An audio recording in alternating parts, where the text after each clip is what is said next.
match. Best of 3. Amateurs with Radical on Terrace for the Grandmaster 2025.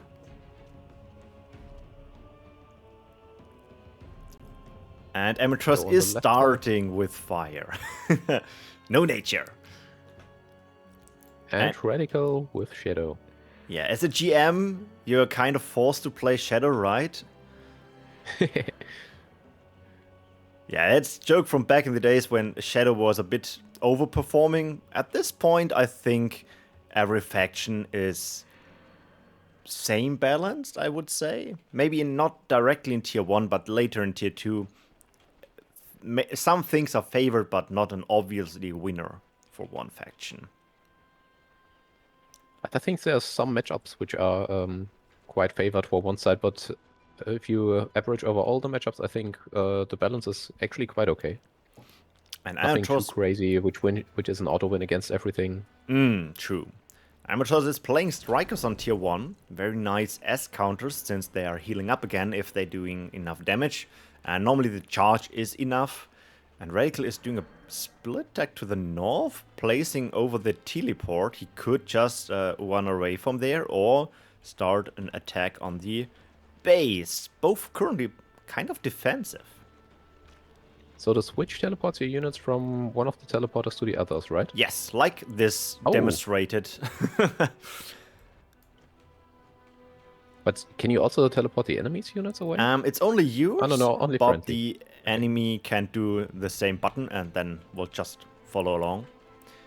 And power will taken for Radical.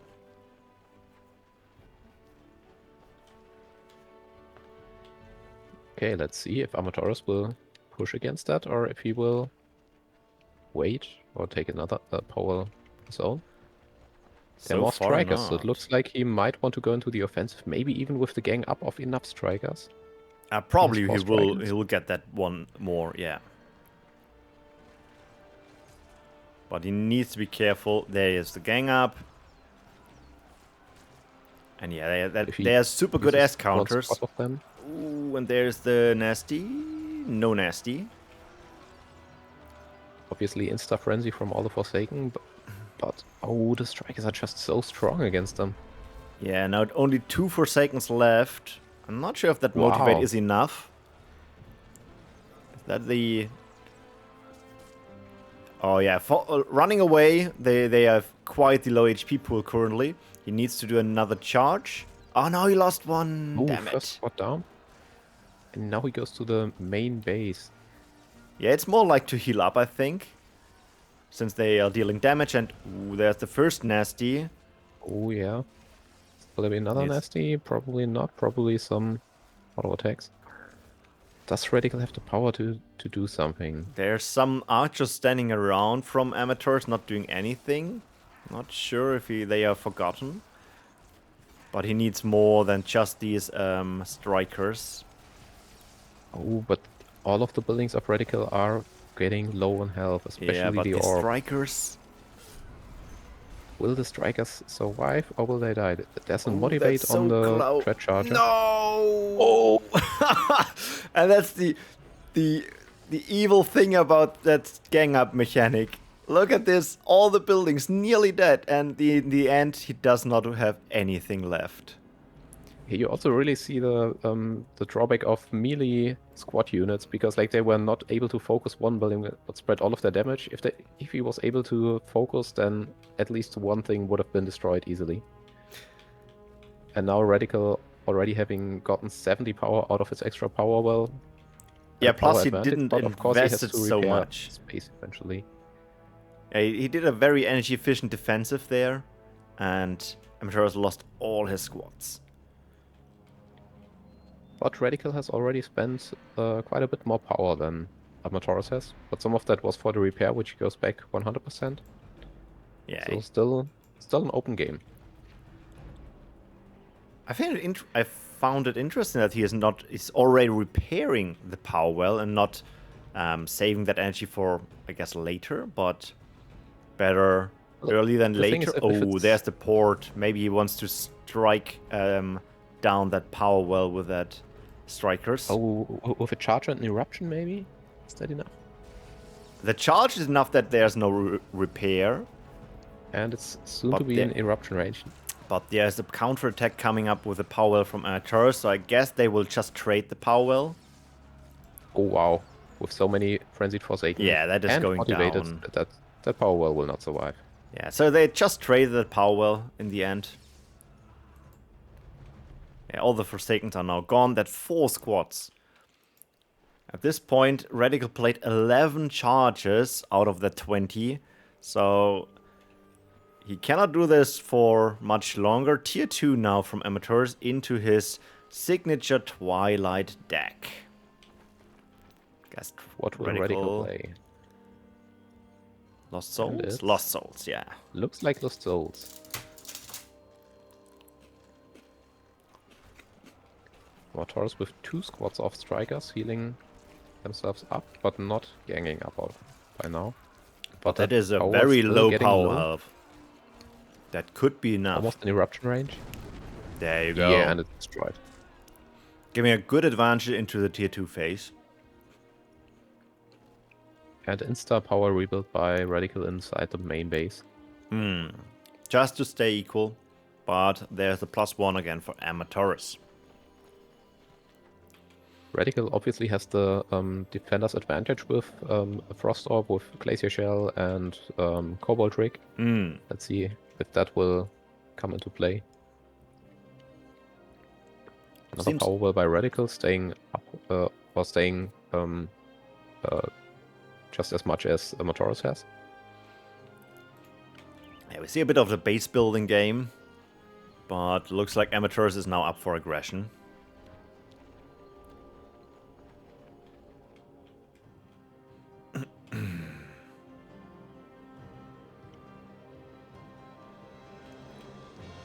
Okay, some Twilight Crawlers, very good counter against the Dark of Assassins.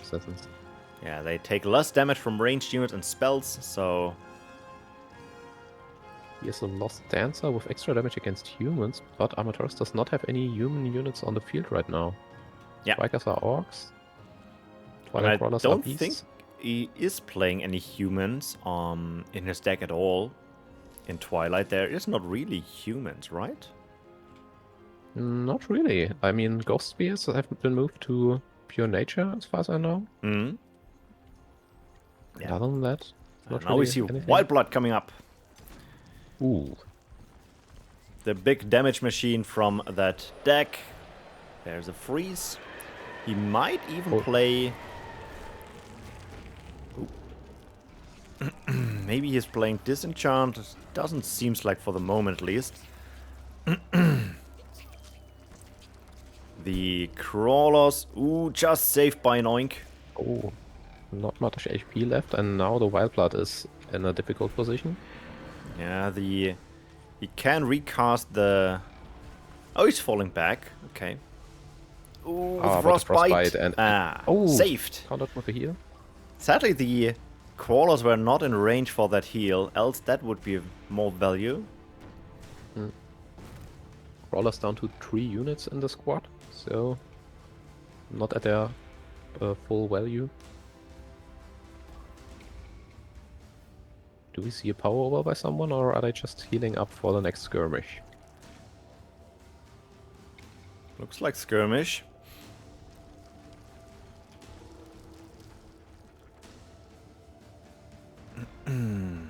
Just open the thing here.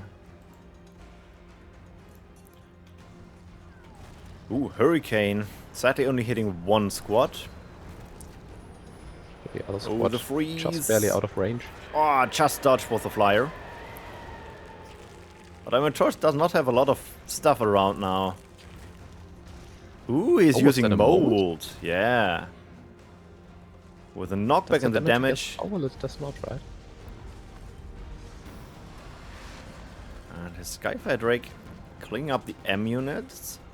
But now more Dark Elf Assassins. Oh, another heal?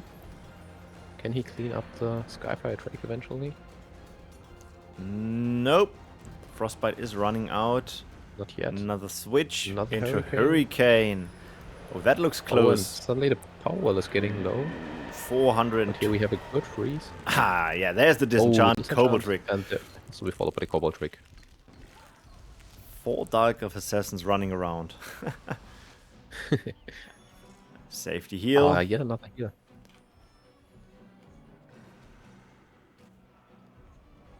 Oh, that bird. No. Okay.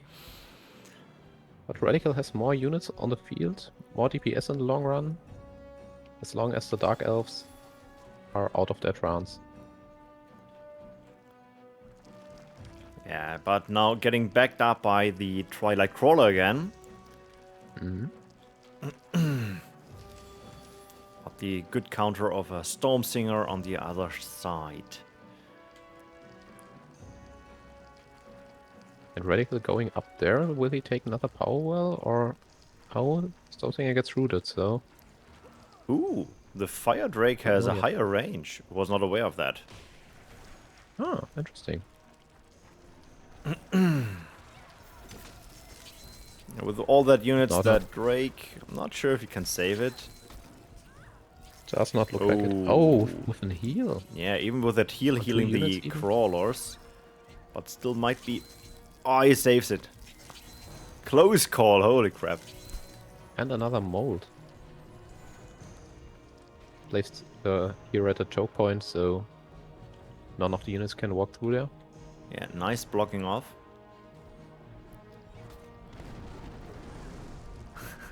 Okay, erupting. To secure the kill.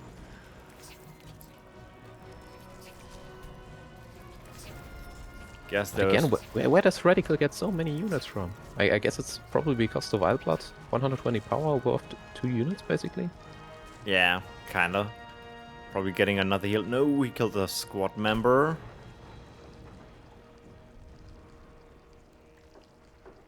Let me check. That is currently 5 Dark Assassins played, so all of these assassins are kind from the first batch of summonings. I was expecting like losing more. Wait, he only ever played 5 Dark Elf Assassins? Yeah. It felt like a million. Yeah, it's just the same. But I guess both of these players are just really strong right now in keeping their units alive, microing everything. That was a huge That mold. was a big mold. But again, the heal keeping the unit alive.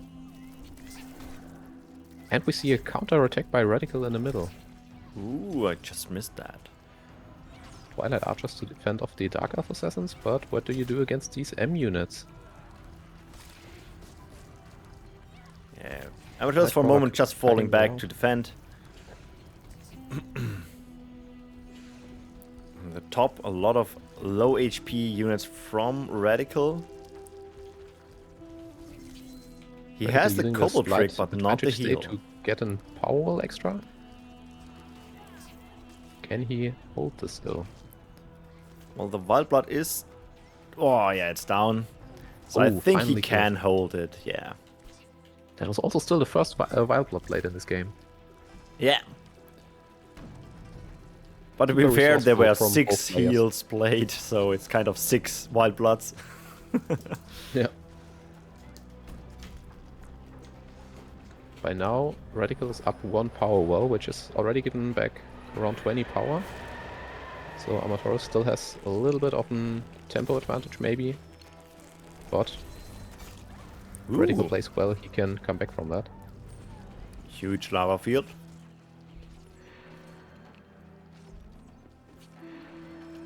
But he needs way more than just the lava field.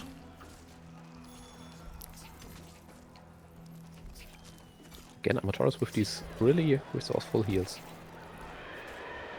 And with his freeze dodges. I think that was already the 3rd one or so. Another dazed Wild Blood. That might be a bit problematic. Single Dark Elf Assassin being alive here. Not used for an motivate. That's what I would have guessed. Oh, just in time. Just out of days. There we have a mold. And now damage on the power. That could be the window he was waiting for. Last second heal. Oh. So mold has quite the long cooldown. So we will not see it again. But that is already Dark Assassin number 13 played, so now the charges racking up, but there's the problem with the Cobalt trick. The question is, who of these players plays tier 3? Yeah, I think if you check out how many cards already played from the deck of Armatores, I'm not sure with that tier 3, like Triggz said. That's true, but Radical has not played that many units in tier 2 yet, so Yeah, possibly he does have some slots reserved for tier 3. Yeah, so I think Radical could play tier 3, but Armatores, I'm not sure. And he needs to do a bit of progress here. He is behind that power well, and now the Wild Blood is down. Another Wild Blood down. Not sure if that... Ooh, is that a nasty? Yes, cleaned That up. is a nasty. Wow. That was a back and forth there. Instantly By now, starting the Radical next attack. probably in the advantage. Power has almost paid off. Still some units on the field.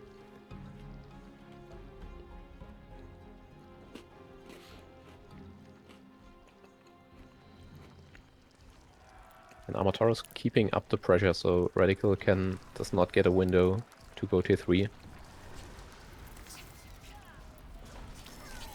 Another mold blade. Mold and trying to heal his Wild Blood. But there's too much damage. I guess he will need a normal heal as well. Ravage not enough. Ooh. Yeah, just last second. I think there was a bit of luck involved for that heal. Not sure if that was calculated so closely.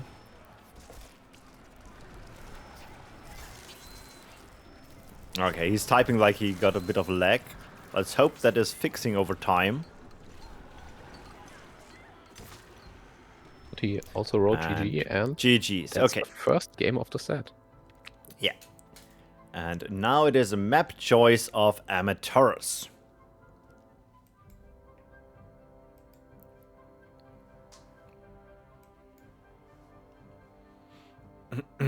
Let's see where we go next. Fun match. That was a crazy match. That was super close. Looks like Armatores is restarting his game because he's left a crew. Yeah. Just giving him a moment here. I guess maybe restarting the router. Restarting the game. And Armatores is typing Elion.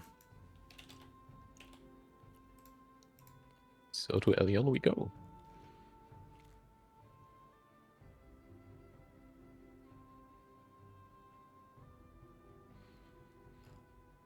And first deck lock goes to Radical, since he is the winner of the last match.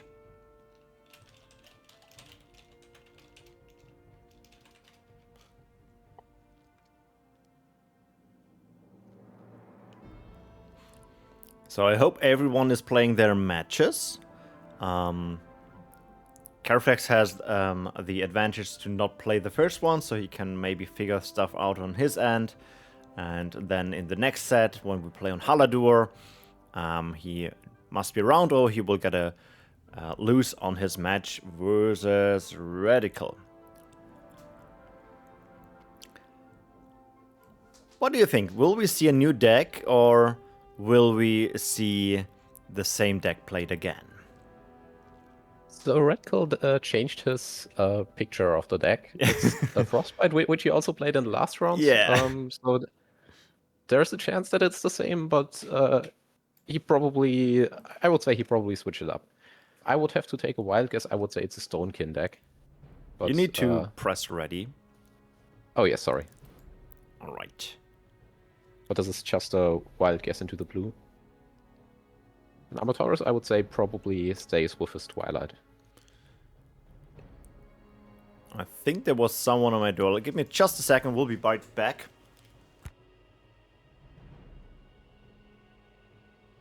Okay, so on the top we see Armatores starting with Fire again. In the south, Radical starting with Frost tier 1, so he did actually change up his strategy.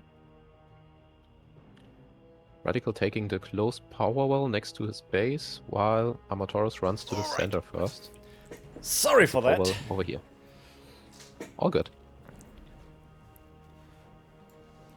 Okay, do we already see an encounter? Or do we see some Master Archer stacking? Here's the second Master Archer.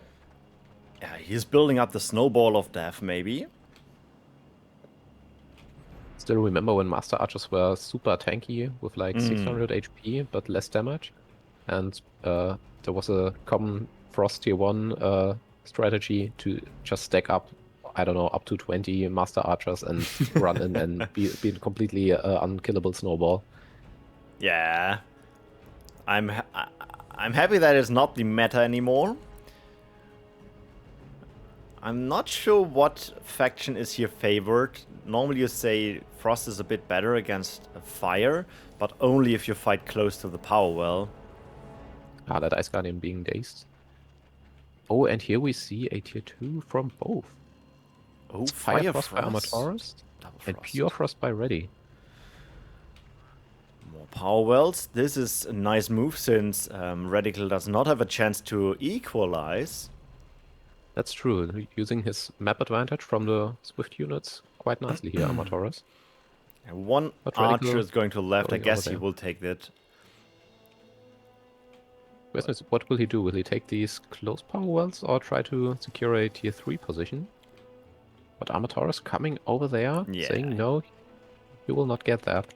Yeah, you will not get an easy power. Oh, you will get that easy power. Okay. Scavenger being afraid of the Storm Singer. Instead getting another unit up. But with Double Frost, there is a chance we also see the Sky Elf against the Skyfire Drake. Very situational card, but super strong. Oh, and there we is the see Sky it. Elf Templar. Yeah. So that... But does it also win against the Shielded Drake is the question. Yeah, the Shielded Drake... And the Templar retreats. Yeah. Shielded Drake is enough. I guess he could also play Ravage, but... Shields are way more energy efficient. How much is It I only think costs 35? like 10 power, right? I do not know the number currently out of my head. Maybe the chat can help us here. I think it was even lower. Wasn't it 10? Or 10 energy, okay, that is... Or no, I think... No, it's really 10 energy, wow. Yeah, for 600 damage absorption, that's a lot. And Radical using the Sky Elf to heal up the power well for a little bit before going back into the fight. But the first one is falling. Oh, there we see a heal. And the White Rangers. The White Rangers.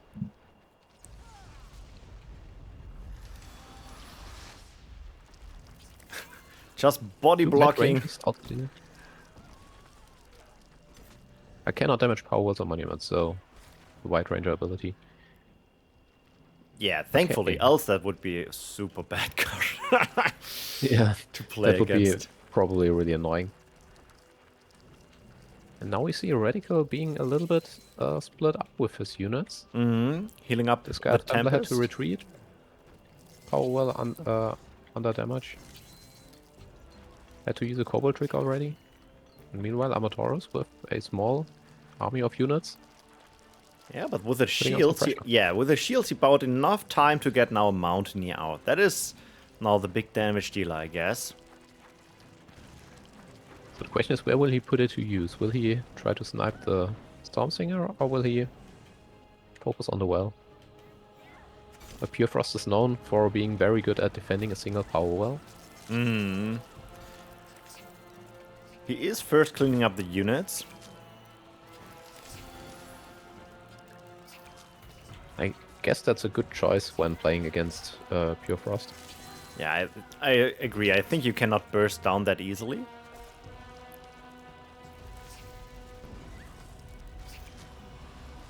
And even with the Sky Elf Templar being the flying counter against the Sky Elf, always needs to retreat and heal up again. Also, we again see a similar pattern as in last game. Nice. Oh, and it's the power well kicked. Well, I So feel just Armatores as a is safety a that good there is not a Cobalt trick.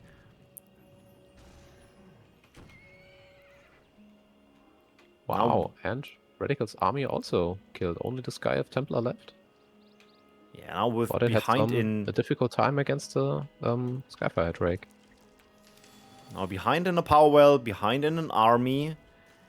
That is now a hard comeback for Radical.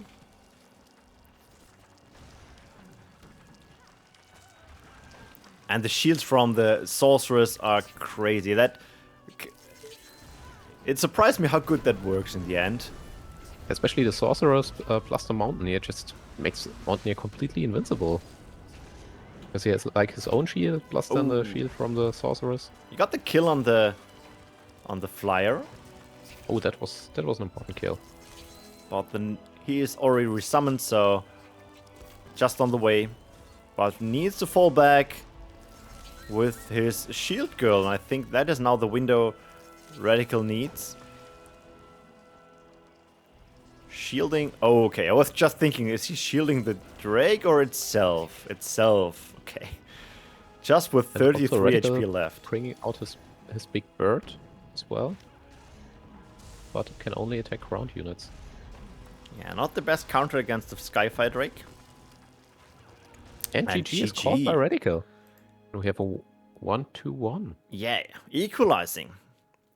Map choice to Radical.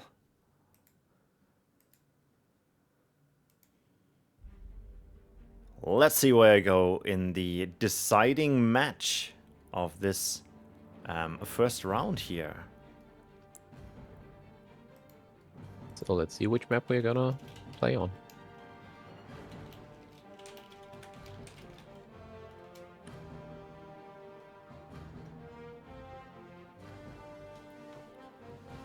Yeah, the event is kicking off very strong with these matches.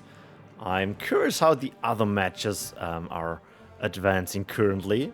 If they also have this high energy matches.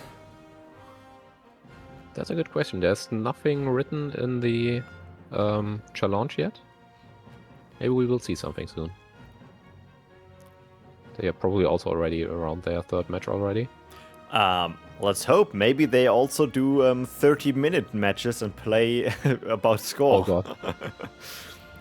Maybe someone put in a cannon tower and is playing a base game.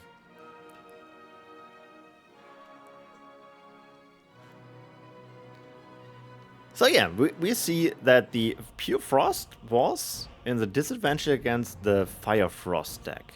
Which is a bit surprising to me. I was expecting to perform better, but maybe that's just from the last tournament where we saw too many of the, or not too many, a lot of Fire Frost decks. We're going to Haladur, and Armatores is doing the first deck lock. So he also has Frostbite. This is deck picture thus far, but maybe he will still switch it up. Yeah, both switched their decks. Now the big question, will we see a third deck in their rotation or going back to the classics with the deck they just won their matches? That would mean that Armatores would play again the Fire Frost one and Radical going back to a Shadow deck. Okay, I guess a Lost Souls deck. I think with the way that Haladur is structured, with being such a long map, the chances are that one of them is playing some kind of building strategy where you leave like one building behind, like a power shrine or something, to get some value out of. But who knows? Yeah, you can also do fancy strategy with Altar of Nihil on this map and with a teleport. I saw that as well. With the Portal Nexus? Not Portal Nexus, the Nether Warp. You can pop over that island in the middle. So you have your safe spot at your position, currently on the map the number 6, and you can port to number 3. Okay. I have not seen that before, but it looks plausible. Yeah, depending Oh, what Armatores. you're fighting against, that is quite a problematic situation. But if you have some kind of CC, the Altar of Nihil is not that scary anymore. Armatores said he needs an advanced strategy, so probably still preparing the deck.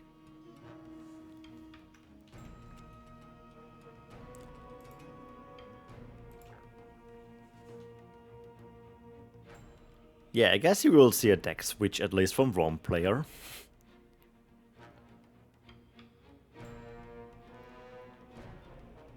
Do you think Radical will stick with his Pure Frost, or do you think he kind of regret his choice and will play something else? Yeah, I think he will play something else, but I have no idea if he's going back to the same color or a new color. I think Haladur is not that strong for a Pure Frost player. You can do a bit of micromanagement with your birds over the certain areas, but besides that, not sure. I guess with the White Rangers, there are a lot of positions where you can use their ability if you have a power well there, so... Maybe we will also see some Burrower strategies.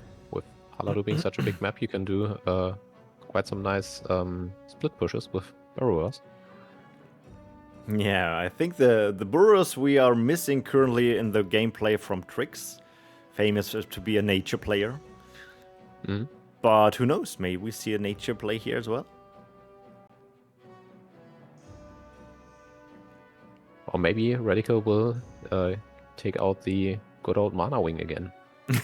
Yeah, maybe. Playing a bit off meta. Doesn't he have like this funny video on his YouTube channel where he uses Mana Wing in ranked PvP? I don't know. Lying in, killing everything, and then teleporting back out with the blink ability. But I guess at this level of PvP, that would probably be really hard to pull off. Yeah, especially depending on the opponent's color. If there is an eruption, you have kind of no chance. A good timed eruption kills that bird. Okay, and Armatores has locked the deck. Again with Frostbite as the card. Yeah, not really letting you read anything out of that.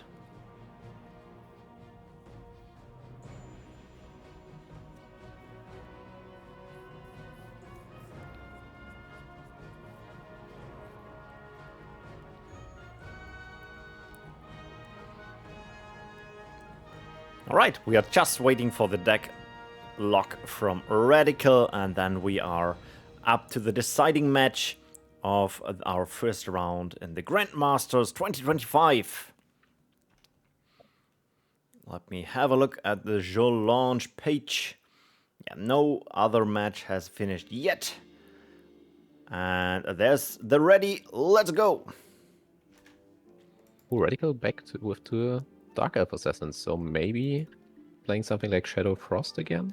Yeah, it could be Shadow Frost, it could also be an army deck.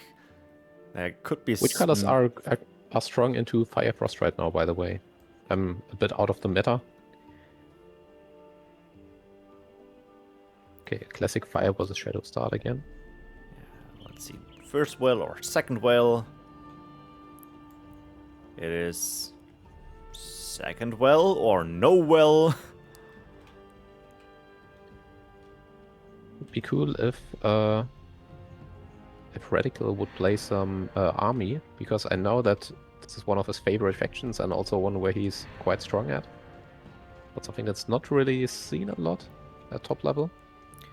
But that demands a tier 2, and a lot of PvP matches ends already on tier 1.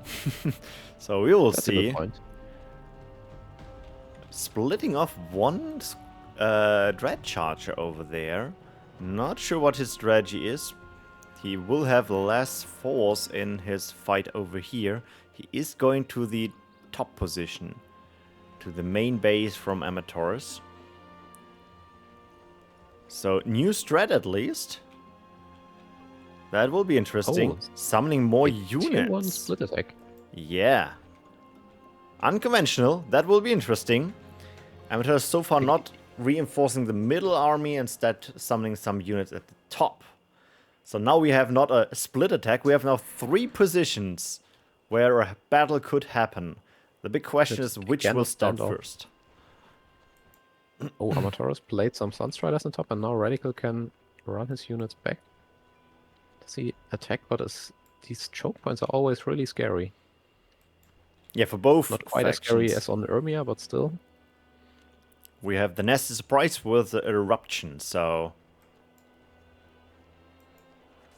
And we have some engagement in the top. Yeah. And Armatores is falling back with all his units in the middle to have a... Oh, he's going tier 2 with his Frost deck. Without any extra power wells. Yeah, it's 150 energy. That is 3 more units. Also at the top.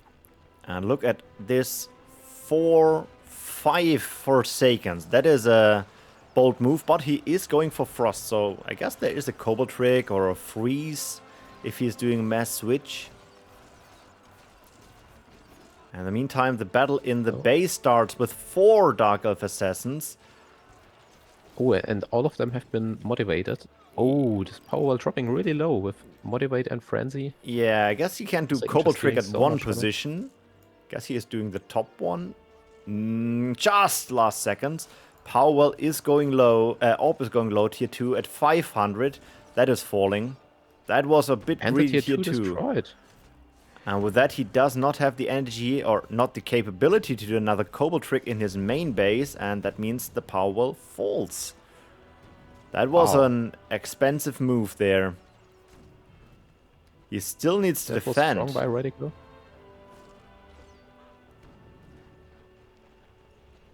Now the question is, what does he do? Does he keep on pushing, or does he just capitalize by taking a power well or tier 2? Because now all of his units are dead as well. Yeah, he only is one running. Unit per side. Oh, Radical is not retreating, taking the power well at a different position now.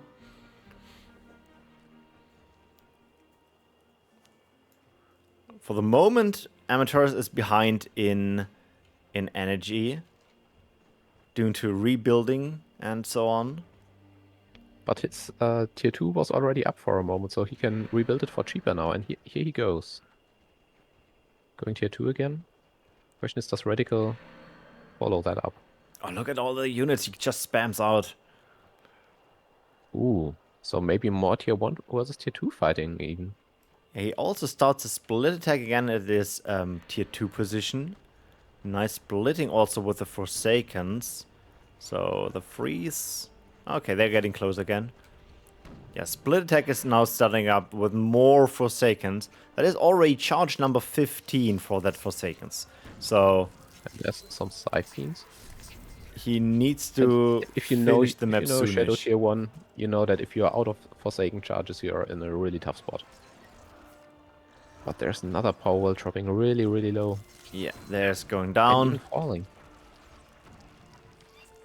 Yeah, 2 squad, only 1 squad on top.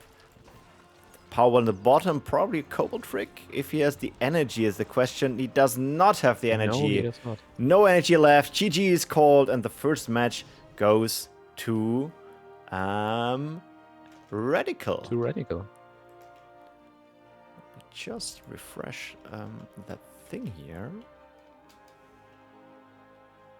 So Radical and Triggz both with a win. Bird versus Afro apparently still playing. Yeah, that means we have a bit of a downtime at the moment. We could jump into the next set of matches depending on who is available. So let me bring up Jolange so you can see what I'm talking about. So Bird and Afro is currently playing.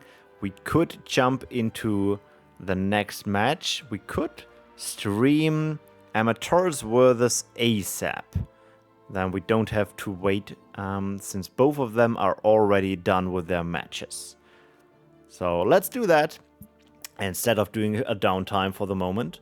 So Armatores is... we go to Haladur as our first match. Oh, it just finished. Alright, in this case I would go for Triggz versus Bird, since then we have 2 more people on stream stream. yet. Yeah, so we do Haladur, Spectator, get in that Triggz, invite, and we need Bird. Then we need to do the prediction and finish the old one. The winner was Radical, and 72% of you decided that as well, and so you are correct. It was a close match, to be honest, so that was a great start. We start a new prediction.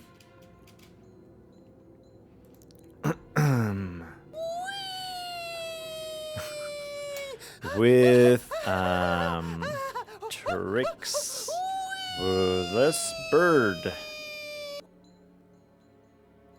You again have 5 minutes to decide who has the better chances.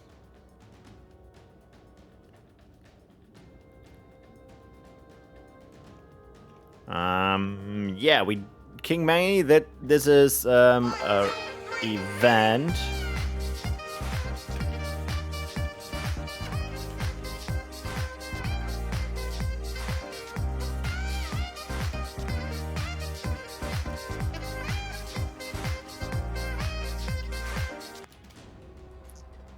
So we are just waiting for Bird to come in.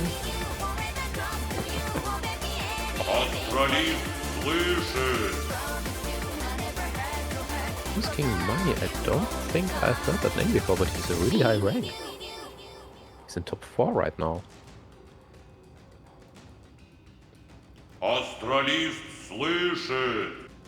So for that voice quiz, I think that is the Bissell. Let's see what it is.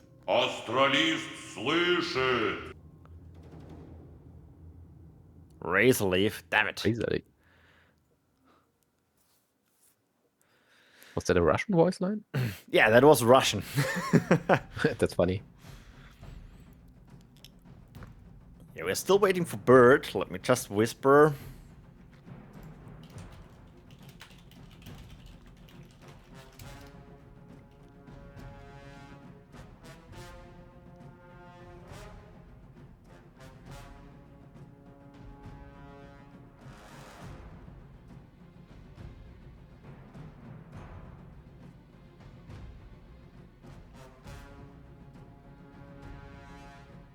Alright, we have both in the group. Let me just do the roll/1 and Bird group.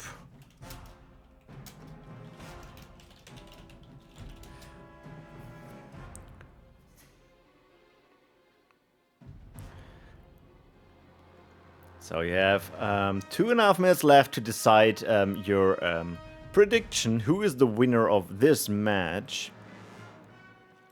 Armée impériale. More voice lines, okay. Armée impériale. I think he is saying something about Imperials. Yeah, Kappa. Armée impériale. I think that is an easy one.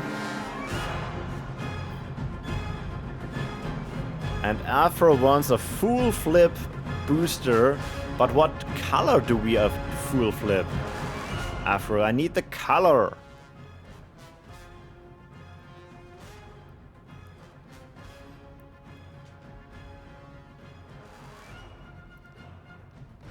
Triggz can choose the deck. Triggz needs to concentrate here. He needs to get his deck in order. Armatores want a full flip for Shadow. Okay, Bird is ready. So only Triggz is left.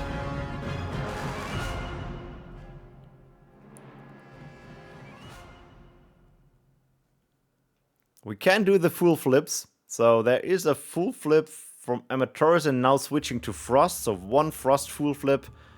And since Triggz has to decide and Triggz is playing Nature, I decide that is a Nature deck. So Frost and Nature full flips. First the Frost one. Ice Shield. But the Nature one, I feel a promo card. And Armatores also said a shadow one, right? Yeah, but... Oh yeah, sorry, I was confused. I read A like Amateurs and A like Afro. We open a shadow as well. We have the Razor Leaf, which is not the promo one, but is one. We buy that shadow, but open it after the match because everyone's ready. So good luck, have fun. We are here for PvP action, not for booster action. Also, Amateurs, I think, let me just look at my notes. Yeah, you can decide another booster since you did this subscription last stream. And I didn't open a booster for you. Same for Donprom. I think he was on in the chat before. Not sure if he's still around. You two can send me 2 shadow boosters. Okay. What we are seeing on stream, a nature star by Triggz, surprise over here, and bird with shadow.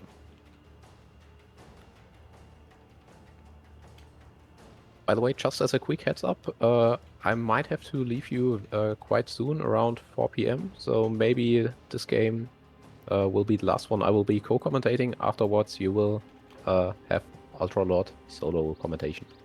Yeah. I will try to keep up with the action. Currently, we're seeing an interesting split attack with the double Dread Chargers. Against the double Wind Weavers. As defense. I personally find Nature Tier 1 to be really interesting both to play and to watch because you have so many different units which fulfill different roles and you don't just spam one unit type, but you have to really micromanage lots of different units which all do different things, like the Shaman healing and attacking, Dryad attacking and CCing. Yeah, but really fun to do. Fun fact, but also really difficult. We are not seeing tier 1 at all. Instant tier 2 for both. Lost Souls versus Pure Nature. Yeah, Pure Nature. I guess we might see some deep ones, maybe Energy Parasite. But both are energy things like very expensive. You currently don't have the energy pool to support them, maybe.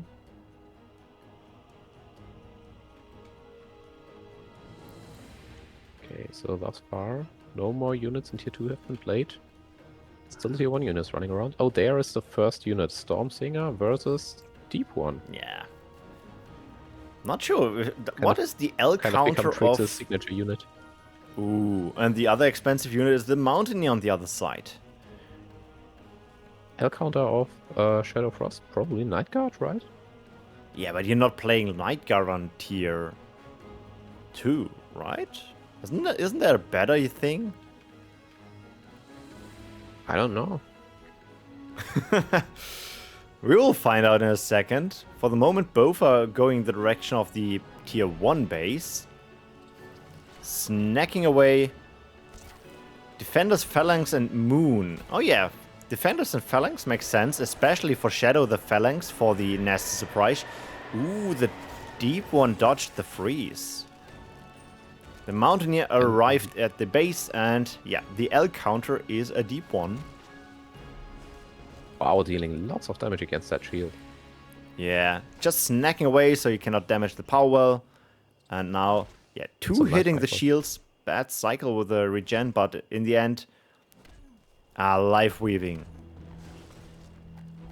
Ooh, Parasite Swarm. Maybe we see a swap in that unit here in a second. Let's check out. The Deep One, the top is still alive. Not with a lot of HP, but he is still alive. Yeah. The cooldown should be off in a second. Oh, does he survive? Oh, just... Wow! Okay, I think Triggz was not HP. expecting that nasty surprise. And the tunneling. But Triggz did lose a power well at the main base. Yeah, we had a look at this. There was a nasty surprise on the Mountaineer. Rebuilding that power well, but he is, with that, a bit energy behind. But he does have lots of power-bound units on the field. Yeah, giving birth the window power to up go from plus bird. 1.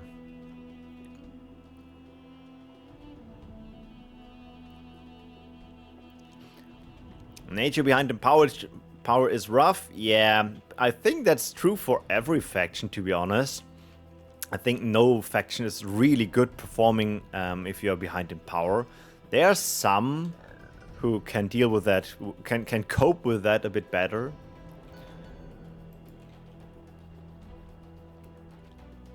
Okay. Let's see, this game is not over yet, but we see that Bird is not really doing anything. Yeah, he's Maybe just saving waiting up for some his power void energy to get back. While and Triggz... staying ahead plus Oh, one. he is and playing a phalanx. Phalanx. And one of the deep ones are going to the tier 1 base again. Yeah, Phalanx switched. And Triggz are just ignoring them. Snacking away the Stormsinger. But the deep one is taking so much damage from that Phalanx. He needs a heal. Or just tunnel. Tunnel just in the last second. Let's go to the top one. Motivated Stormsinger. That's interesting. Don't see that every day. But is it enough to kill the deep one? Two Or can he Stormsingers just pull out probably... again? Oh, close call. Retreat. Oh, with a heal. Oh, and even a heal. Yeah, not retreating. Drop the More pressure. Meantime, getting an attack in his power position. And here we see the Ghost Spears. Haven't seen them in a long time. Yeah, I think they are super strong. If you go double nature, you have to play them. Strong M and S counter. Dealing with two problems with a single card. But not strong enough to kill the Phalanx. Well, there Probably was would have, that but with the frostbite. Yeah. Deep one retreating against the three Stormsingers. Ooh, that is a close call. Does he survive? Oh, 14 HP. Oh. Yeah, but he still needs to summon something. I'm surprised we haven't seen the Spirit Hunt. Yeah, okay. Now we see the Spirit Hunters. They deal so much damage over time to a lot of units. But keep in mind that Bird is ahead in power wells, and not just a bit, he is ahead in 3 power wells. So the longer this is going on... extra power wells. And Triggz has only 1 extra power well. So in the long run, Bird having the advantage. Question is, can Triggz push before that? Here we see some burrowers finally. Yeah, I think here's the start of a nice split attack. But he of course needs the energy to do a support of that split attack. And so many Stormsingers, how many are there? 9 already summoned. Are there 16 charges or 20? 16. 16 or 12? 16. That's 16. But 5 of those are still alive. So... Yeah, Bird has a lot of units, energy bound in units, in general. And we see some fighting on the left side. Yeah, the top spur is getting attacked by Stormsinger, motivated Stormsingers now. Yeah, the deep ones probably need to retreat in a second. Oh, maybe not focusing on them, instead going for the orb in the north. Oh, that one deep one getting a heal. The attack at the power well, they could also need a heal, but not enough. And Triggz calling GG. Alright, first match going to Bird.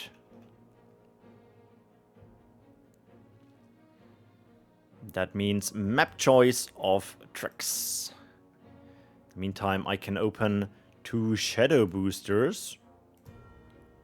And a fire booster. Wait till Also, they there decide. are lots of people online right now. That's good. Well, 7 of them plus us 2 are here for the event. Yeah, but I mean, also in Raven's End, the map of the day, there's lots of going on. There's an Ascension game forming right now. Passage to Darkness is already running. Quite some activity.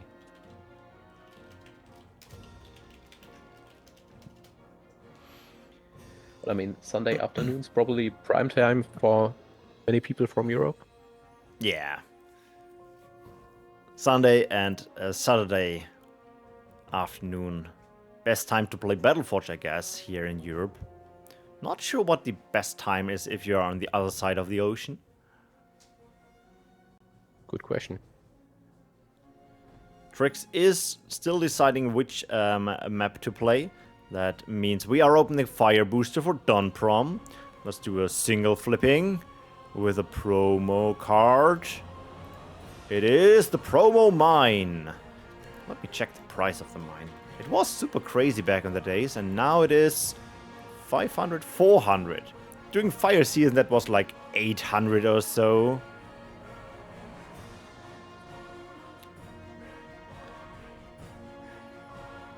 That means we can do a full flip for Armatores and its Shadow Booster with a promo. Frenetic. I think promo spells would be funny, but not as interesting as a unit since it's very, very short most of the time. And I don't think it will work. And we go Uru. Alright. Big map. I think the problem with promo spells would be that it could be hard to figure out what's actually going on, because like a promo Forest Elder and a Forest Elder, you can still see which unit that is, but if there's suddenly blue fire, then you don't know, oh my god, is that a new Oh yeah, Fire that's Frost spell or true. something, or is it a lava field? I think that would be one of the downsides from promo spells. Yeah, I think if you do something like an eruption and just change the color to green,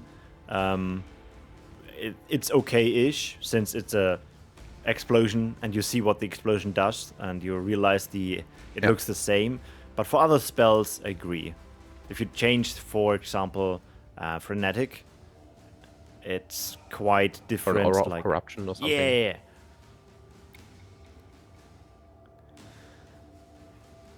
And let's do the so last Bird booster has a deck white. which is called PvP Lost Souls, but maybe that's not actually a Lost Souls deck. Who knows? Yeah, maybe it could be a bait. It seems like that Frostbite is the way to go for a deck cover. And with that, Stieglitz is also here to observe. yeah, with that we are now in the second match. Best of 3. First one went to Bert. So Triggz has to pull himself together and win his map choice on Uru. No one summoning anything. Bird said you first.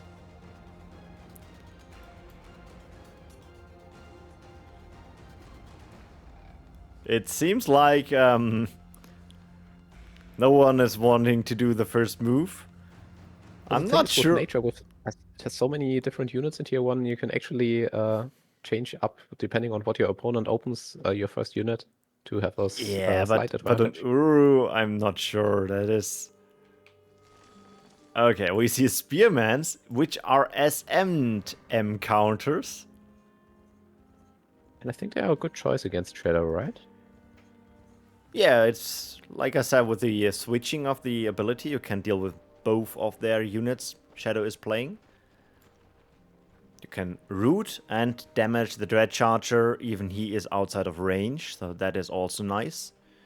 We'll see what the strategy will hold. Also interesting by Bird to take the close power well, because as we've seen in last week's Winter Cup, in Uru it can be really detrimental if you don't get a tier 3 position.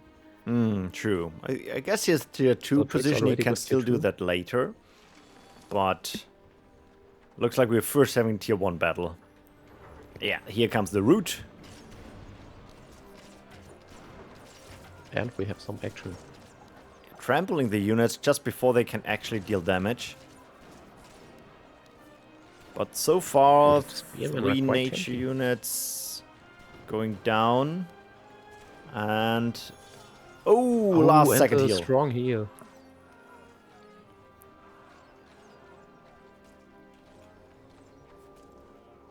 In the end, it was more expensive for Triggz. Can he get the Nox? No, he cannot. Not He won his probably battle at the escaping, but north. he can chase that Nox Trooper all the way back to the main base, which would take a long time.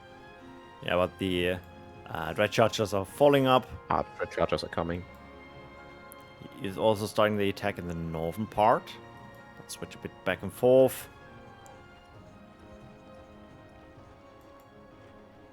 Guess with a good route, yeah, with a good route you can get the Nox Trooper and then later the Dread Charger. And like I said, attack because of the long range of the Spearman. yeah, that's the neat part about the units. Can he save his unit? Yes, he can. Last second, 54 HP left. And with a Shaman top, the units are safe as well. Tier 2 is coming up with Lost Souls indeed. While Triggz... By bird. How will Triggz respond to that? Yeah, it's not taking the orb yet. Yes, lots of small units. They could be great fodder for some what are they called? Dark Elf Assassins or even a Lost Reaver. Oh yeah. But Bird still has some power bound in his tier 1. And tier 2 is coming up with Double Nature. Big surprise. So same matchup as in the last game, right? Kind of, yeah. But this time with a bit more tier 1 action. Not a decisive tier 1 action, to be honest. Not really. Nothing has been kicked so far. Yeah. Just some trades which were more or less even. Triggz has spent a bit more power, but that's usually the case because Nature has more expensive units and the heals. Yeah, but at this point now, Bird is ahead in 1 power well. He took the top left 2 and the one near his power well. And Triggz follows up with also an extra power well. Yeah, but he needs to defend this against 3 units. So I wouldn't say that is greedy. It's just you need to do something here. You cannot just build that and say that will be fine. Oh, that is hard. 4 S counters. 5 S counters around your power well, and your best bet is an S-sized unit. Hurricane. Ooh, Hurricane could work at least against 2 of them. And Triggz calling GG again. Alright, GG. And with that... Was that a 2-0 by Bird? Yes, that is the win by Bird. Wow. Me enter that into launch. Bird is the winner. Choose Bird. Let's go. So let me bring up Challenge, press refresh. So Armatores is currently not fighting ASAP. I think Carofex is not around. Oh, Carofex is around. Okay. So he finished. At least there's a win entered from Radical versus Carofex. I guess they probably played their game. Yeah, I guess so. So we can check out the next set of matches. We could go for ASAP and Carofex. Both of them were not on stream yet. Let me see if they are already fighting. Wisp.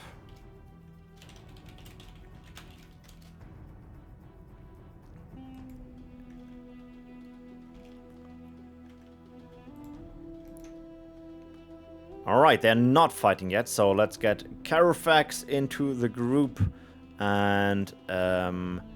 Let's go to Semi. And then we go to Semi.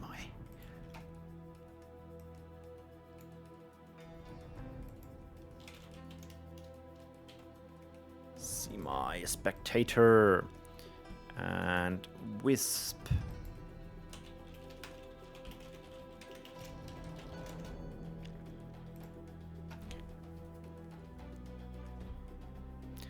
Let me open that other Shadow Booster we haven't opened yet.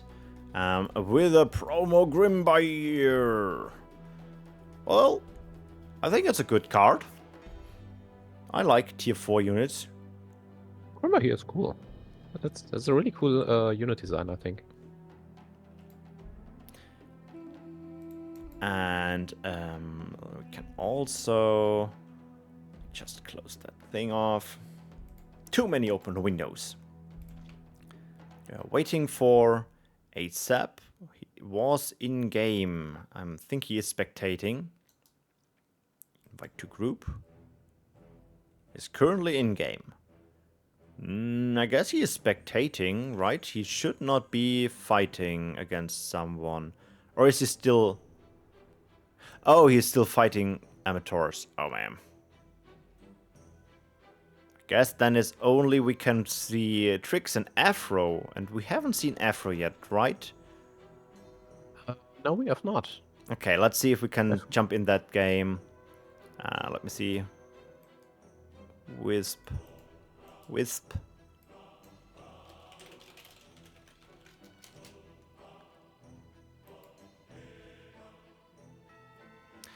Alright, we can't jump over. Let me just message ASAP. Afro seems to be AFK. No!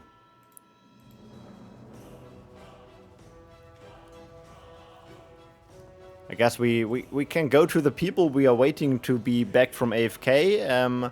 And if Armatores finished his also match... still playing, right? Yeah. If they are finishing the map beforehand, then we can switch back.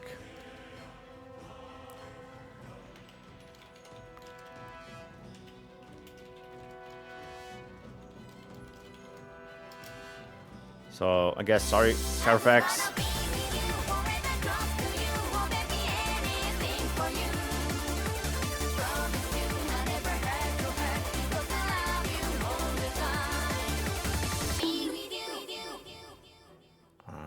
Wisp. And Triggz is here. He has to play against Afro, but... Afro still have car?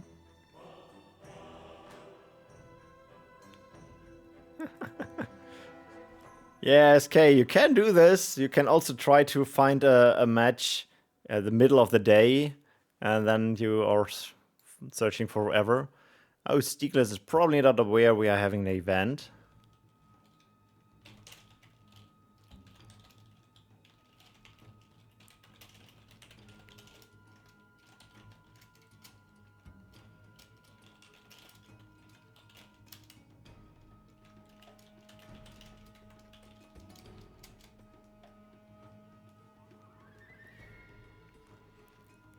Oh, and Radical coming over to spectate to see what the to see the supporters are doing. strategy he needs to fight.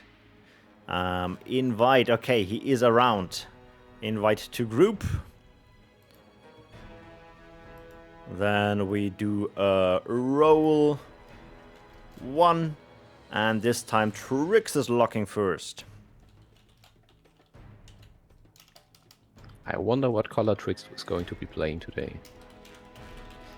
Will we see a surprise? Oh, both are already ready. Guys, I haven't done the prediction yet.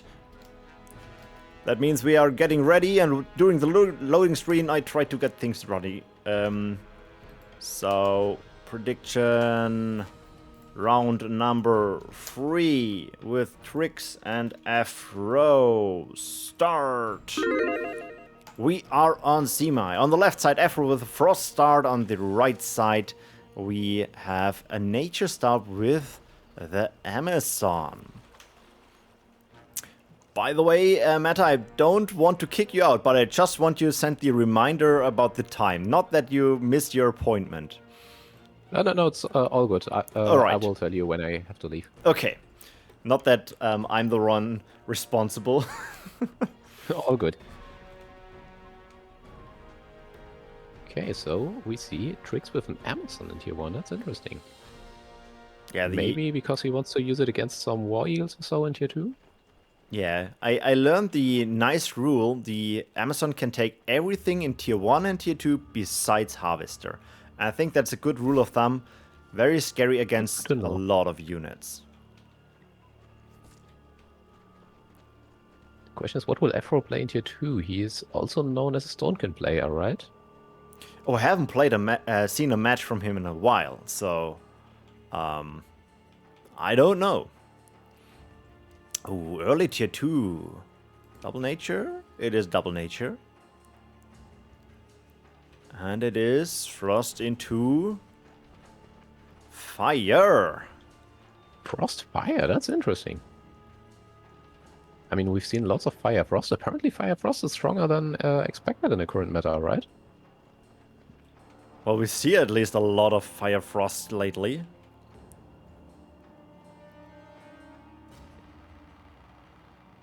Maybe we need a 2026 version of the PvP guide. I think That it sounds very is nice. indeed a good idea maybe to update at this point, since the Amazon change switched stuff around. But this guide is so long, I just would say that's probably a lot of work to the full rework. Yeah. But I mean, you probably don't have to rewrite everything. Some things are probably still valid. But it is a great guide, people. If you are interested in getting into PvP, maybe start there and see what color is interesting. You don't need to read everything, but if you have a hard matchup, for me it was like fighting against Frost, and then it was more or less finding out what is the strategy to do against this. I just linked the PvP guide in chat, so in case you want to get into PvP, it even lists some nice beginner decks. If you've never tried PvP, maybe today's the day. Yeah, and in the next Grandmaster 2026, you will be fighting here. In the meantime, the match from Armatores with ASAP ended for a win for Armatores. We see some fighting in the top left. Yeah, both with the 2 power wells, so no one with a big advantage. Triggz has the advantage with the power well nearby, but to be honest, the power well from Afro is also very close. He's trying his best to kill off the units, but both of them are getting out alive and getting healed up again. Triggz saving energy here. Yeah, Again, Triggz the deep not one. spent. Not be able to No. use the ability. And all units are getting healed up from the Fire Frost player. Afro just has so many units on the field. I'm not sure if Triggz has a lot of energy in his energy pool, or if it's in the void for some reason. Didn't use spells so far? Should be swimming in some energy. Oh, he wrote that his screen is frozen in chat. Let's see if maybe this game unfreezes or... Yeah. I guess we can do a restart. if both players agree. Oh, but no, Triggz is walking again? Yeah, but I think it's...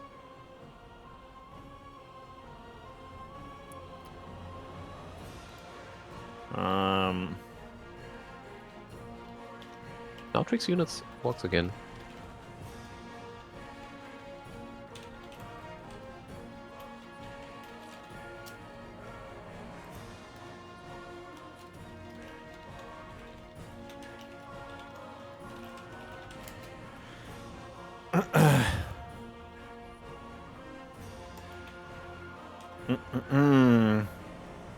So I guess they are regrouping.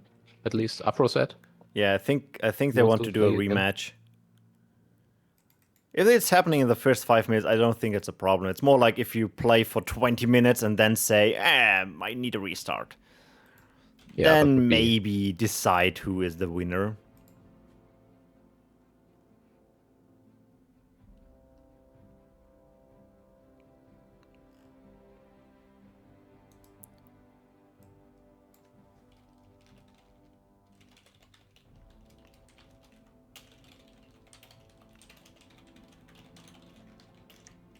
Okay. By the way, do we already have like a live standing in the Ninja Launch, or will the score only be... Ah, there's already a live standing. We can show that on stream. Let me see. So currently Radical in first place. Yeah. And followed by Afro, Bird, Triggz, Armatores, Carofex, and ASAPJochi. But Carofex and Afro only having played 1 game thus far.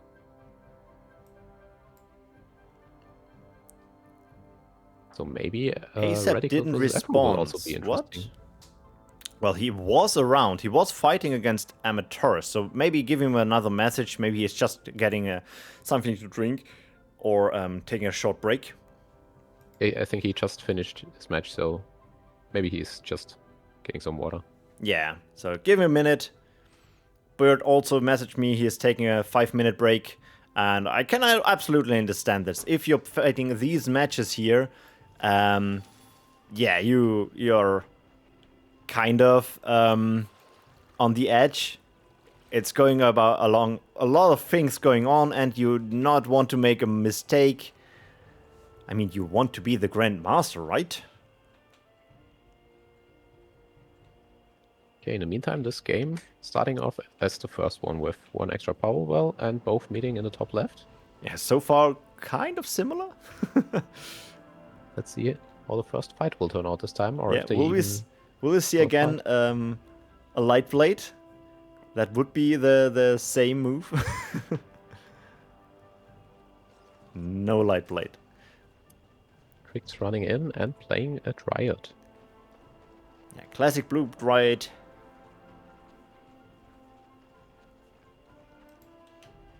And yeah, ASAP, Carofex ASAP messaged me he is taking a 5-minute break.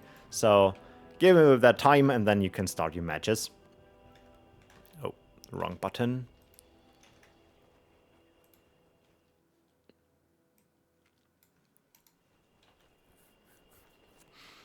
But we are advancing quite nicely in this event. It's a bit scary if you do PvP events over the last year and then some people are not showing up, other people need to leave early, other people have technical issues, and so far I think it's going on smoothly. Here we see Triggz trying to keep Afro away from the tier 2 spot. Yeah, but I don't Afro think... dancing around. I don't Basically think teasing Triggz Triggz has... for not bringing Eruption. Yeah, I think Triggz has a bit of the problem that nature cannot push into a frost base. I don't think he will play an Eruption with his nature deck, but who knows? There's a Hurricane. Light Blade Wind on... Weaver's putting in some damage. What did he use That's the the- Light Blade on? The I Dryad. don't- Ah, okay. So Just he can't sleep any units, probably. Just saving with 22 HP, and Afro is slipping through, taking tier 2. in the top. Ooh. Ooh. Again, Crossfire. Yeah, pure Triggz nature. taking the power, the orb in between the two positions. That is a scary move. Between a Rooting to rock and a kill hard off. place, maybe. Yeah, of course, he can be attacked from 2 sides, but he can also do a split attack in 2 directions. So, could work for both. SK, which PvP event do you mean? Which went over 2 days with over 100 people? I think that was the very, very first PvP event right after Still in the open beta or something. I know, I think the first event after the release or something like this. Yeah, that. Skyfire Drake with a healing from the Ravage, just barely surviving the Parasite, so saving the bird. Quite huge, since the Parasite, I think 80 energy or so. By the way, I think by now I do have to leave you though. Alright, then thank you So for... have fun with the further matches. Good luck to all the contestants. Yeah, thank you for being part of that one, and have a great evening. You too. See you around next time. See you. Bye. Alright, let's see how long I can keep my focus here. Oh, there was a kill of his own bird, since Triggz tried to take over the bird with the Parasite Swarm. And Triggz is starting his attack with his remaining tier 1 units at these 2 power wells. Coming over with his other units. Skylords open first, January 2021, 152 people. Holy crap. Yeah, and how many did show up? 100? Ooh. Oh, Gravity Surge. I just want to say, maybe can do the switch in time, but losing the unit. Expensive unit, not dealing too much damage here. It would have been nice to take over the Sky Fiends. Great S counter. Bit early heal, but sadly too late to heal the Wind Weavers. But it should be enough. Nah, sorry, I forgot we are playing Frost. There's always a Kobold trick. And with that, the attack ends. We have a tunnel up in the middle of the map. So, I guess tunneling action incoming at some point. But also the Mountaineer. We just saw how strong the Deep One is against the Mountaineer. Triggz playing the Poison Archer, but not the Purple Affinity. So, the shield is still a problem. Not resummoning yet. Maybe waiting for that energy for Deep One. But focusing on the... Ooh, not dodging, sadly. Oinking at the top. He needs to do something to repair, since he does not have access to the Kobold trick. Another Poison Archer. Could be enough to actually kill that. And there comes the unit out of the freeze. Oh, Mueller! That's a great card. He is disabling range units. Like the Mountaineer or the Stormsinger. He just needs to get close. Yeah, he needs to disable that one first. Problem, that is of course a M-sized unit, so the Stormsingers... Oh, he did not see that? Or maybe he just thought he could force that. Deep One... doing havoc on that Powell. And with that, the Powell falls. Sorry, the Orb falls. It was a bit of greedy Orb in between there. And instantly rebuilding. He is aware with tier 1 he is not winning anything.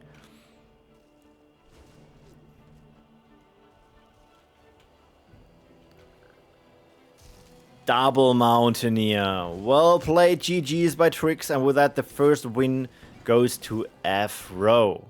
Map choice of Triggz.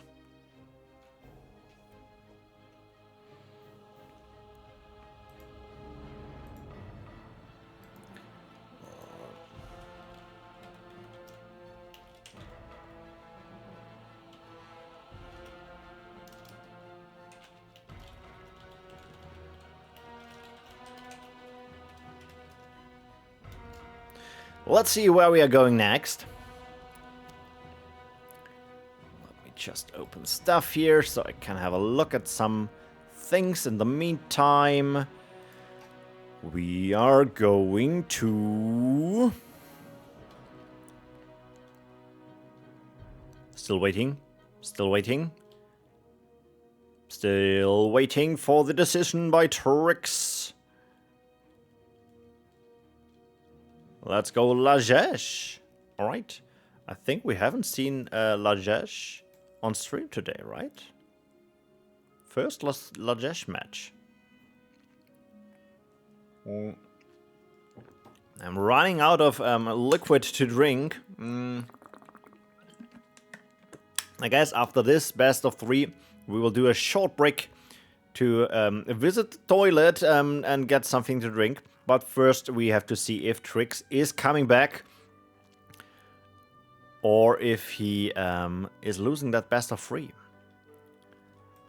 We can also check out the next set of matches. We had in the first one Radical and Armatores. Here we had Triggz and Bird. So we need to see Carofex, ASAP in the next one. So maybe we can have Radical and ASAP or Carofex and Bird in the next one. Everyone is ready? Let's go!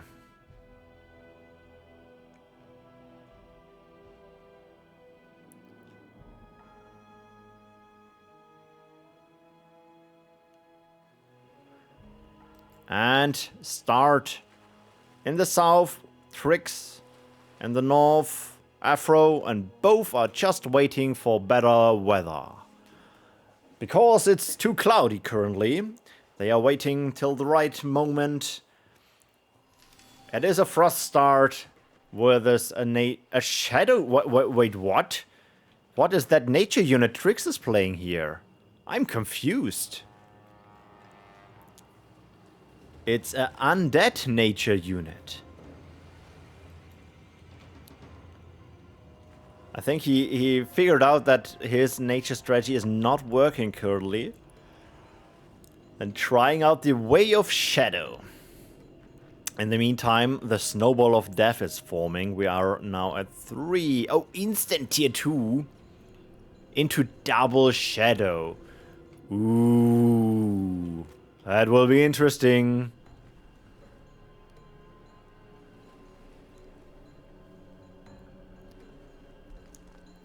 Oh.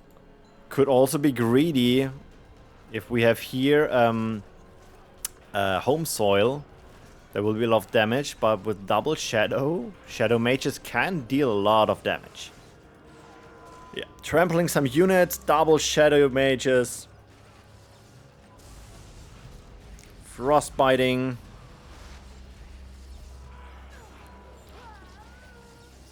And there we have an M counter. Will he get back for the shield in time? Yeah, that looks kind of defended. Dark Assassins as a S counter. Yeah. Defended by Triggz. Now a bit ahead in tech, but not in power wells. So we will need to see if the energy will pay off in the long run. For the moment, just behind. Can Triggz do a decisive push here? Or will we see a tier 2 in time for a Cobalt trick? Oh, that was a nice cliff we just missed there. Placing the ice barrier just for later use. Porting the units to his main base.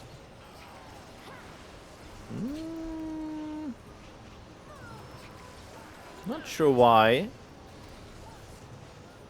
For undazed units, I guess. Needs to run away with his Shadow Mage. I guess he can save it. Close call? Close call. Defense advantage? Yeah, I guess. But this gives, of course, the time for the tier 2 on Afro's side. Still behind in power wells. Is he rebuilding a power well now? Or just normal building, not rebuilding? Nope. He is going for aggression. But now with tier 2, there will be another glyph. And super good dodge. That is now a bit of problem. We have 2, 3 of the Shadow Mages. There's one bird. But yeah, look at just the force. There's the first Cobalt trick. Oh, Dark Assassin's not focusing on the power well yet. The Shadow Mages are out of juice. I think there could be another Cobalt trick already. Yeah, Cobalt trick defended, but a power well was taken in the meantime by Triggz. I think he could have done the push and destroyed it. Maybe with an undead explosion thingy. Corpse explosion.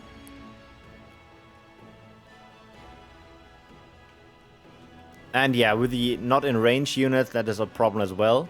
But it is now equal. It's not like he is behind. Ah, that White Ranger strat. S counters with longer range than the S counter from Triggz.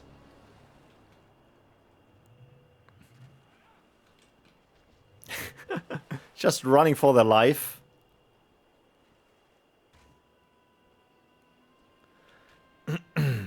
But both of them not summoning any more units. For Triggz, that is interesting, giving him a window for a Harvester. Playing against Frost, Harvester not that strong, since there is an XL counter in form of... Wow, double kill with the ability. That was good. The XL counter with the Lyrish Knight plus freezes, so hard to pull that off, but it's still a scary unit. In the meantime, we see a power build on the top left for Afro. So he is now trying to get ahead in power. And an attack. And there's the Harvester. Big boy is coming up. Glyph. Dodged. Ooh. There's the Frostbite, buying a bit more time. He needs a life weaving on this guy. Maybe he is playing Moon for healing. Oh, if he is losing that unit here, that is bad. That is looking bad. 400 HP left. Knight of K is purple. Ooh, hitting all of them. Huge. But the bird is still attacking the knight. Oh no. That is absolutely the worst scenario.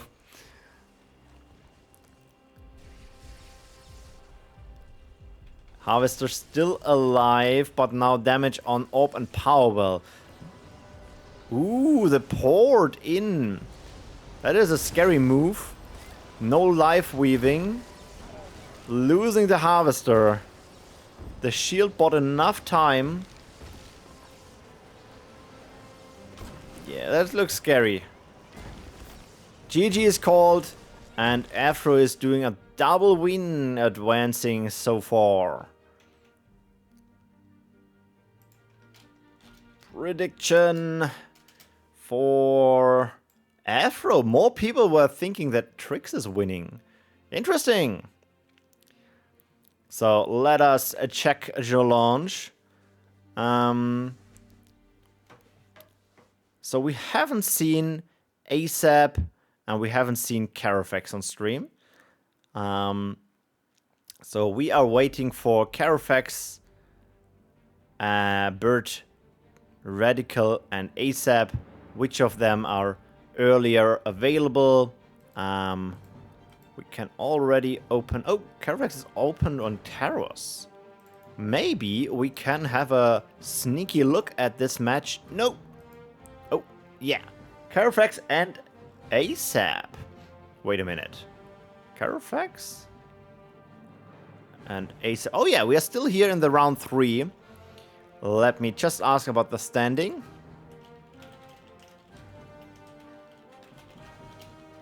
So we can sneak in another one.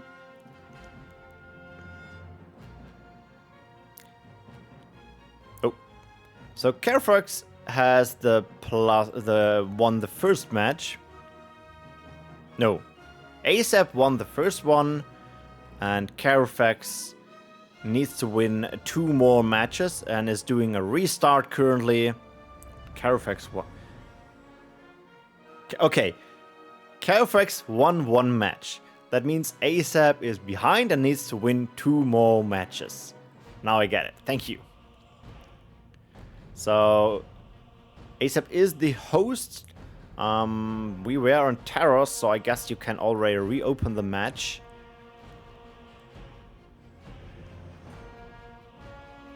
Oh, and you're not seeing the game. Sorry. Here you go.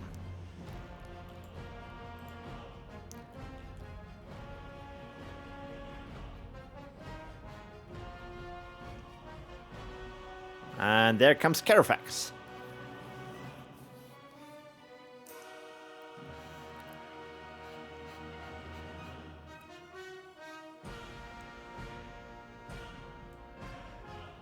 So, first deck log to Carofex. He is playing a deck called Shaurik Schatten.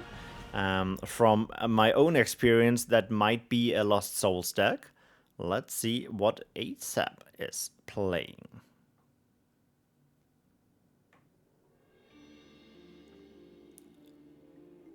I'm also quite happy that ASAP decided to use map choice and play Taros. Like I said before, I really like the new map.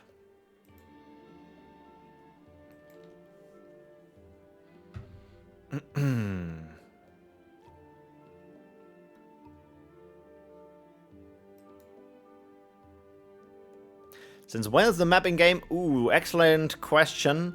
Half a year? I think. Something like this. So this is the first map the Skylords Reborn team added. So far, like Metacross said in the beginning of the stream, some maps were adjusted slightly, and in case of Uru, I would go so far and say adjusted significantly. But this one is the actually new map.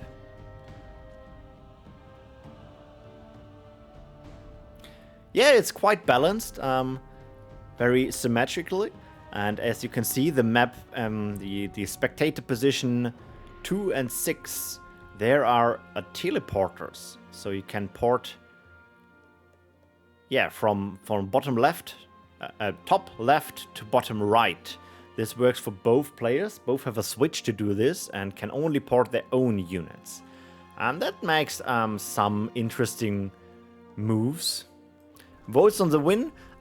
We do not do the votes for this one since there's already one match played, and I think it's unfair to now do a vote. If you already have +1 for Carofex, we will do one for the next set of matches. And a big fan already with a fire start by ASAP with a wrecker, using the ability to summon undazed units, going for first Sunstriders, then Strikers, switching the Forsaken. Nest is surprising. Oh, that was a very last second eruption there, but enough to hit that Dread Charger. Next Dread Charger trying to trample units. Will he get out of daze? I don't think so. Very close call, but first match won, first battle won by Jochi. Not sure. Should I call him ASAP or Jochi? Or maybe other pronunciation? Good question. No answer.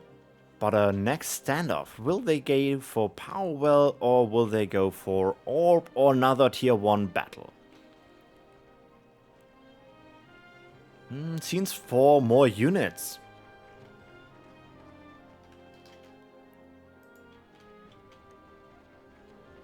The man goes by many names, I see. Dodging the... Oh, look at this. Quite nice dodge. But sadly not enough to kill off the switched Forsakens. Big nasty, but not killing yet. And he is up with more and more of these... Okay, double use of the ability here. Maybe one too much, but that is now a very nice position. Carofex now losing the second tier 1 battle. Big army now marching to his tier 1. He can try to take a tier 2 position in the middle, but he needs to defend this. Not taking tier 2, instead doing a split attack, and we see a heal up for the units. The longer he has the time to heal, the stronger that unit will be, but also giving the window for Carofex.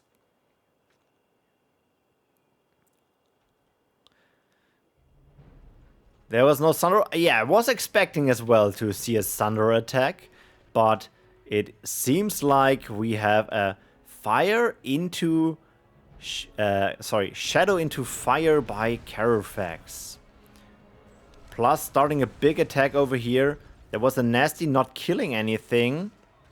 One down. Some undead strikers. But tier 2 is up now. What is the unit we see? Maybe we see a bandit minefield. We see an eruption. That was pretty okay, I would say. Killing a lot of units. And now with Dark of Assassins as an S counter. Switching targets in time. Just in time for the first healing, but not enough to kill everything there. And with that, Carofex is back in the game. He does not have the Powerwell yet, but with attack, he can be super annoying. I think playing an uphill battle with tier 1 fire against bandit tier 2 is quite difficult. Let me see what affinity is that. When you switch, close combat units will deal more damage. So stronger against close combat. But instead going for the power well with life weaving on them. Yeah, they're kind of indestructible since they are healing up with every attack they do. So we see an eruption. Not sure if that was needed, but yeah, that supported bandit spearmans work wonders on that power well. The knockback is the only thing, the only reason why the power well is still up. There you have life weaving. Is that enough? No, it's not enough. 4 HP, 5 HP. Oh, 1. Yeah, the squad mechanics were kind of problematic here. In the meantime, Armatores got the win against Bird. Congratulations on that one. Power repaired in time. That was a close one with the bad RNG by the Fire Swarm. Bandit Minefield. Ooh, hoo, hoo, hoo, hoo. Killing off all units. Killing off all units. And even a railing banner right in their face. Strikers. Killing off the rest of the units. But here undazed S counters. Yeah, even with the strikers and their healing ability, there is a limit.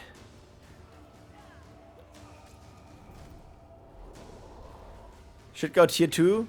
Yeah, I think the window is over. He did the repair on the power well, and so he does not have the energy anymore. And now it's the question if he can actually defend the power well. Yeah, power well down. But he paid off. Yeah, he paid off. Not by a lot, but it paid off in the end.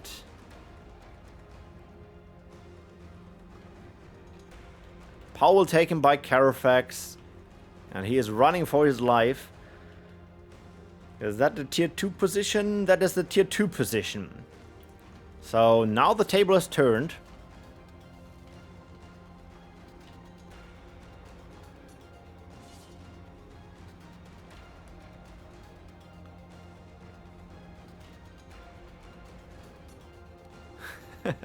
Just realized that the live card show thingy was thinking that bandits is very similar to banditos and decided to show banditos.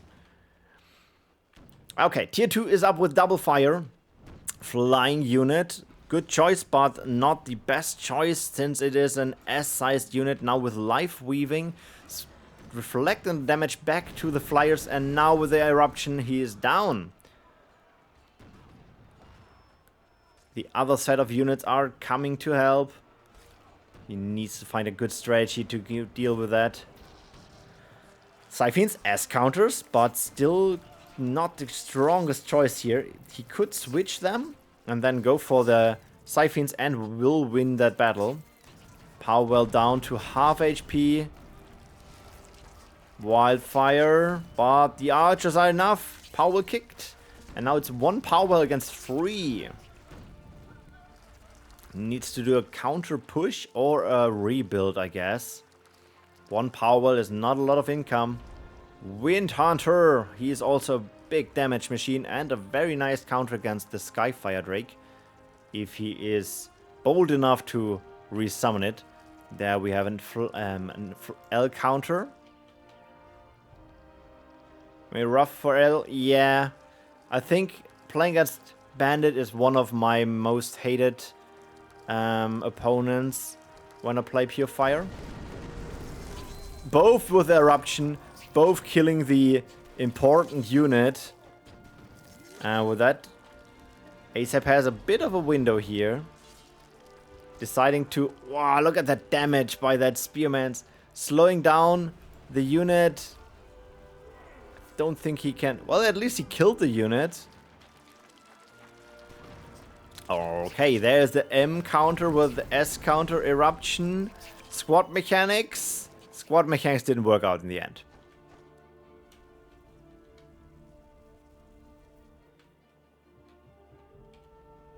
No power well built Saving energy, I guess. There's the power well. But you're still behind in one. And that for quite some time at this point. Carofex running over with his bandit units.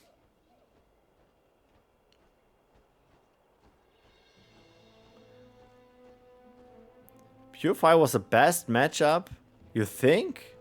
Okay, maybe I'm just bad with Purefire. But now it's time for defensive strategy. Ooh, that is a scary move to summon the flying unit. He can one-shot this. Okay, he was in range in time. Even with an eruption to cancel it. Double erupt. Okay, it seems like Carofex has quite some energy left.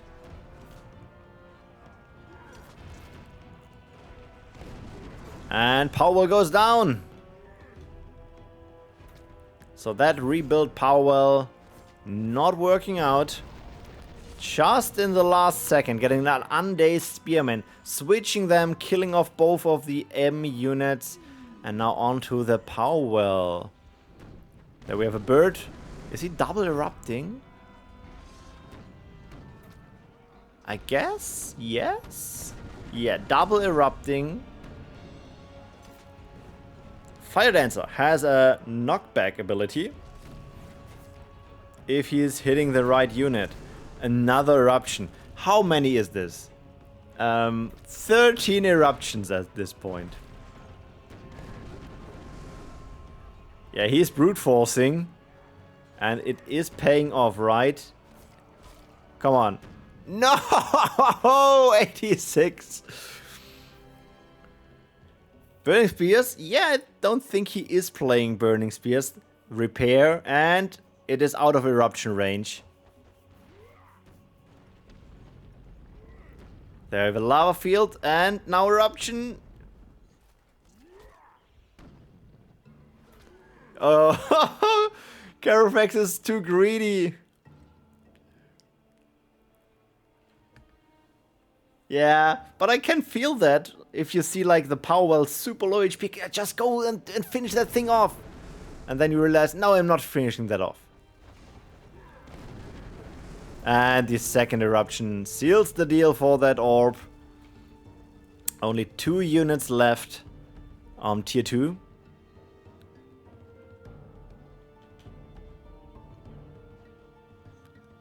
And now it's 1 power well, tier 1.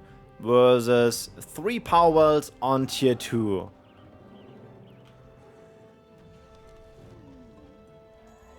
Sunstriders against the bird. More Sunstriders. Nasty surprising. A Wind Hunter. That's a bit unconventional. Lava field. And that is GG called.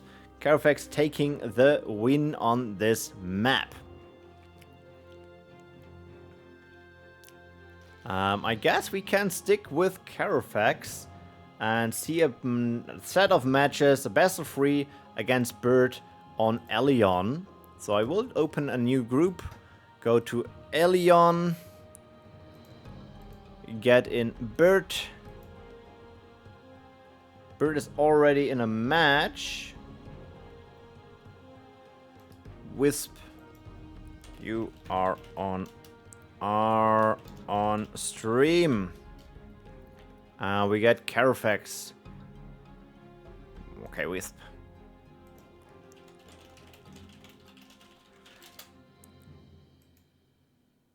I was spectating. Okay.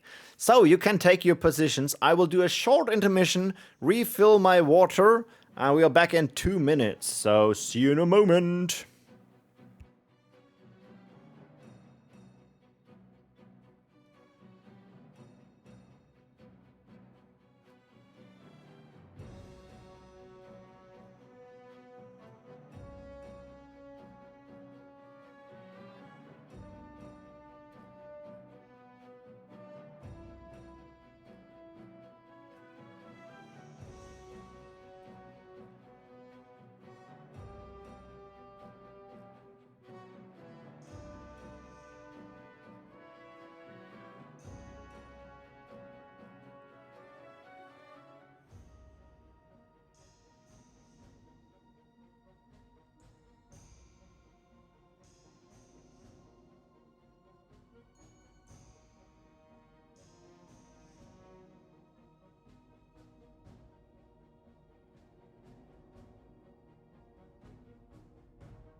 All right.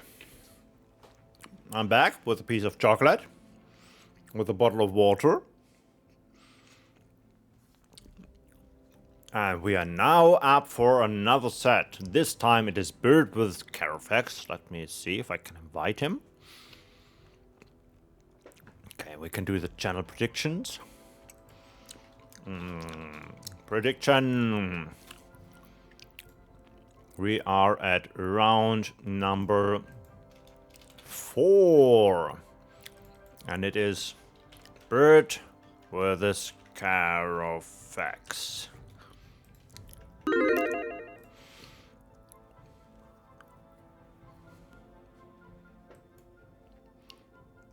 We do a quick roll and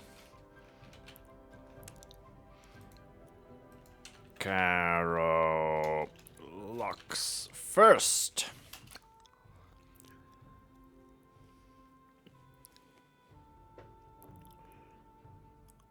Where's the button to cancel ranked match? I'm searching for it, but the button disappeared. Maybe it's a bug. Normally it's in the bottom right corner. Maybe it was kicked out. You were kicked out of the queue after that time. I'm not sure. Maybe you found a bug. Maybe you fly out of the queue after 999 minutes. Who knows? So we finished off the first 3 rounds. We can have a look at the standing. Fresh. So Armatores did win 2 and lost 1. And Afro and Radical won 2 so far. So they are currently doing their battle here. Let's see. These two didn't have their battle yet, right? Afro and Radical didn't fought yet. Yeah, they will be in the last round. I guess we can have a look at this. Maybe the bracket will change over the course of action. But we'll see. And Bird is adjusting his deck. He's typing he wants to max out his charges. Seems like he is putting cards in his deck which are not meta and not part of the free PvP pool. That's interesting. We'll see what he's playing.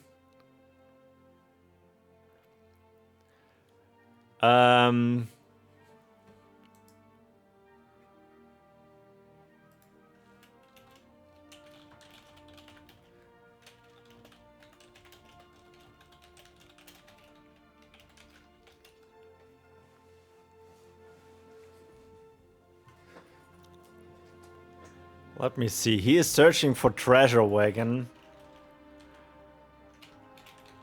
Do I have treasure? I have treasure wagon. Okay. Let's support someone who wants to play off meta and lend him invite for trade.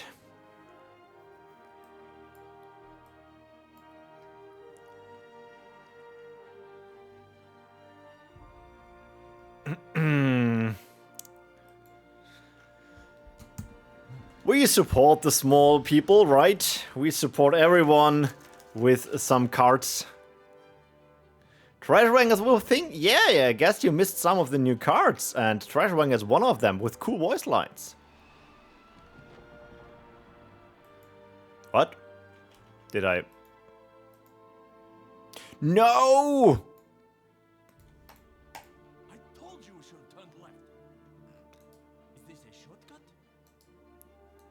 Yeah, okay, you missed quite some stuff when you haven't played in years. It's a cool card. You might also miss the fact that there's I cannot show it, but there is a new PvE maps. There is Into the Jungle, there is Unexpected Visitors, and the one-player map called Heart of Trouble. So if you're more up for PvE, there's new stuff to explore.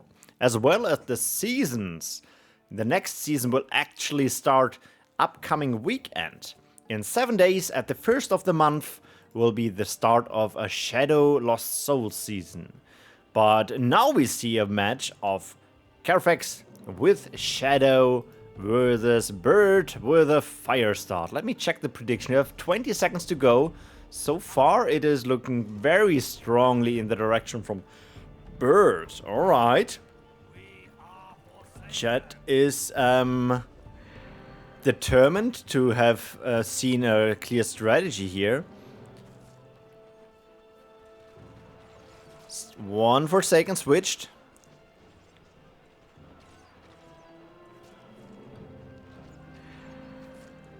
You've reset the game doing this. Oh no! SK, it seems like you have to do another round of search. Report a bug.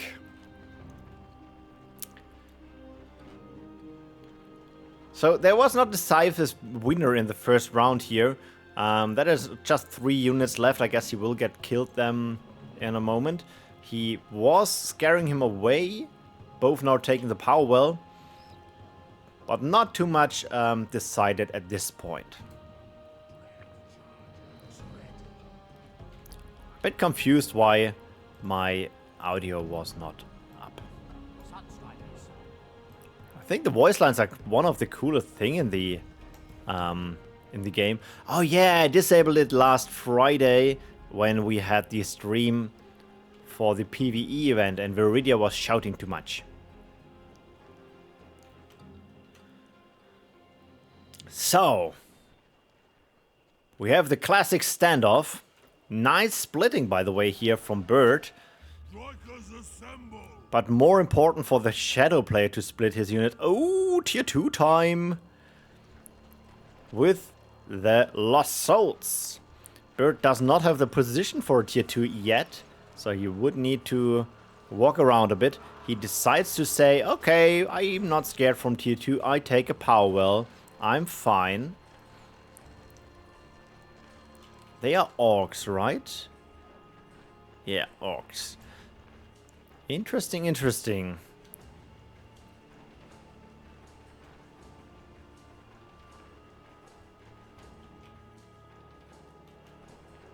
Okay, now both of them are attacking the power wells.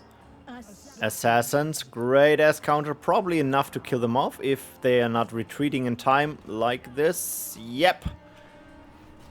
And here we have the Lost Souls ass counter. Even they are just elves and not humans, the damage is pretty huge.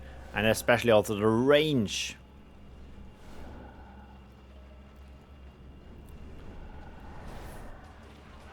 Okay, two-shotting. Yeah, there we see the tier 2 now coming up in a Fire Frost deck, while Carofex not taking a power well yet. He is determined to push down that power well before that orb goes up for the Cobalt trick. There's the nasty. That will be enough. That will be absolutely enough. Will it be enough to do a double kill? That would be huge. 500. Oh, if the Dancer would have focused, I could have been enough. But even with now tier 2 up.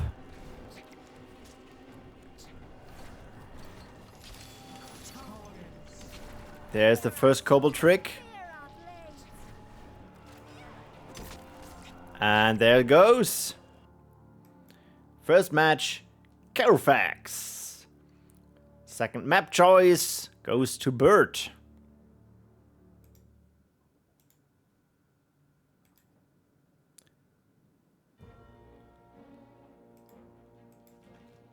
Map. Terrors, please. Terrors it shall be. This gives me a moment to have a bite from my piece of chocolate here. Else I'm running out of steam at some point.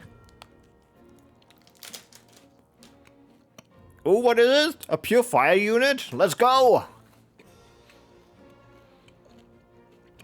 We saw a pure fire match on this map with Carofex as opponent just a minute ago.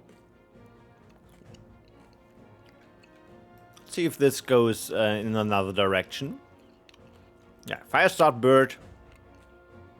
Carofex not summoning anything yet. Let's hope the game didn't crash. Okay, Carofex got a crash. I think we can do a restart. Yeah.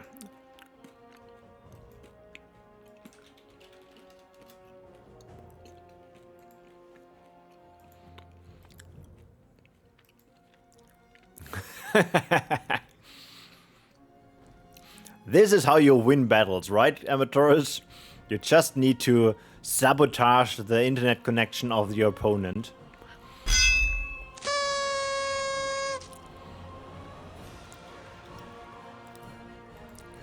I see you are sitting there in the lobby waiting for your opponent. Who is your opponent? You are waiting for Afro, okay.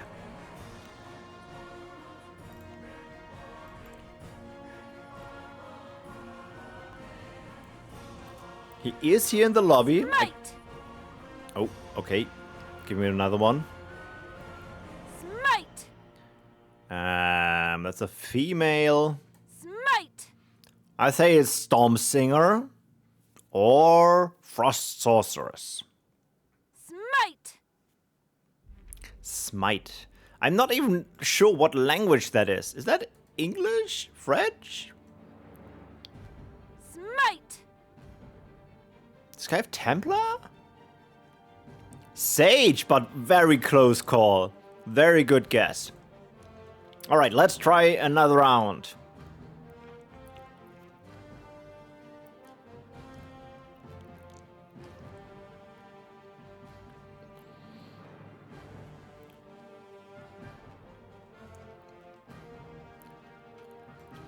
And Carofex against Stein with a shadow and Bird with a fire. So, let's try this again.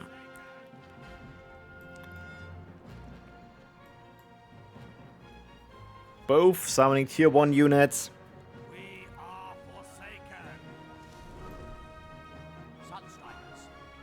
No early tier 2, no early power well on this map. The distances are just too short and can be easily punished. Forsaken.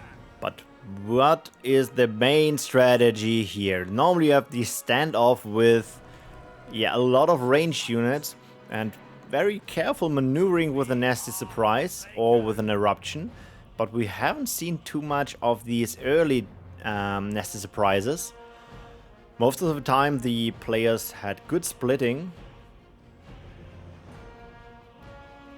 But it seems like no battle is starting yet. We see a split off of Carofex units. And we see Strikers. I'm quite happy how the Strikers came back into the meta, kind of.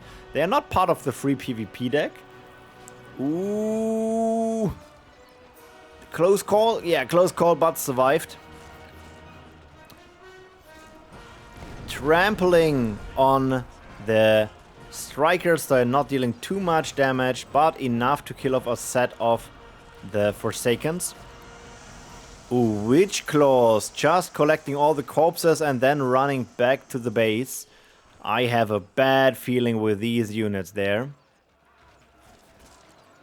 They can do an ability when they are collected enough corpses, which deals big times damage, but you need a building close by to activate it. So Bird needs to be careful about it. You can even put a life weaving on them to make sure they will explode. As a fire player, I had quite the problem with that ability, but we will see.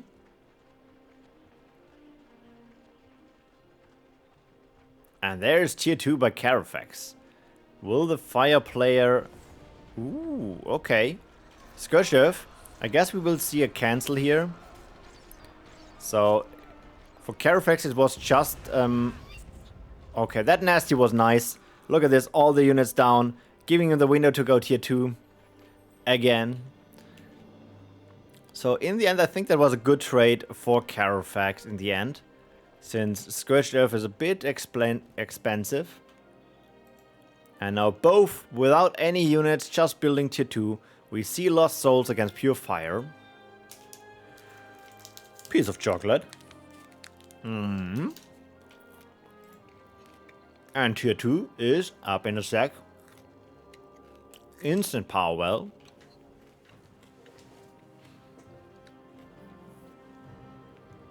In the meantime, tier 2 in the middle. Instant power. More power wells. Followed up by more power wells. The time between the power wells was like, I think, 3 seconds or so. So the difference is not too big currently. Carofex secured another power well position, it seems.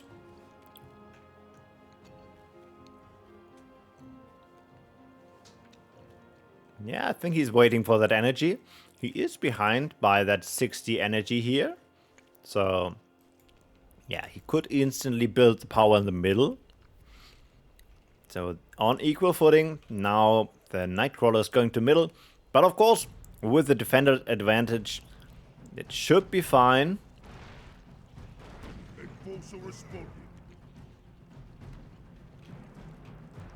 Tiny bit ahead, lower score, yeah, but very, very tiny. Are you humans? That's orcs as well. I think fire does not have too many humans. I think burning spears are human for the bonus damage from the Lost Dancer. Both are just collecting energy. Oh yeah, for a Lost Reaver, expensive unit, but a lot of potential.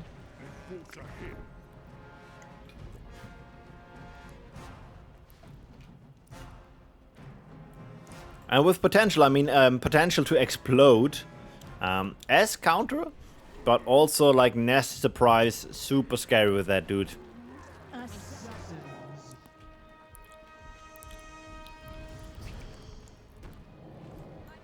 And with that, the crawler goes down.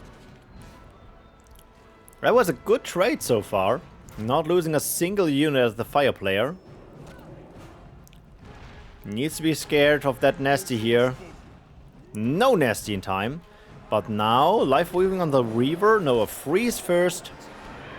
And all go ham on that power well.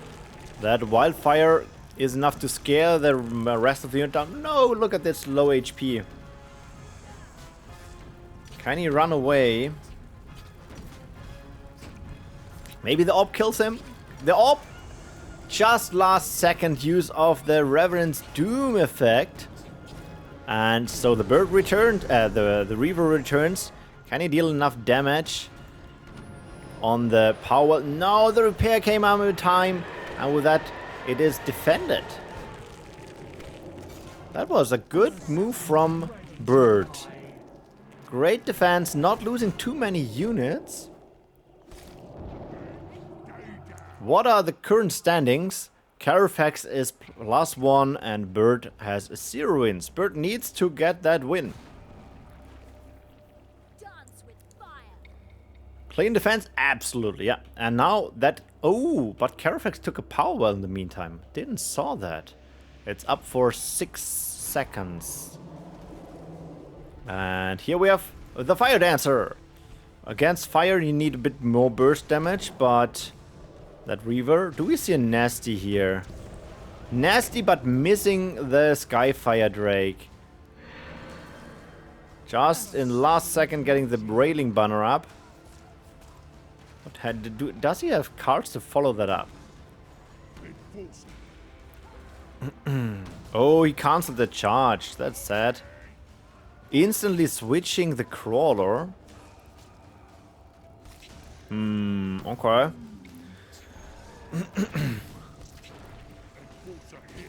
Yeah, if you're not sure what to summon, I guess it is Enforcer time. And there goes the railing banner. Nasty, nasty to clean up. Yeah, that attack was not as clean as we saw before, but equalizing in power wells is also important.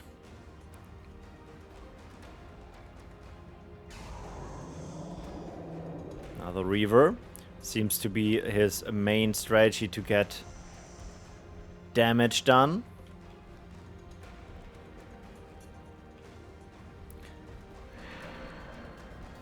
both of them didn't play too many cards yet. I think there's a tier 3 potential in their deck. And with 4 power wells, 4 additional power wells, I think there's also a high chance that we will see these tier 3 cards at some point. Lava fielding into Earth counter freeze. Just dodging. Will it be enough HP to kill the Dancer? No, Dancer survives. Another lava field to clean up the rest. Expensive, but absolutely worth it. And that, yeah, he summoned a Dazed Nightcrawler. Else he could do another nasty. And yeah, just now running for his life with that Frostbite. That will be close. No! And there dies the bird. Expensive unit.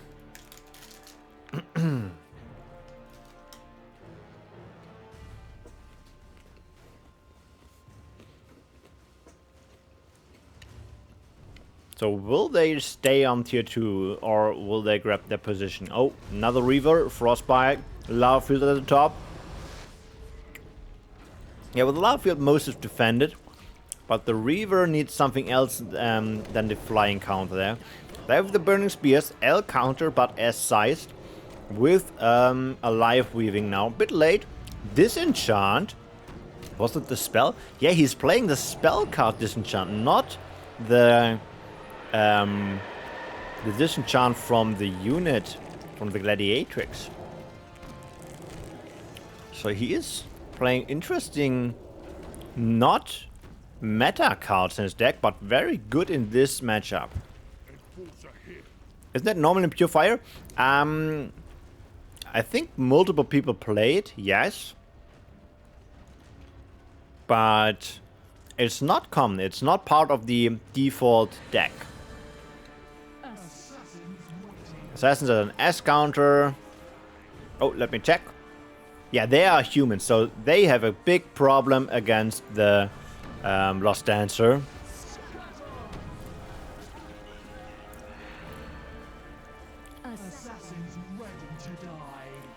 Yeah, nowadays normally you have the Gladiatrix in the deck and just use the ability from her to have a deck slot free. But in case of this matchup, it was phenomenal. And so we see the tier 3 coming up.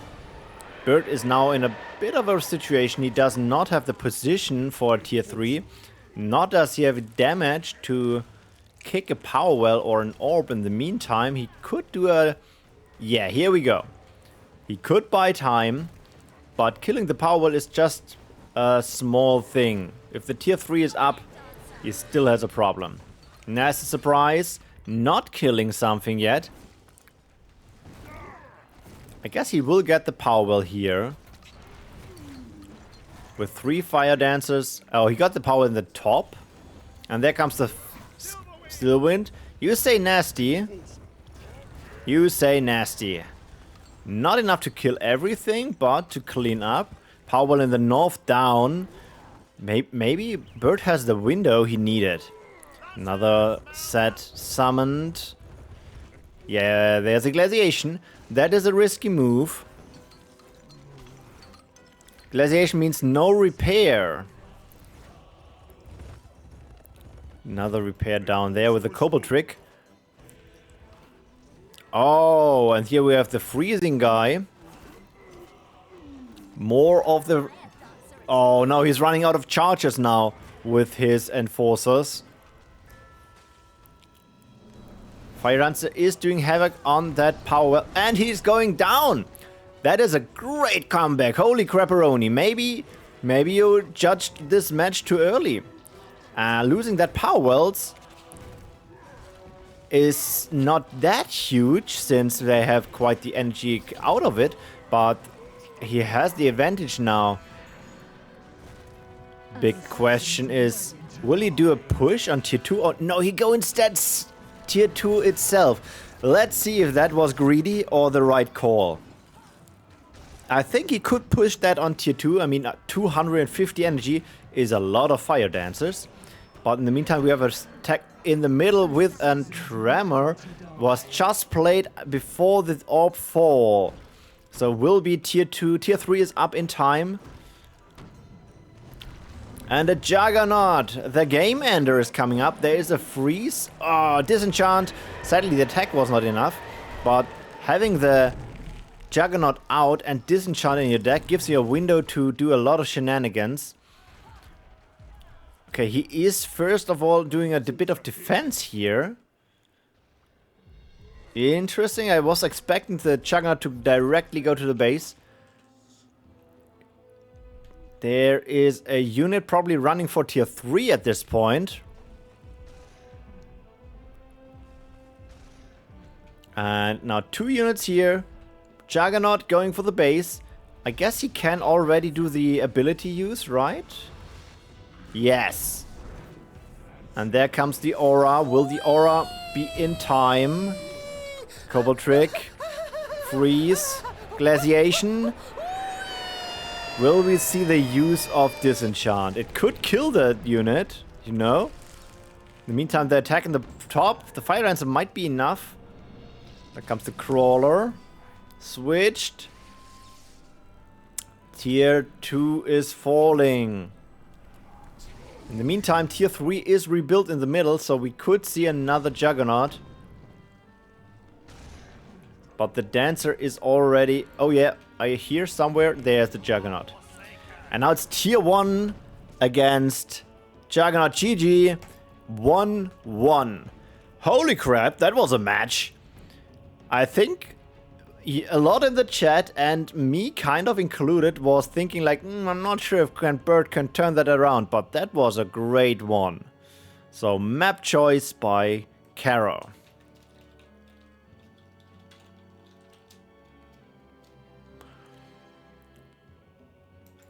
Let's see where we go for the decisive match. We go Haladu.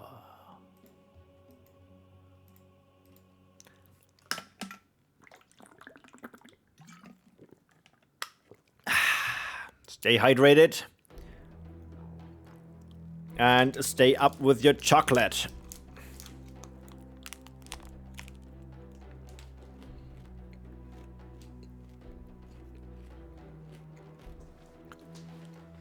So nice to clean that up. Yeah, I'm not sure. Maybe Carofex had to spend too much to keep his stuff alive.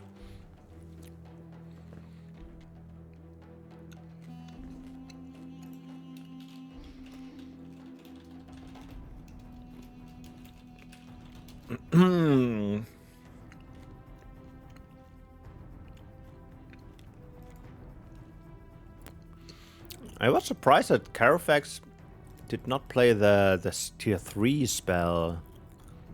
Here, the ice shield building. Probably didn't have the slot for it.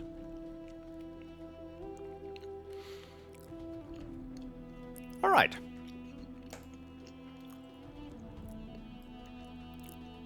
Carofex is checking his deck. And so we go to the decisive match. In the 4th round.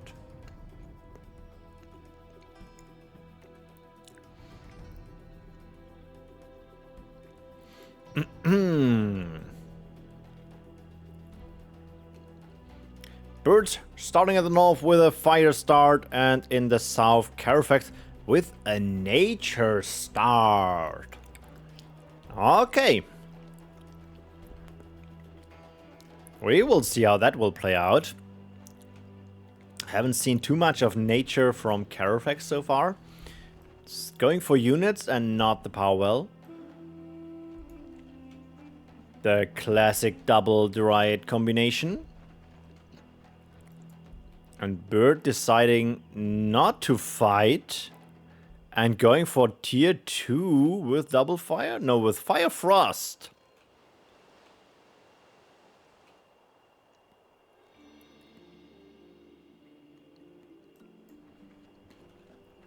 Instead, we see a power well taken by Carofex. He is feeling safe, I guess. Also the power well for Bird. That could now be interesting. That spot here costed 250 energy. I mean, nature does not have the big burst damage. So with frost, you can repair the crap out of it. And, ooh, closing off the map. No more power wells for Bird if he is not running crazy rounds around the map.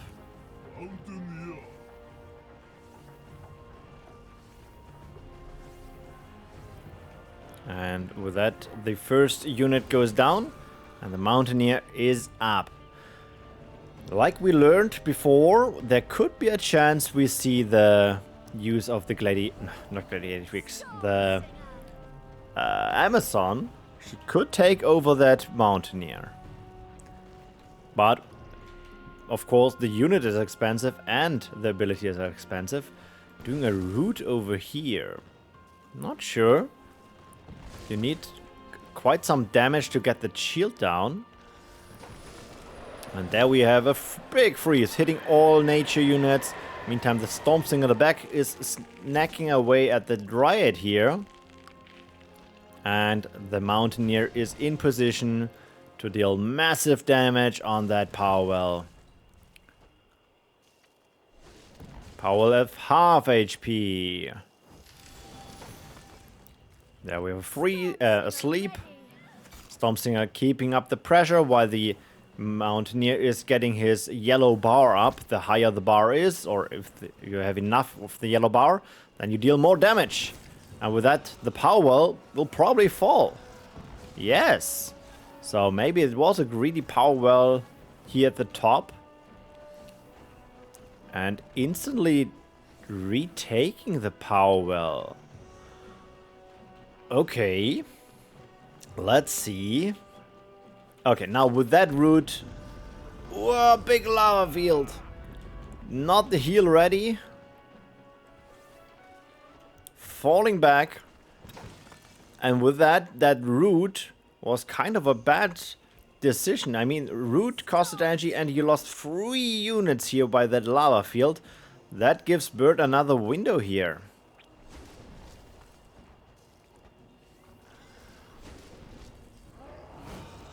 Already playing the heal on the Mountaineer, even the shield just replenished. But this looks like a kick power well as well. And just... Woohoo! GG is called by Carofex, and with that, Bird is the winner of this round. Prediction. Winner is Bird.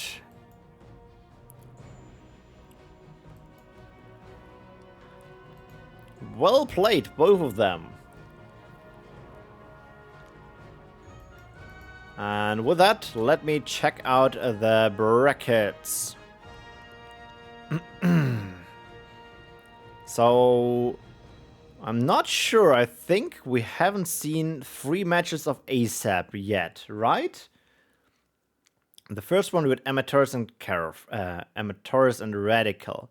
And the second one we had Triggz and Bird. Then we went to Triggz and Afro, I think. And then we now had Bird and Carofex. And the next one, ASAP is not playing. So I guess we can decide if we want to have another round with Bird and Radical. Or maybe check out Triggz and Armatores.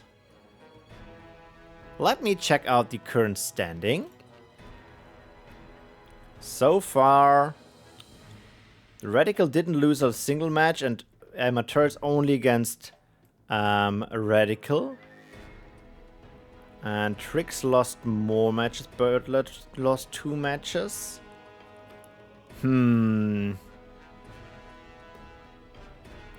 Yeah, Armatores, feel free to take a break. Just let your opponent know that you're just getting something to drink. But I guess we can go for Armatores and Triggz, since Triggz had his break and Armatores is doing the 5-minute break. So let me just reopen your match. We are going to Lajesh. Lajesh. With Triggz. And Armatores.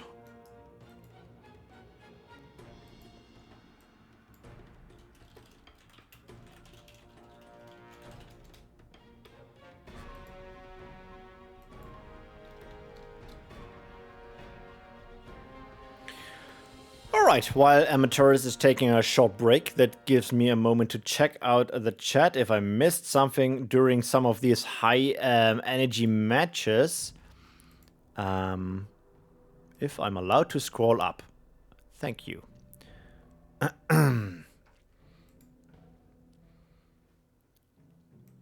Also, let me have a look over here. Yeah, so we are now going Triggz and Armatores, and the next round we're doing ASAP and Bird. And then we are already in the last round with Urmia. I haven't seen Urmia yet. Huh. Okay, both are in. Armatores is doing the first deadlock.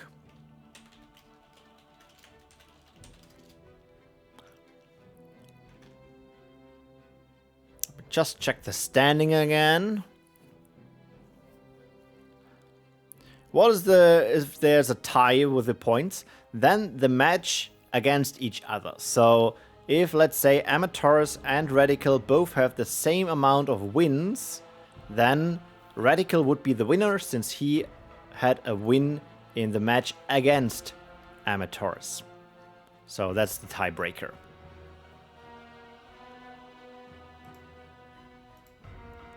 And since you cannot tie your match against someone else, yeah, we don't have a second tiebreaker.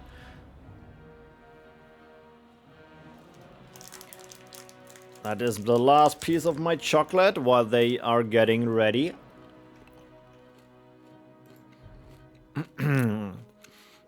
By the way, do you want to do a short quiz while they are doing their break? We can do a short quiz, right? So,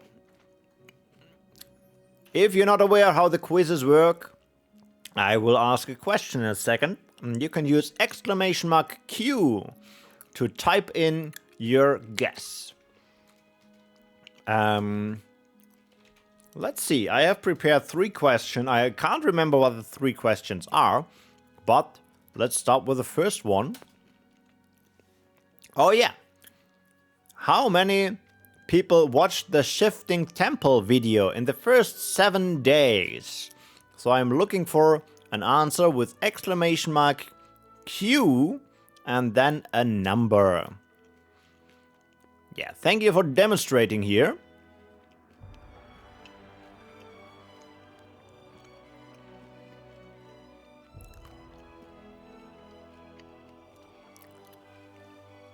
To be honest, I do not know the answer anymore. I prepared that question actually like 2 weeks ago, 1 week ago. Yeah, we all will be surprised in a moment here. There will be no booster for you, since this is not an official event quiz, but I can open a booster for you if you want. Video has 991 views now.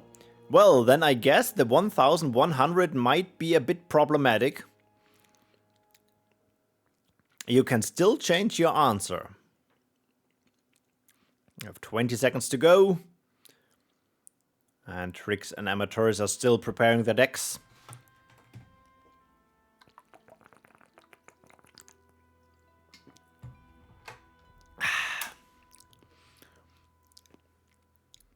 All right, 5 seconds. And the time is up. So, and the winner is Rapsy with 500. The correct answer was 604. Not bad at all. So, I can open a booster for you here on stream. What color do you think is the promo card this time? Oh, look at this. I got a booster from the event. Nice. The Bandit Turtle Gun. Okay, the promo Bandit Turtle Gun. Let's go. Bandit Turtle Gun. Turtle. Promo Batarial.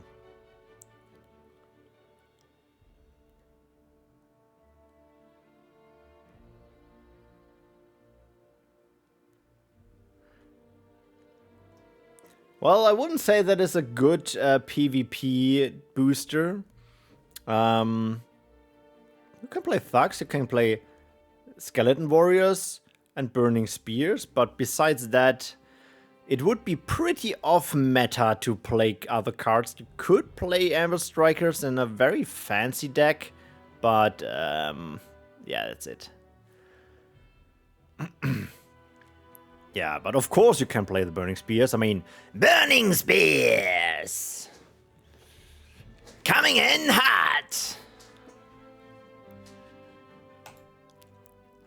Okay, we are on Lajesh. People are just getting ready the decks. Armatores is the one with the first deck lock. He is just taking a break here.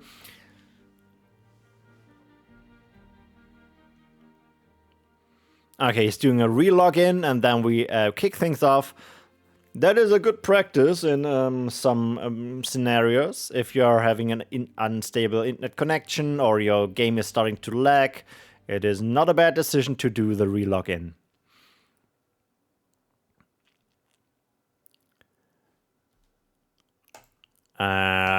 So I will get already ready. Armatores is already online. I just got the Heart of the Cards. Okay, let's open a quick booster. The Heart of the Cards booster. With a promo Ice Guardian. I think Ice Guardian could be also a very cool promo card. And deck lock by Armatores. Now it's just Triggz. Will we see a nature deck? Or is that... Oh, looks maybe like nature. Let's go! Oh, I haven't started the prediction, right? No! Prediction. I knew I wanted to do something. Prediction, round number 5. Armatores with a... Sorry, I can't show something. Triggz. I'm slow with typing. Let's go! Alright, Triggz, Nature Start, Armatores, Fire Start. Nothing happened yet, thankfully for me, so I could do the prediction. Not even building the power wall yet, just dancing around with the units. We have the Amazon Start for the Nature player. Can be very nice to just take over the enemy unit. Stacking the double Dryad. So no Eruption, triple Dryad. And there comes... Oh, one Eruption, double Eruption! Was that worth it? How much is a single one? So it is not worth it in terms of energy, but for the momentum it was not bad. But now with the Shaman up... Ooh... That trigger-happy Eruption guy. Holy crap. I think Choggy would be proud of this start of the match. Yeah. Shaman, great unit if you do a lot of micro. Oh, just the single unit erupt? I don't think that was planned. I think you tried to get also the Shaman and misclicked a bit.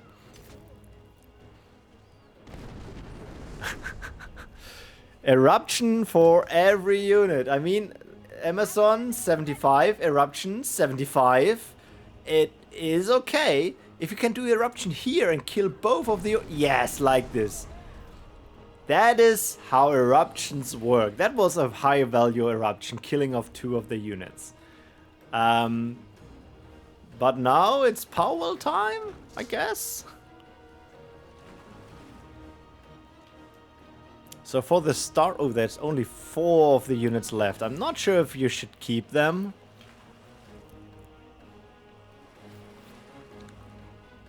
They are binding energy for the moment. But he is just running over, or not. No one is doing a move. Very interesting and defensive battle.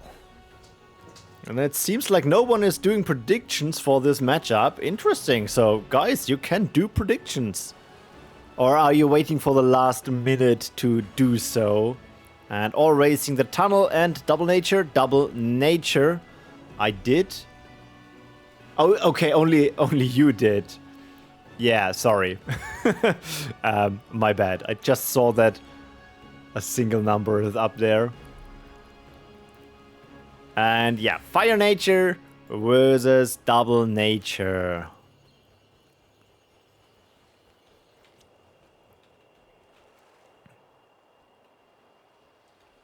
So tier 1 is now obsolete. We are playing tier 2. The archers, the half their archers are now gone, by the way.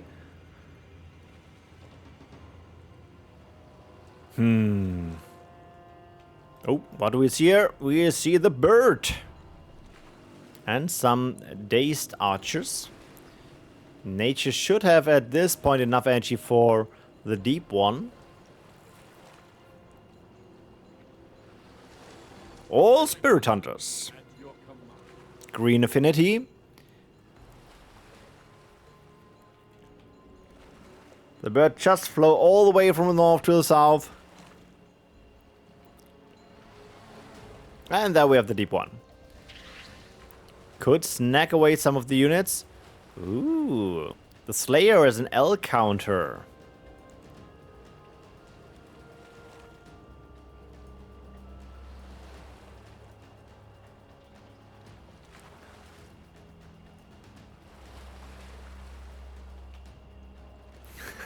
No gamble. I think that's a good thing that there's no gamble. I'm not sure if predictions count as gamble, but who am I to decide? Big oink to disable 2 of the units. Then a counter paralyzation just in time. But it will not be enough. There's the heal. I just wanted to say he could kill the Slayer and the explosion should have killed the L unit. But at this point, with a heal, it's not working out anymore. Oh, he is using mold. And another explosion. No! Nice tunnel last second.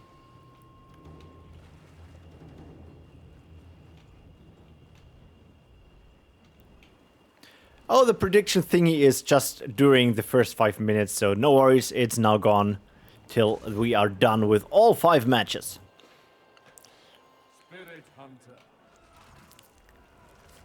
There's the heal with the Ravage. The bird will survive at this point. First skirmish didn't show off the Scythe winner. The kill on the deep one would have been nice, but nothing harmed here so far. Also, the score is quite equal.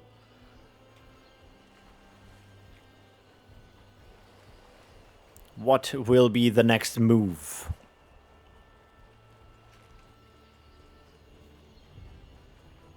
We are switching sides. We are going from the right side to the left side. No one going... Ooh, is that a Powell position? Nope. Forget what I said. Oh, it is a Parasite Swarm. Maybe we see a Stolen Bird. But against fire... I think there will be an eruption and then the brains will not work anymore. If really needed. We'll see.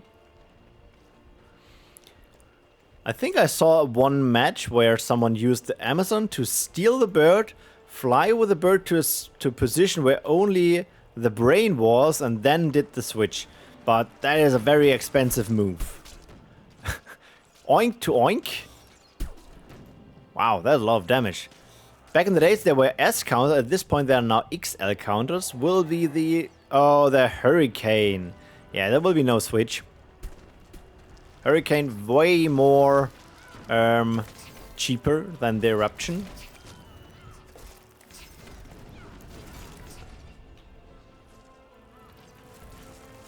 What do we have over here? Oh, sorry, I didn't saw that. There was a split attack with a burrower. And with that eruption, it was like the save. Power down to 600. And the deep one returned by tunneling.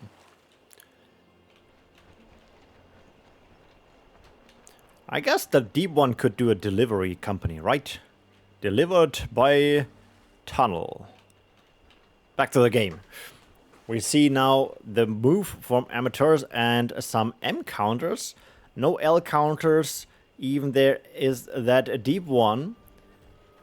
We are aware that he is playing the Slaver as the counter there. Is it Slaver or Slayer? No, Slaver. The Slayer are the archers. In the meantime, another one is coming to the north. There we have the unit rooted down, and the other one is oinked. Snacked away. Yeah, double L counter now. There we have a paralyzation to buy a bit more time. And, ooh, that mold. Mold in last second could not be healed. Second one is going down. Ooh, that hurts for the nature player. I mean, you have that cool tunnel here, but if you cannot retreat, yeah, that's not good. Now it's in the favor for Armatores. Oh, that single archer is alive. Can he do a last shot? Yeah, he can do the last shot.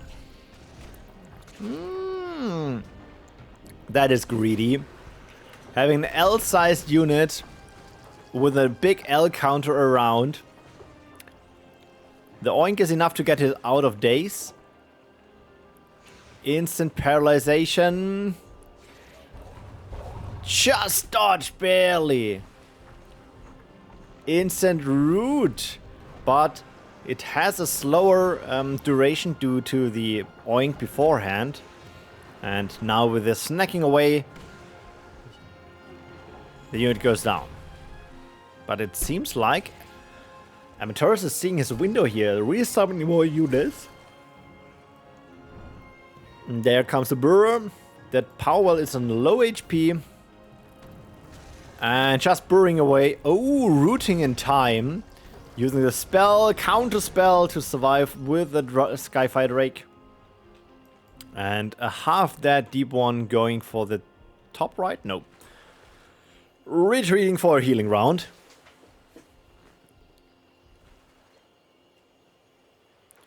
Isn't root full duration? I think it never was. Maybe someone else in chat can confirm, but in my mind, if I remember correctly, even back in the day, that root was a status effect like oink, like paralyzation, like freeze. But I could be wrong.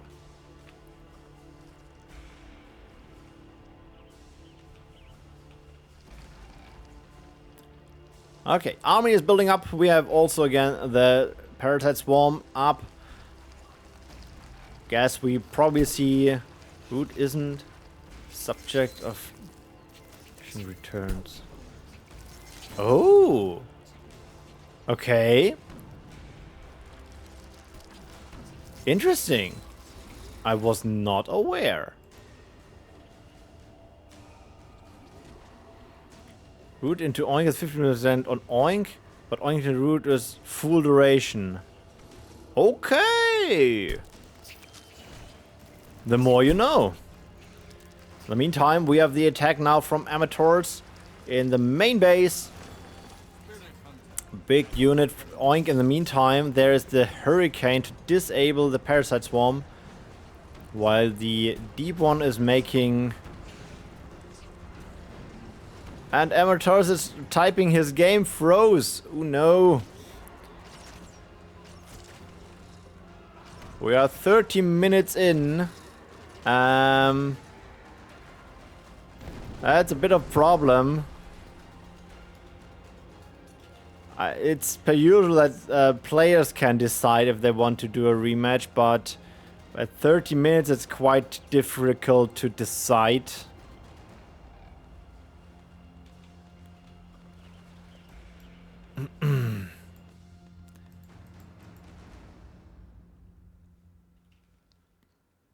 Let's see what they discuss.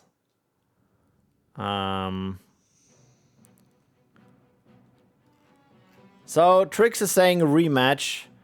We can do this, but we are having an eye on the time. So we are doing another round of Lajesh. We can do one rematch, but if we do too many, the bracket is falling behind.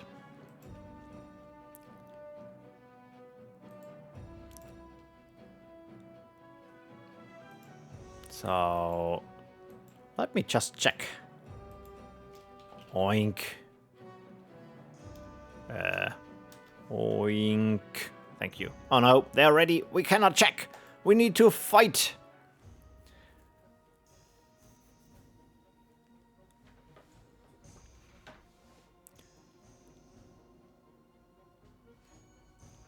With Game Free rough, yeah. But it's more a local thing, I think. I mean, I personally do not have game freezing and disconnects. So it's probably more a internet provider problem. Or maybe your PC have with technical issues. So it's quite hard for the team to figure something out there. So the start is similar as before. We have the double Dryad. And maybe the double Erupt to kill them. But it seems like Armatores is not doing the same strategy. Sunstriders, gear up. Sunstriders. Who asked for a pyromaniac? So can root into paralyze into root again. Be disabling unit movement for many things. Interesting? Yeah, but with that argument, yeah. It would make sense. Probably a bit expensive. But a strong strategy. Sunstriders, gear up.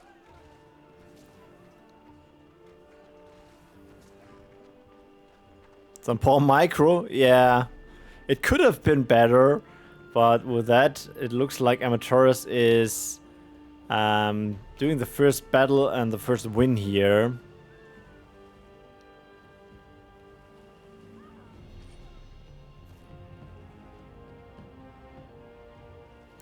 Oh, is Gravity Surge also not included in the cooldown thingy? Didn't know that as well.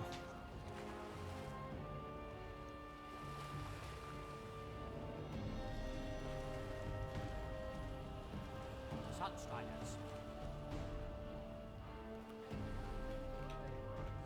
So, at this point... oh no, now I have a game freeze as well. Wait a minute, I just said I never have game freeze. Wait a minute. I jinxed it.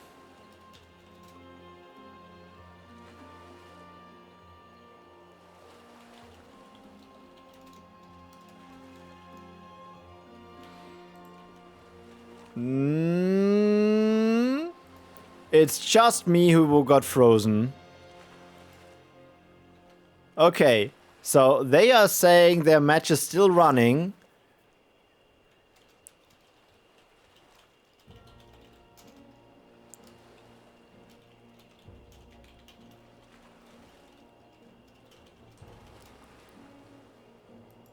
Just in Discord, still in the game. I think that is a bit difficult to set up in that short duration here. But we can see if we can figure that out. So let me see if I can get this running. You can hop into a duo. Oh, yeah, jump in a duo. And I try to get something done with a share. Because for the moment we can't see anything. Let me just switch over here and see if I can get that on the stream somehow. Let me just do this thing.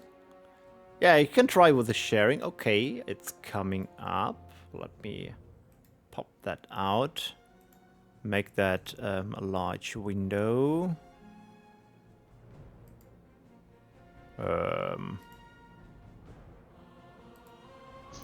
Does it work?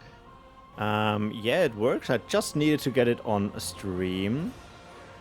Let me just make here an intermission thingy while I grab that stream somehow.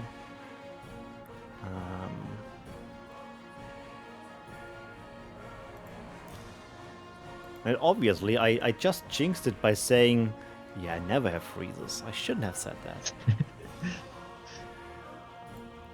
Okay, that should be it. You should see the stream from Luga. Let me just It looks strange in the stream, but it works, I guess. Okay, so what did we miss in the meantime? There was a big base attack. I didn't fully see it because I was setting up, but it failed. And now is the next try from Armatores, I guess. Yeah, the battle is quite interesting. It's, I think, also quite same skill level. No one is doing the big push and easy win. We saw it also in the first battle at the end. They both had the 3000 score.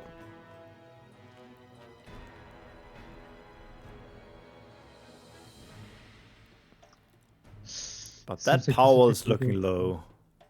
That might be it. Yes. And with that, Amateurs goes ahead in one power well. So Triggz might go for a counter attack, I guess. Yeah, he needs to do something. Rebuild or better is the counterattack, obviously.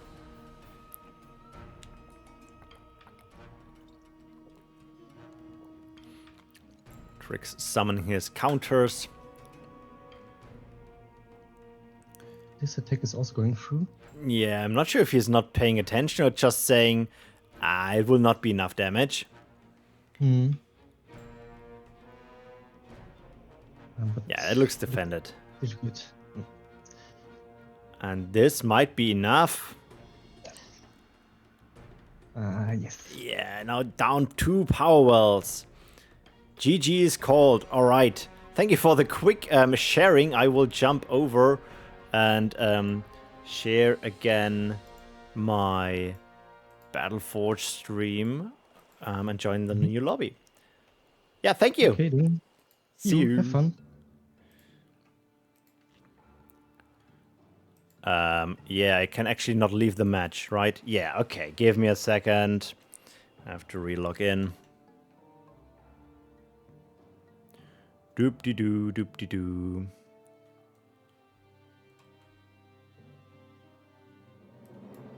Starting Battleforge again. So that was the first match we saw with Triggz and Armatores. Could you please start Battleforge? There was a technical issue. I know.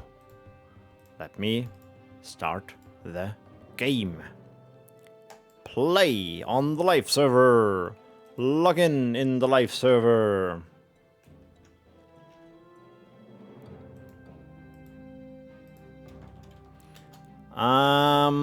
Let's find my group here. I'm not sure if they have made a new group or if they can invite me. Part of another group. Wisp.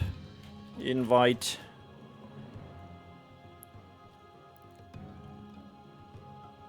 Not sure who is the captain of that group. If it's Armatores or Triggz. Create a new group. Alright, new group. I don't know the map. Who was the loser? It was Triggz. So Triggz,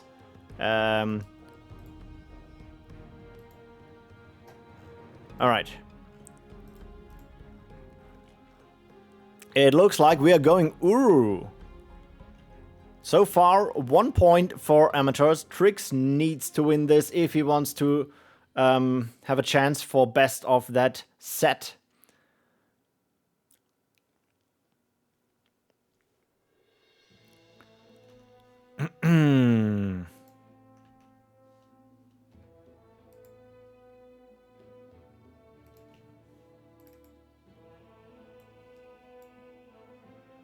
Just adjust my windows here.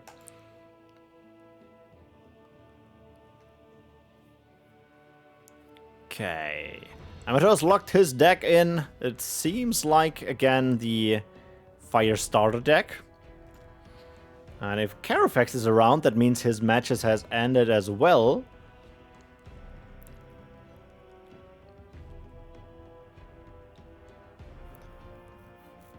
And his opponent in the next round is Triggz. So yeah, he's just waiting for the winner here to have his fight. And we see a start from Amateurs on the right side and Triggz on the left side. I don't have audio from the game.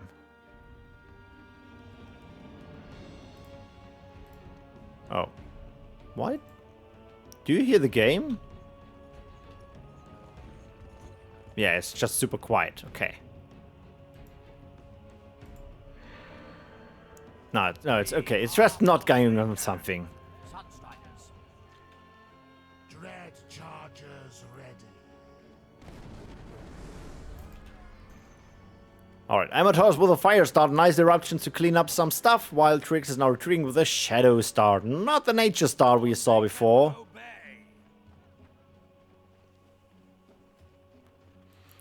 By the way, Amateurs typed in the chat that he removed the strikers from his deck, but yeah, with that nasty surprise, the table have turned, and now Triggz a bit making the progress.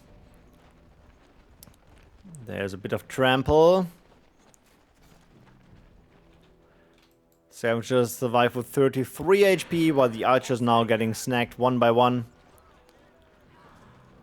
Okay, not one by one. One is still left, doing his worst damage against that single one unit here. Yeah, he will take a moment to kill that horse over there. And he's dead. Meantime, power well for Amateurs. Now with Defender's advantage against the Pure Shadow Tier 1. Pure Shadow Tier 1? Yeah, with Shadow Tier 1. I'm not sure how you cannot play Pure Shadow on Tier 1. Eruption against the switched Forsakens. Can he deal enough damage? Yeah, that is kind of defended. But now we see the attack over here. That is a difficult defend. These are racking up that damage. Power well of half HP. Not sure if Amateurs can defend that power well. Nope, power well goes down. In the meantime, power well in the top, getting this bit of damage by a dazed Dread Charger. And yeah, he is now getting his support. Instantly going for body blocking for his units to get out of daze. But reinforcements arrived from the fire player. There's an eruption, followed by a bit of damage. Not enough to kill all of the units. Okay, Triggz is keeping up that pressure. He is not gonna go down here. Cannot take a power well like this against Shadow. Yeah, kind of. That was... I mean, it was not greedy, but very hard to defend. He invested too much at that northern power well to not defend the second one. Yeah, but as you can see now, he is running out of steam. But kicking a power well that early is a good thing. That is huge. He is now retaking the power well. And Triggz going for orb or power well or another attack. I think he is going for attack. Okay, I was expecting him to do tech. But it seems like he is doing another tier 1 skirmish. Yeah, I just wanted to say that is eruption position. Peak eruption position. Yeah, and there's the Nasty, not killing all of them, but killing most of them with that last volley, yes. Now killing off the Scavenger, will it be enough? Ooh, another Eruption position? Yeah, no need for Eruption, I think. 4 of them survived. They will get out of daze. Dread charges. Not sure if this is now in the favor of Triggz. Forsaken obey. Sunstrider. I mean, at this point, Armatores is still that one power plus. Eruption. Yeah, I mean, the longer the fight will go on. And with just these squads, I don't think he can kick that power. He's getting more and more of the Forsakens. There's the Eruption, and yeah, they will die in a second here. That is not enough to kick the power well. With that bouncing around, with a... Yeah, everything that is now the moment when Triggz also says, well, power well time. In the meantime, power well taking the base as well, so this is staying +1. But keep in mind, one of the power wells was rebuilt earlier before.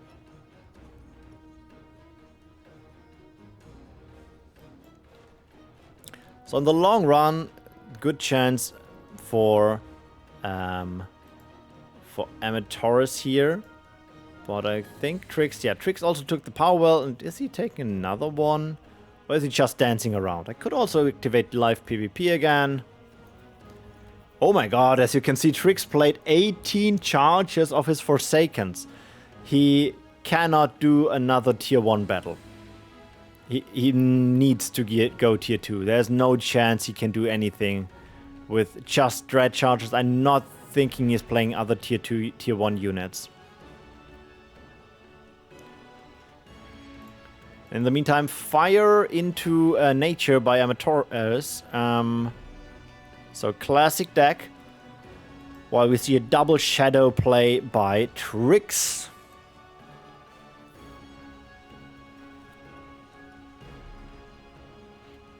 So I guess we will see some shadow mages and night crawlers.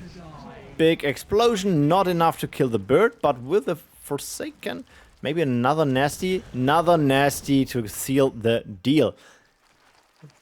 Of course, the Twilight Crawlers taking less damage by spells, so the nasty explosion counts as a spell.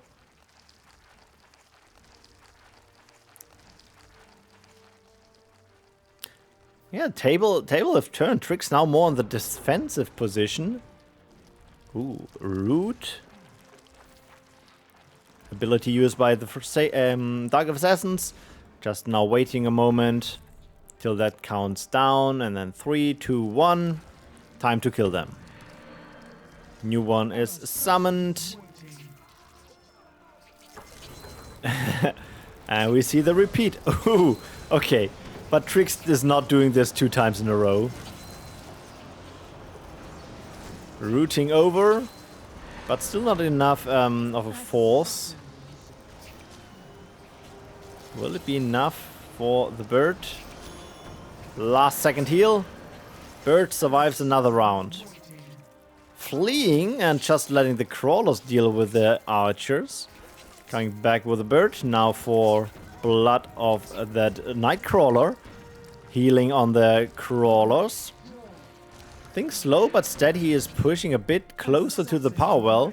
With the chance to deal damage on that power well. He is playing Hurricane on tier 2. Was expecting to see that earlier, but yeah, it works. Yeah, the bird is outside of the nest surprise range if you root him and then deal damage. But still needs to be careful. Not using his unit here. There's the oink. And maybe that is now the moment where power falls. Last second use of the chaos. Not in time. Lava field.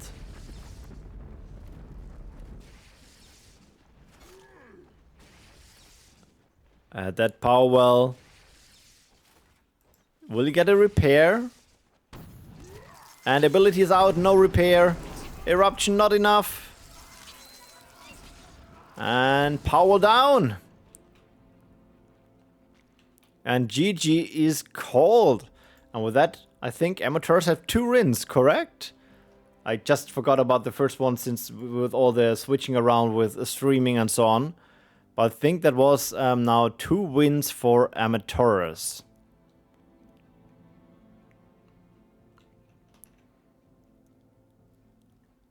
Let me bring up that brackets.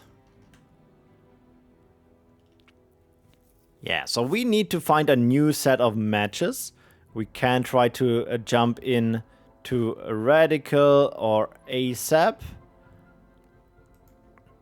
Let's see if they are already playing.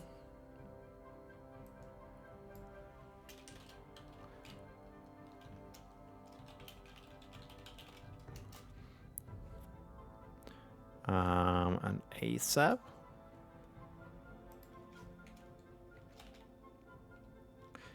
Against Afro, not yet. Yeah, I think the Afro match where I'm talking. Yeah.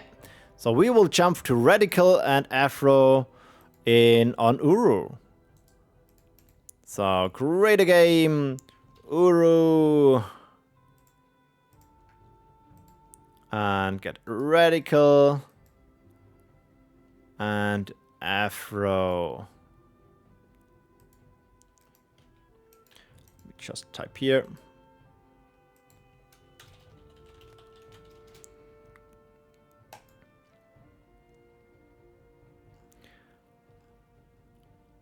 All right. The group is filling up. I will do a short intermission and get something to drink. The voting, yeah, we need to do this, of course. Thank you for the reminder. That means we have here a win for Armatores, and we start the next prediction,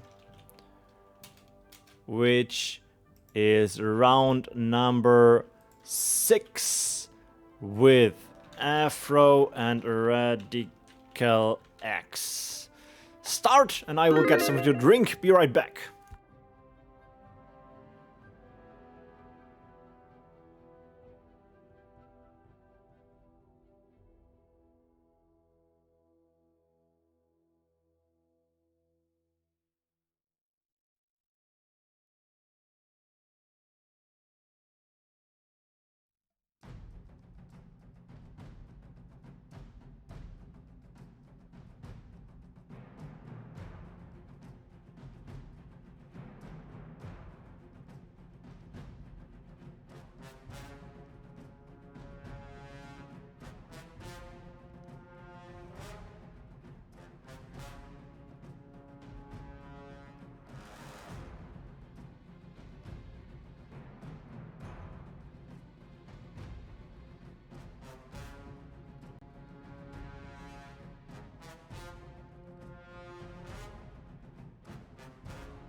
Alrighty.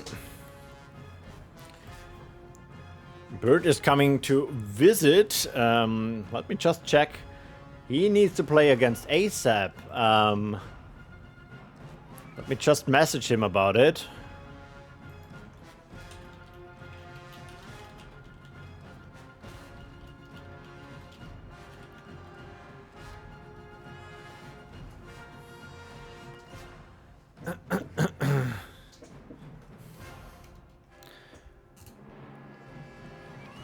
Alright, both are in the group. Let me just fix why my light is not on.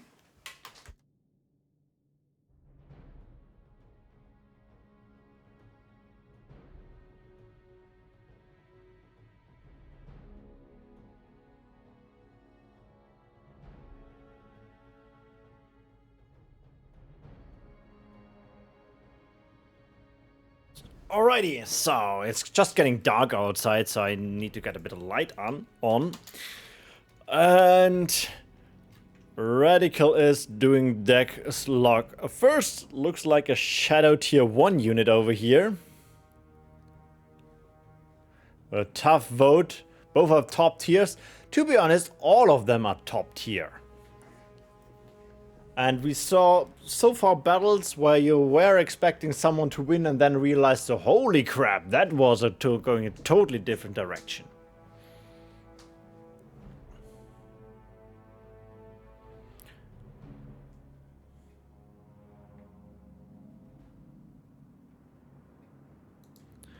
Just to clarify that.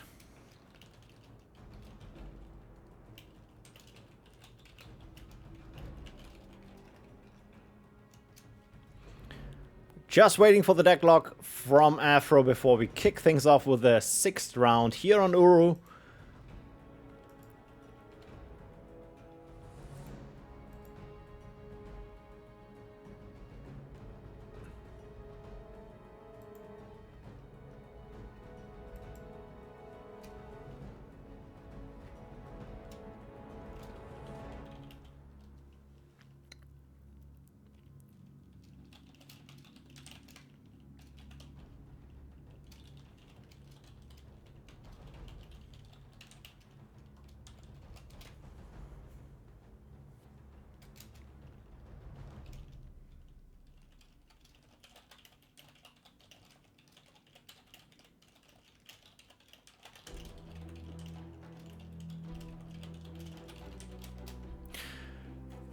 Alright, just have to clarify, so Bird needs to play ASAP and they want to do a short break, that is fine.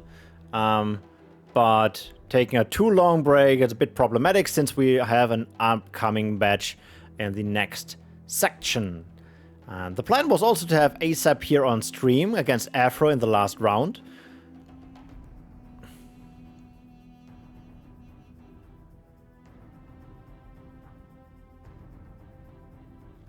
And now everyone, every seat is filled and everyone is ready. So let's go.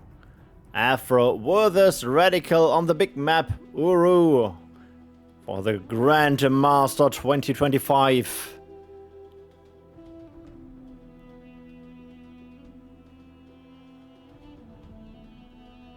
I think I should add there a background and maybe let the bracket show longer. It's quite hard to see.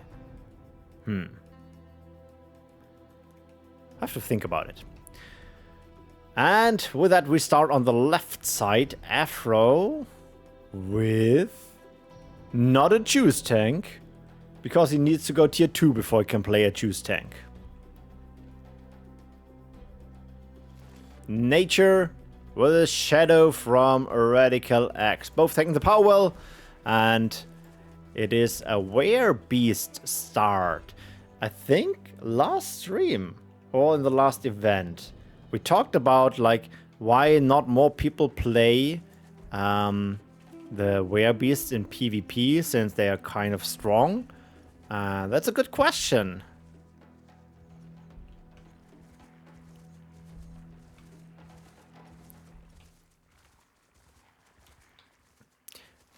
Since I won versus Afro, Radical won versus me, then the tiebreaker, I have to read it. I can check this during the matches, between the matches, what the second tiebreaker is.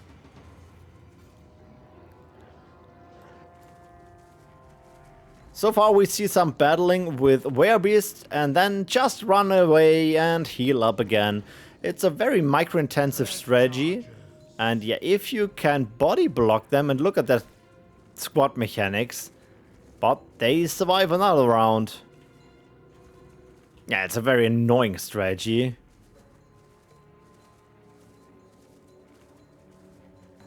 For both, I mean the micro-intensive strategies. Nox Trooper, big back here. Looks like, yeah, looks like a shadow attack into the nature base. That's a bit scary.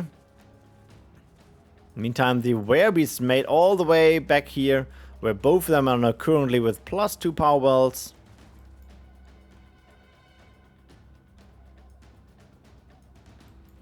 Hail Riders.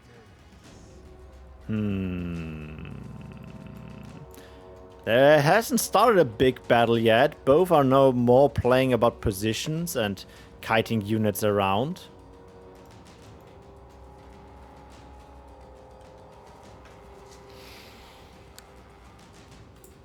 Dread Chargers. See. Yeah, more Dread Chargers and Nox Troopers against nature. Normally you would play with more of the Forsakens, but with the Hurricane you have kind of a problem. Now you have here Windweavers and Root potentially. Or not. Looks like this is the spot we have to keep an eye on. There's a Motivate on the Dread Chargers. And there we have the Root. Yeah. Quite cool tool here. But now there are only ranged units. And the focus is on the power well. That will be close. Could work. Just in Hurricane. Is the Nox Trooper enough? Ooh, okay, Red Charger, that is enough. Nasty. There you go. Power well kick from Afro. Radical is with that going a bit ahead in the power well department. And again, saving these Werebeasts.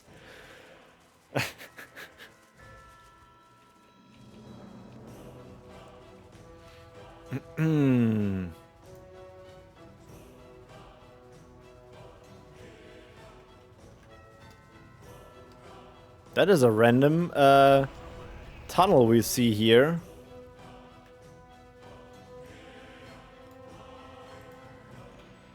Healing up. In the meantime, tier 2 in the middle with nature into frost. Stonekin deck.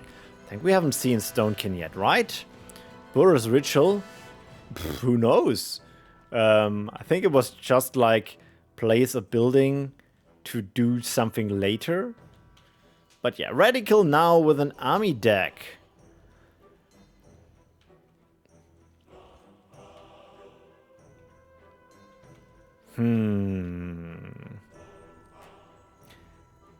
Afro killed all his tier 1 units in favor of switching to tier 2 and Void. Let's see if that was a good decision. Front line of the army.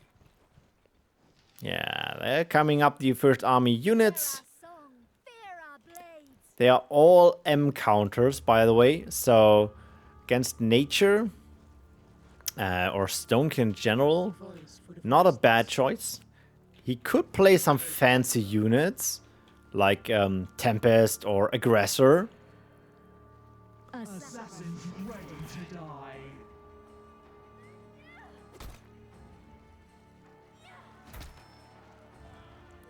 And there now the first battle starts. Stormstinger is retreating in time to get saved. On the other side we have now 4 units there. Switching off the assassins before they're just dying. There's an oink. And we have here the stone shards. Very strong M counters.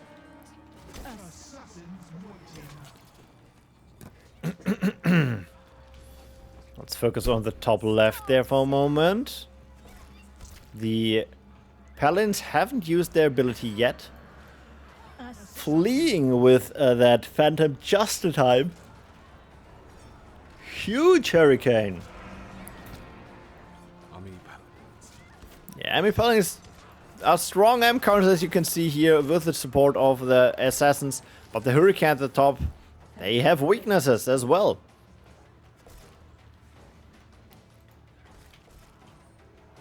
Not sure which unit is better. Seems like the army unit is stronger than the Stormsinger, but of course slow down if they are in the ranged mode.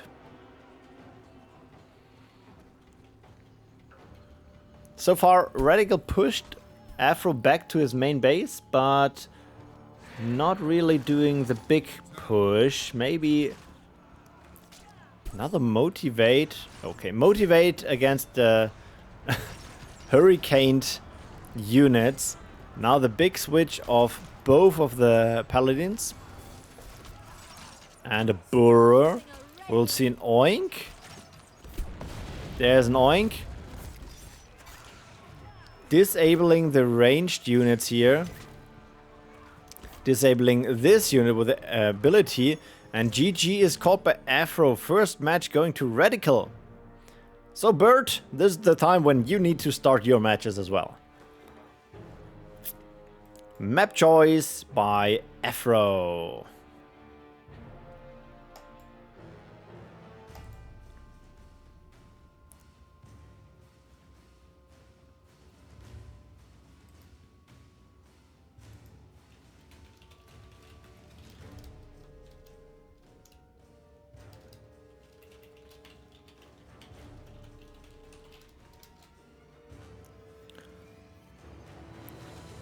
Let's see what the decision is. From the big map, we go to Terra's the small map? Question mark?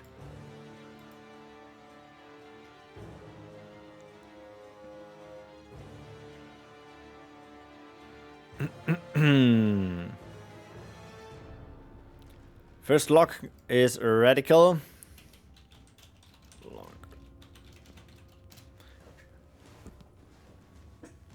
Let me just check out how the prediction came out in the end. Prediction. Ooh, more people said that Afro might win. Or generally just more points.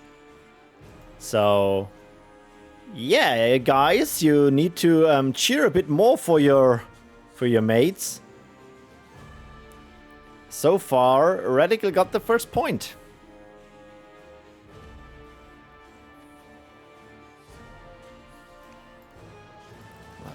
Take a look over here. Yeah, maybe that helps in cheering up.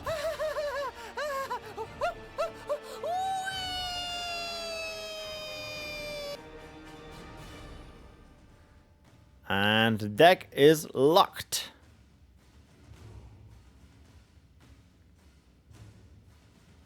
And everyone is ready. Let's go! Second round for this best of 3. Radical up with 1 win.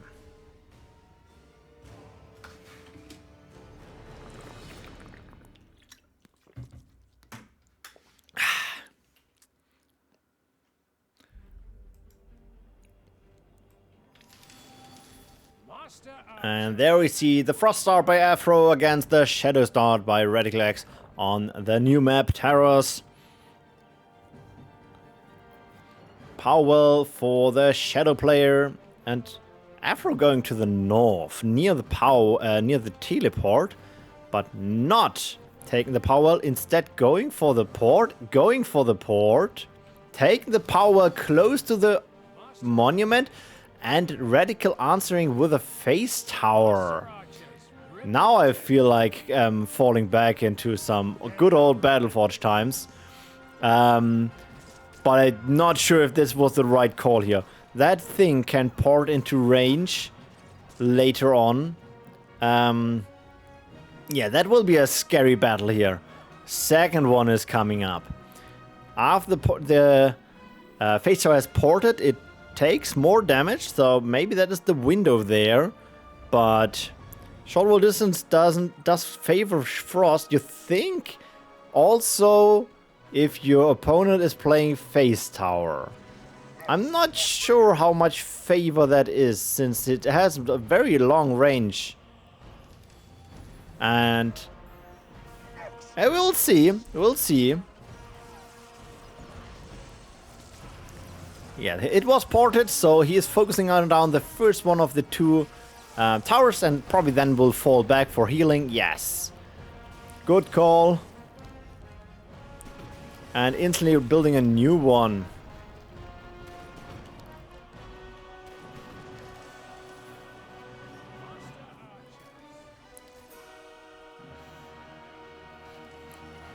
Okay, stacking up the units. In the meantime, Radical with more and more Nox troopers. Body blocking out that first Red Charger. Aggressive port with both towers here in the meantime. And the S units are slowly dying off. We now have more of the M units up. Now the tower is down. With a close Iceberry, he can replenish the shields if he can, actually. Okay, not for that one. That one is still in the more damage phase for it, but falling back, that tower will live another day. In the meantime, all the S units are down, and another tower is being built.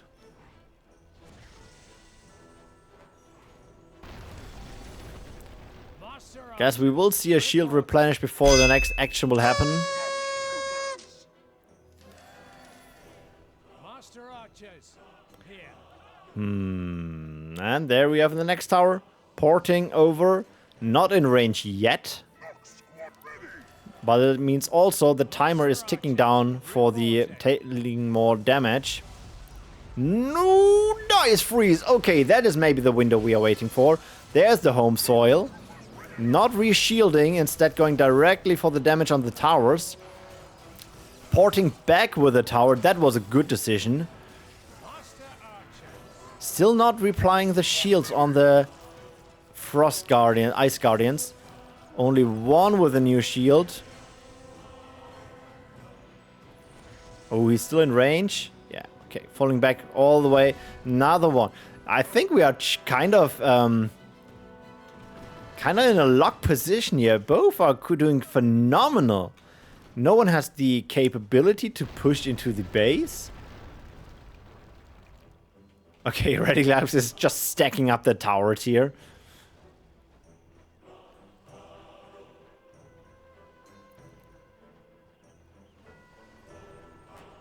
With 3 towers, I think now that is the favorite in favor of Radical. Master archers, reporting.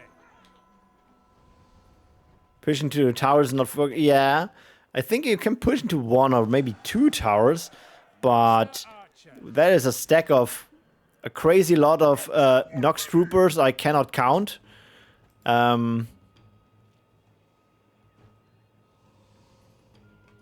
Yeah, 3 towers.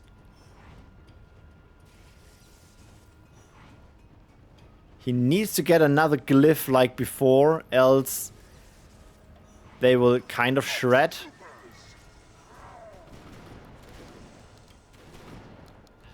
Tower survives, and Frost Guardian died. Oh yeah, and you see Radical is slowly but surely getting close to the power. The power paid off at this point, so losing it is not that big of a deal. Losing all your army could be problematic. Ooh, is he going for a power well trade? Yes, he is going for a power well trade. He will lose that one, and instead decides to go for this power well. In the meantime, going for the middle, probably to retaking a power well. That is interesting decision. I think the best choice he could do. He will push that down, and the face towers, he could move a bit more to the north to not lose too much HP against the Nox troopers. If he now managed to get a good glyph and maybe kill 1 or 2 of the Nox troopers, that would be great as well. But in the meantime, tier 2 in the middle with a nature against a power wheel by RadicalX. Not having the position here.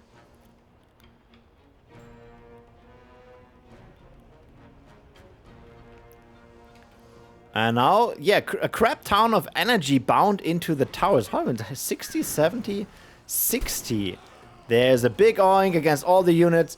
Yeah, that is a power kick against Radical by Afro. Just falling back, that power didn't pay off at all. Now it's just maybe sniping away some of the face towers here. And some of the Dread Chargers. Not Dread Chargers. Nox Troopers. With your tier 1 units, you will lose either way at some point. But that is still a lot of units here. You can lose some of them, but now you have to defend your orb.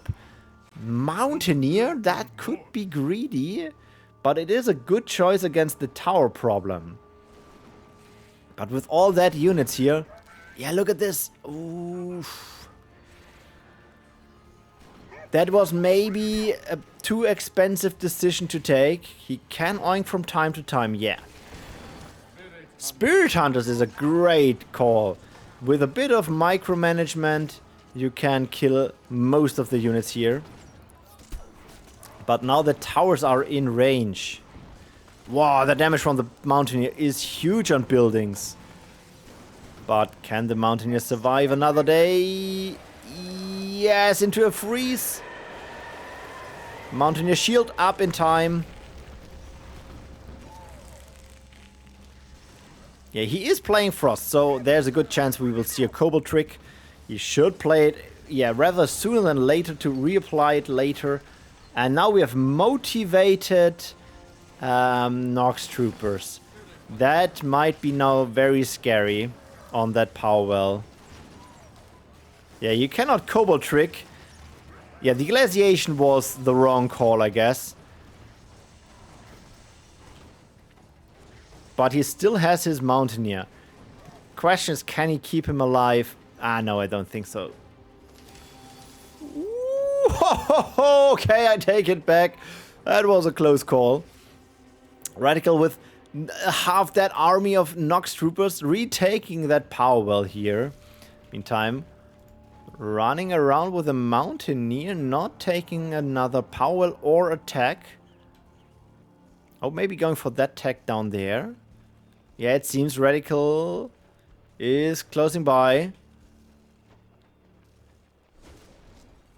Yeah, just some damage to scare him away.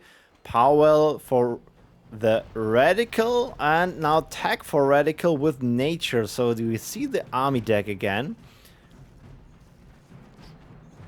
Yeah, with that single unit you cannot kill the Nox Trooper. The 3 units here coming for support.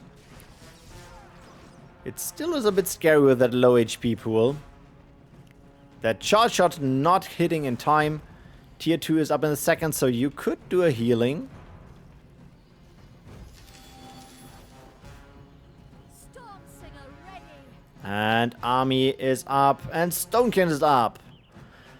Still having one face tower here standing around. There is now the power well taken by Afro. Double power well now for both of them.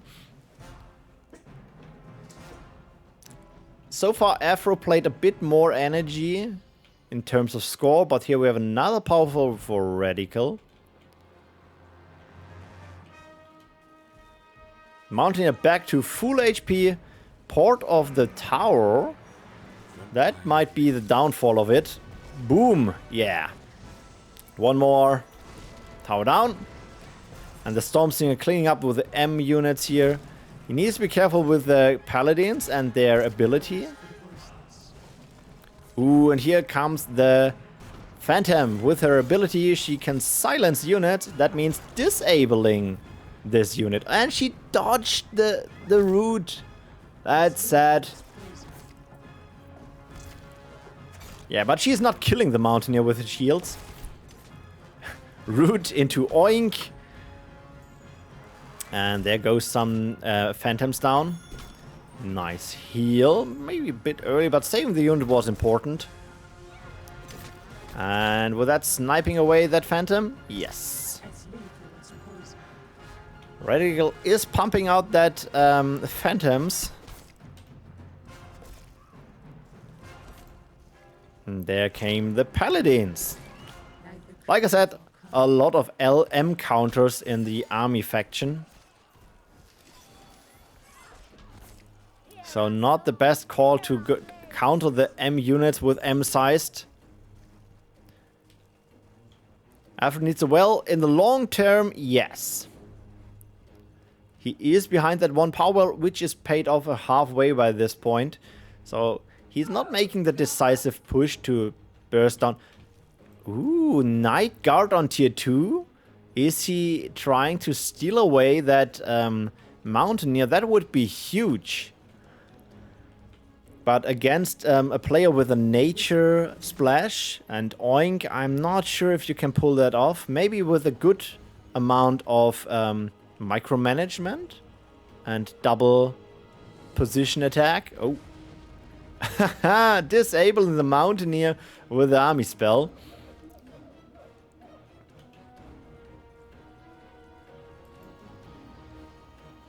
There you go, and the Night Guard is running over, getting oinked.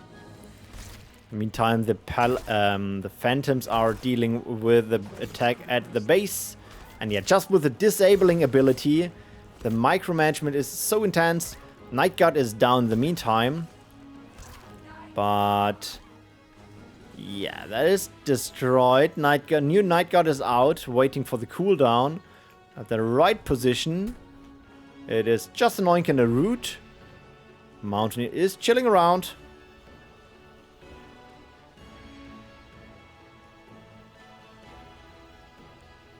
And at this point, the power wall paid off. So, starting this moment, it's going downfall for Afro.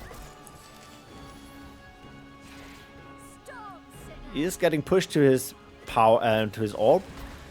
But also means he can now summon undazed units. But just, teleporting over the Night Guard to this one and just then getting a root last second.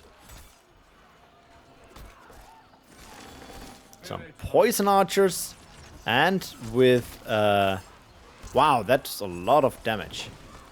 Should be enough to kill. Oh, there is a healing. Will we see an oink in time? There's an oink in time. Disabling the mountain. Okay, Radical really wants that unit. Runs out of charges. Yeah, that's true. In the meantime, battle in the middle. Disabled Mountaineer by the Phantoms. The Night Guard is down. Afro is trying to save his orb here while also starting attack at the base, but the disabling ability of the Phantom saves the day for the single unit attack. Same for that Mountaineer here. Just running back with his Mountaineer. It's not looking too good for Afro. That Mountaineer not doing anything at the moment. Meantime, Carofex won against Triggz. Another disabling of the Mountaineer. Kobold tricking the orb to buy time. Yeah, we have another heal. Yeah, I think he can do some more Kobold tricks here. Oh, or freeze. Freeze at least gives your Mountaineer the chance to deal damage. Let's check the other Mountaineer out. Yeah, getting disabled again, but at least the Stormsinger is trying her best to disable, to kill the Phantom here. Phantom down. Orb down to 500 HP. Kobold trick. Kobold trick. Yeah, and let's check the charges. We have 13 of the Night Army Phantoms left. And 11 charges used for the Storm Singers of Afro. But this is now the counterattack happening at 2 positions. We are now fighting here with interesting choice with the Lyrish Knight. He is still a strong unit, dealing a lot of damage if you're close to your buildings. And GG is called. And with that, the win goes to RadicalX. To be honest, I was not thinking that Radical could win this after the first, let's say, 5 minutes. That was looking so strong for Afro, but great comeback after the tier 2 phase. So win goes to RadicalX. Let me bring up the bracket. So actually I want to show off the match from ASAP, but ASAP and Bird started late, so we will not see that match. Yeah, Radical win the title? Probably yes, let me refresh. Radical with 5 matches won, the same as Armatores, and Armatores lost against Radical, so he is, yeah, second place already. Yeah, we now can decide if we go for RadicalX and Triggz or Armatores and Carofex. Since we had Radical just now, I think we go to Armatores and to Carofex. So let's open a map on Urmia. First time Urmia today. It was, I think it's one of my second favorite maps. I think it's a very cool map with choke spots for nice eruptions. Invite you and invite, or in the group.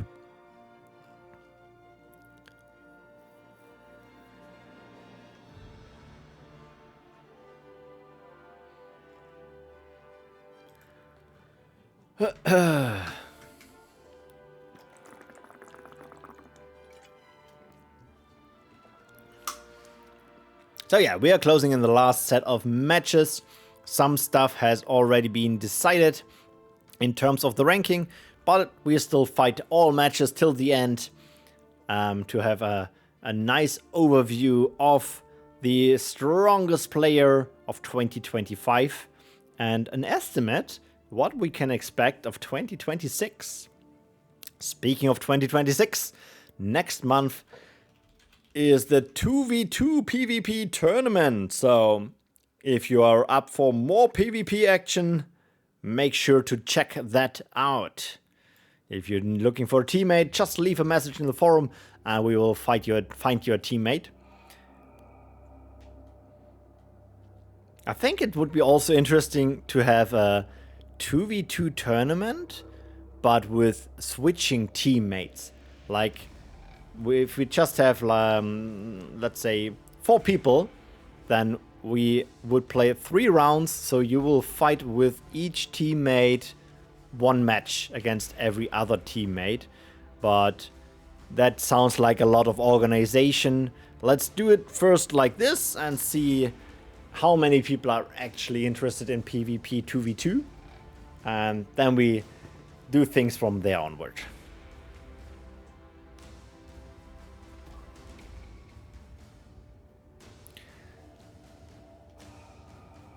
Alright, I think I already forgot to do the prediction. Start prediction round number 7. We are having Armatores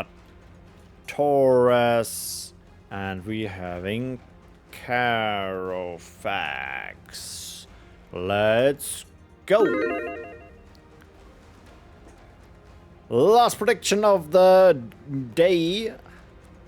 Probably one of the last matches. Maybe we can snipe later in a match between Triggz and RadicalX or Afro and ASAP. But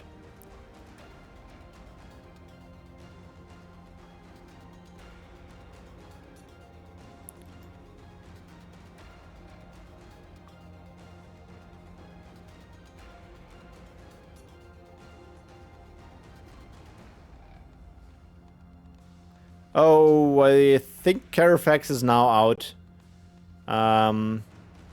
Yeah, he just said in the chat that he has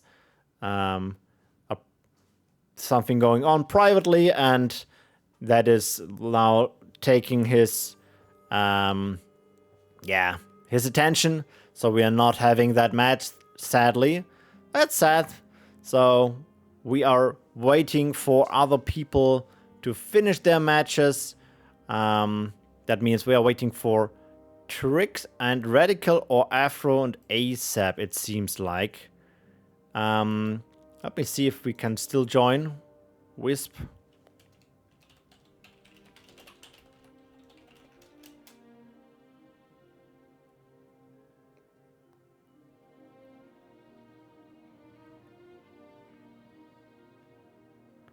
And Bird said something about both game frozen.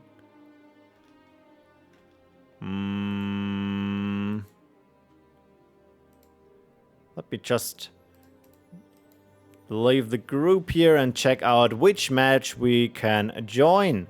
Oh, nice. We can go Triggz and RadicalX.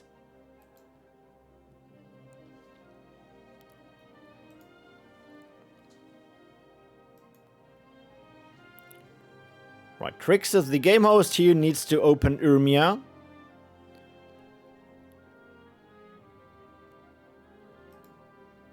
And then we have this set of matches, and then hopefully we can join later the set of ASAP and Afro, since we don't have too many matches of ASAP on stream, and I think I want to show his gameplay as well. And that means I need to remove the prediction. Sorry, prediction. Cancel, yes. Prediction. Hello?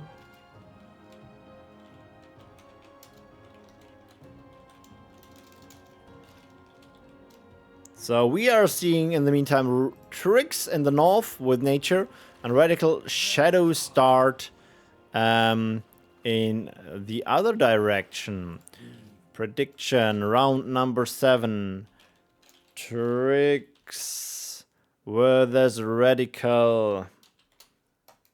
Your chance.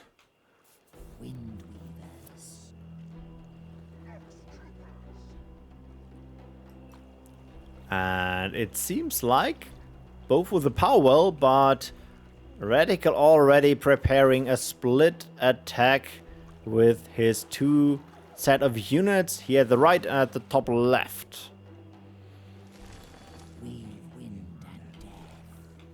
Yeah, and Radical well aware of the problem with nature and their hurricane not getting up too many of the small units, but already placing down the face tower. Yeah, that feels like playing Battleforge 3 or 4 years ago.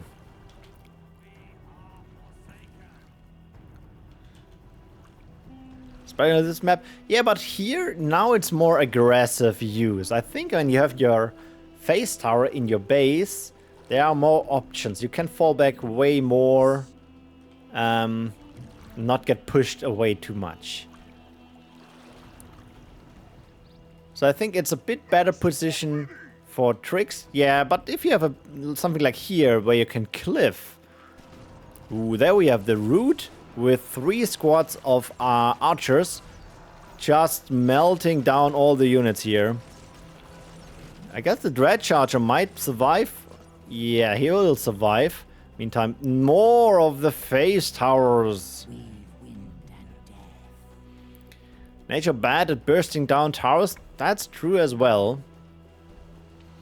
By the way, Armatores, you can already insert your win since Carofex is out for today.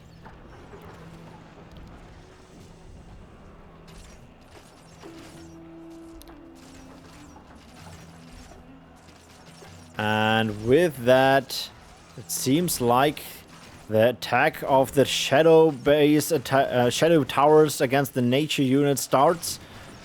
Saving a squad here. With the healing, he can replenish their teammates as well. But I think with that, you can burst down the 2 towers. Losing... Ooh, you need a bit more damage. He is letting them alive. Oh, there's 1 port. Yeah, with that port, the tower will go down, but he lost a lot of his units. He can do a heal here and save 2 of them again to full HP. Meantime, tier 2 with army again.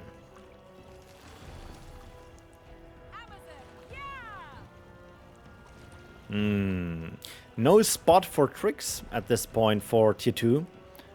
He could try here, but yeah, that's a very close one. And Assassin's super strong against these units here.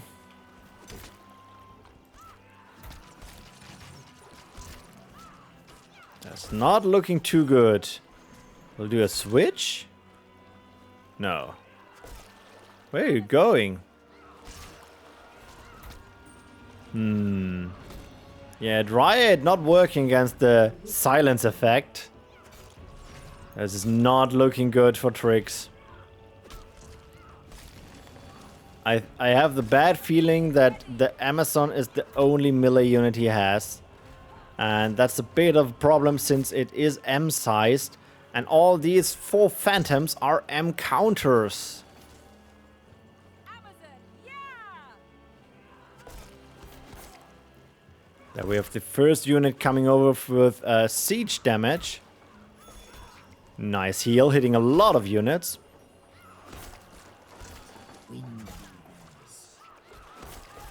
Yeah, but here again, some archers which are now getting disabled, and GG is scored by Triggz. First win goes to RadicalX.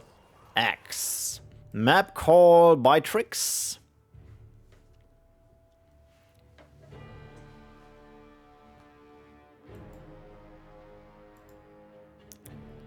Where shall we go? Triggz is the game host, so I will just sit here and wait which map he is choosing.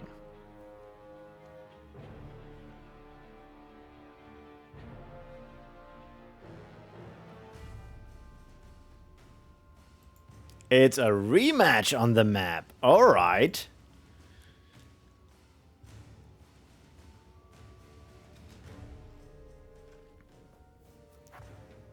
Let's check the other bracket. ASAP is still fighting Bert.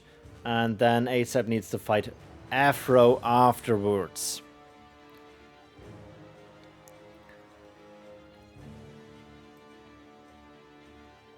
Let's see. I think Triggz is doing a deck switch. I don't think he wants to do nature again, but who knows?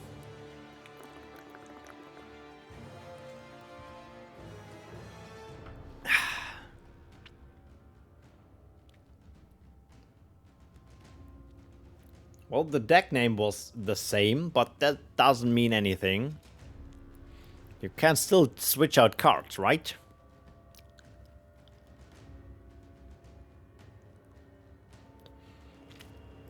And it is the nature start again by Triggz. It is the shadow start again by the Radical. Powell versus Powell. The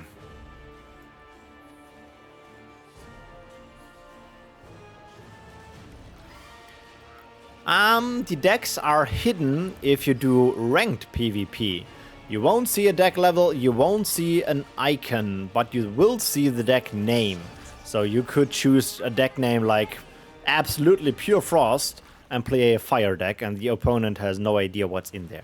So for ranked one, that is anonymous. You know what I mean. Double power for both of them.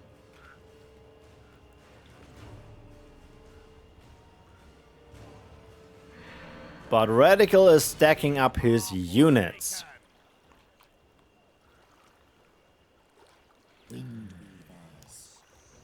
Triggz summoning the undazed units near his Powell and is, I guess, preparing to fight near his Powell. I think against Shadow, not a bad decision. Quite hard to fight a Shadow player in the open fields.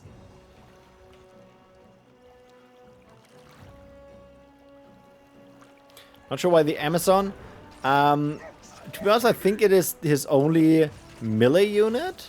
And the Amazon is quite nice since she can take over every unit on tier 1 and tier 2 besides the Harvester.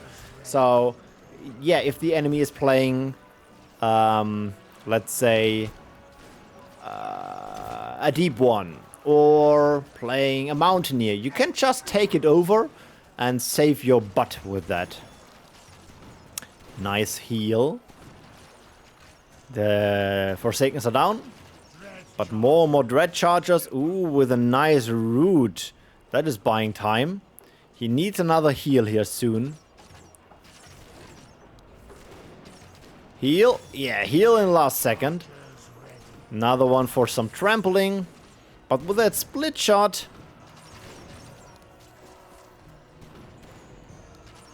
Triggz could have taken the Forsakens, Ooh, can you take the Forsakens and use the ability of the Forsakens? Same with the Nightcrawler.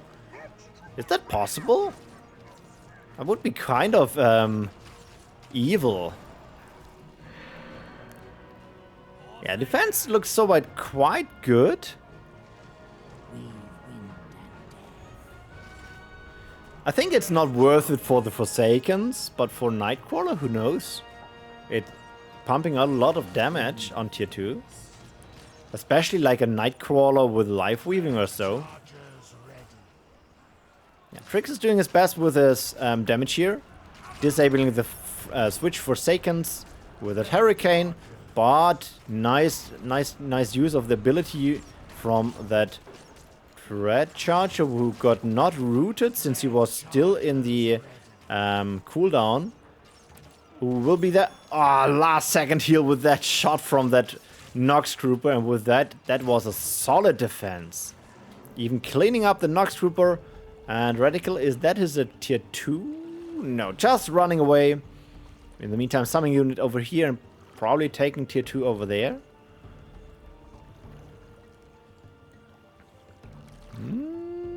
Yes, tier 2 for both them. Radical with the army deck and pure nature Triggz. So we are at the same spot as before, but with a better position for Triggz, I would say.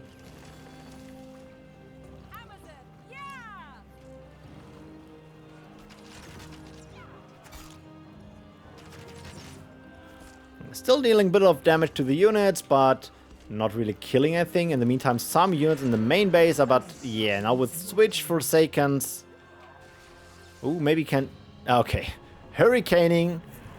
I just wanted to say maybe you can kill the Dread Charger, but that single spell cleaned the rest of that stuff.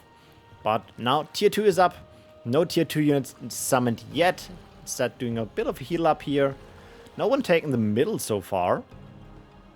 Also healing that Red Charger. Okay, let's see if he will be useful later. Everyone is back to full HP. And what is that over there? There is a siege unit coming up from RadicalX running to the main base from Triggz. Same with Triggz over here. And there we have the deep one. No tunnel has been built yet, but here we have the tunnel. Maybe a bit greedy. I mean, it will go up. Oh, super close. But is getting destroyed instantly. So that was not worth it. Night Guard. Switching the deep one. That is huge. It is an expensive unit. Double root for both of them. He will... Yeah, he loses him. That is an unbound unit now for Radical. That is huge. In the meantime, defend at the north there. That will be interesting now. That means Triggz is fighting an uphill battle here against a crazy strong unit. What is that? A healing well in a PvP deck? I'm a bit confused. It seems like Triggz does not have the tools to destroy it. And that means Radical can just run back there with his units and heal up again. Ooh, that is a strong decision. With that root, poison archers, a poison spell who's jumping from target to target, just instantly doing the next CC spell. And with that, it should be enough to kill off the units. No heal, actually. That's interesting. I was expecting to save these units. In the meantime, power will kick in the main base. There's something, I guess... It hasn't seen by Triggz, but also attack over here with double burrows and here by Oink and yeah, both spells. Oh, that RadicalX burrow in the northern base is doing havoc on the next power well, while these burrows are just dying out. Just to heal, is that Paralyzed Nightcrawler? That is a switched deep one for Radical. That will be close. Ooh, that will be close. And GG is called. With that, Radical wins both of the best of 3. Or maybe Triggz is still fighting. Triggz really wants to kick that thing. And then he's just leaving. Okay. Congratulations, Radical, on that win. Predictions for Radical. And so there is only now ASAP and Afro left. Let's chat with ASAP, Wisp.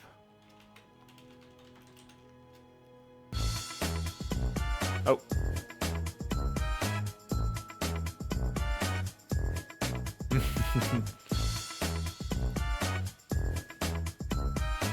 Oh, nice, he is here. I'm getting back my thingies.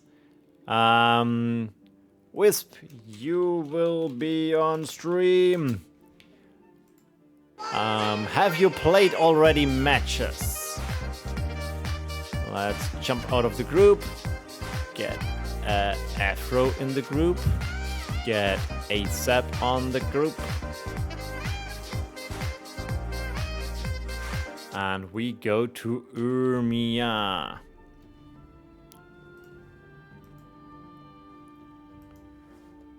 Declined.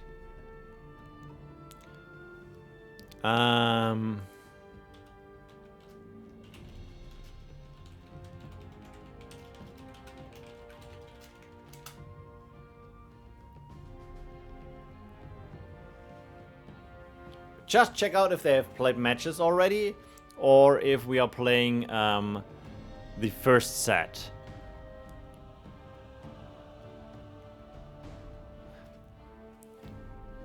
Yeah, thank you, Armatores, for joining. Have a great evening. It was a close match between you and Radical, and it was fun that it was the first one. But yeah, maybe Grandmaster 2026 incoming. And we have a lot of PvP events in this year you can also join. So ASAP, is it 0-0 or have you already played a round? We are waiting for Afro. It's 0-0. Okay, we are seeing all 3 matches. That means we can also do a prediction. Prediction for this last round.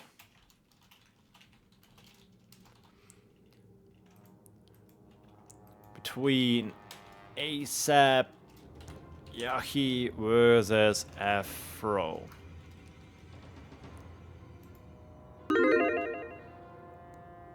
Let's check out who is doing the deck lock first.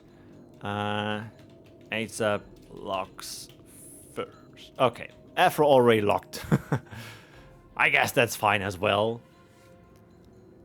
So we are having here the last set of best of 3 between ASAP and Afro. Afro with a tier 1 nature unit as his deck cover.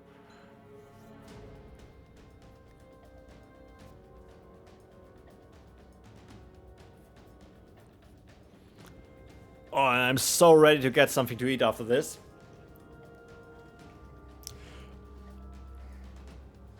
Nice Soul Tree event.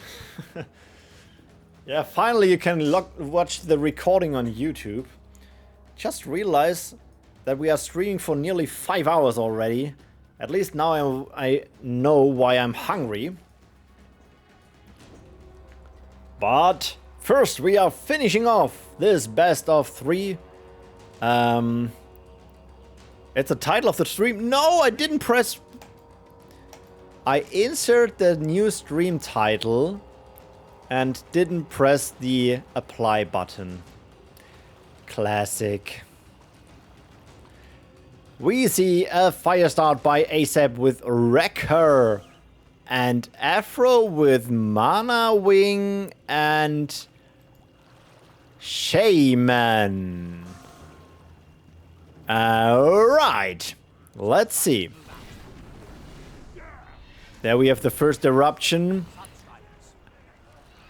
To kill off the ground presence. Hurricane in the back lane to disable some archers, but not enough. That one is saved. Manwing's RS counter, so quite strong against the Sunstriders. But ASAP is stacking up his units here. He killed one of the Shamans so far. But they are now Werebeast. Crazy strong counters against the Sunstriders. Especially if they are chunked around, and even now, oh yeah, that strikers into the Hurricane. That hurts. Not getting the kill of them. Switching targets. There's a heal to save as well the Shaman and the Werebeasts. But that one, blink, no blinking. That's not looking too good. Wrecker is going down. And with that Hurricane, it's not looking too good for that S units.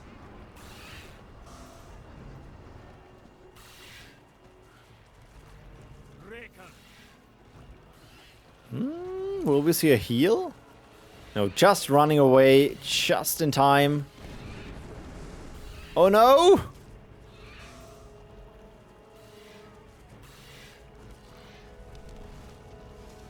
Hurricane? Yes, Hurricane. I was just going to say, like, yeah, you need to save that bird somehow. But just blinking in the last second. And with that, the Werebeasts are at least down.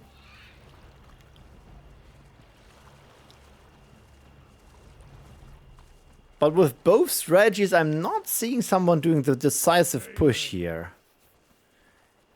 I think now, without the Wreckers alive, Jochi has a bit of a problem to keep the pressure going. Wrecker is back, but still dazed, not able to use the ability. Still waiting a bit more, and now he can use it. Instantly into Strikers. Hurricane, no Root.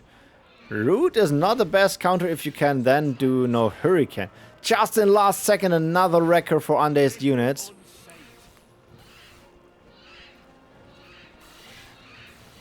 Strikers are getting out of daze, barely. But with that, losing the ground presence nearby. But that is a nice spot for Hurricane, hitting all three of them. And the Wrecker play is very interesting. But with that split unit here, there goes a bird, there goes a second bird. Dazed. Ah, they're out of daze, nice. Can he snipe away that Shaman? With Eruption. Heal. With a heal, it should be enough to kill the archers. Just falling back a bit. And there comes some healing back. Yeah, just the archers are not enough to kill the bird.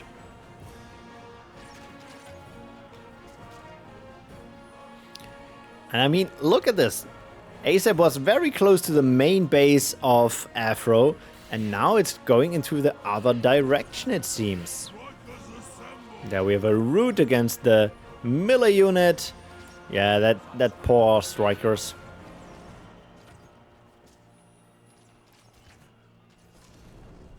They couldn't do anything. Yeah, that was in the end it was just expensive. The ability use plus the root. Another root against the Strikers.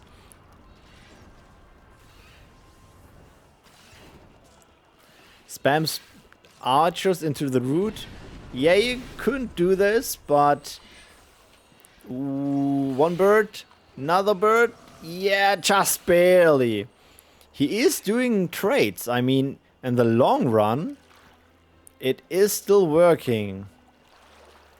But we can check the charges. We have 10 archer charges already used out of 20.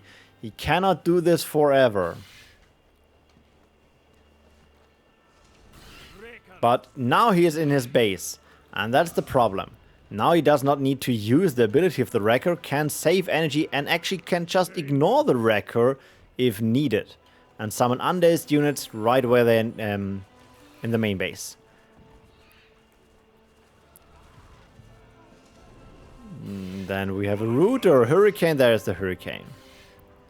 But with the Wrecker not getting knocked back, barely making it out there. More Wreckers. At this point we have now 2 Shamans. Let's see, where are the focus of the archers? Another Hurricane. That Eruption. Counter heal. Another Eruption to connect. No. Okay, if the bird survived, then that Shaman also. Oh, that Eruption, that was sad. That could have been strong. But now, wait.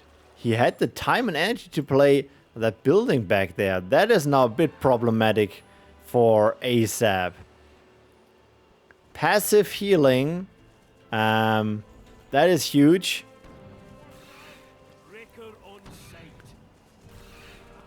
Oh, Fireswarm against the S units. Fireswarm can also not be hurricaned, but the amount of units we have here, and even a primal defender in the face of the main base. Okay, most of the units here are killed. You say GG, I wouldn't say GG. The timing is important, since you see the most battle is now happening, and the building is currently on cooldown. So it was a bit too early used, I think.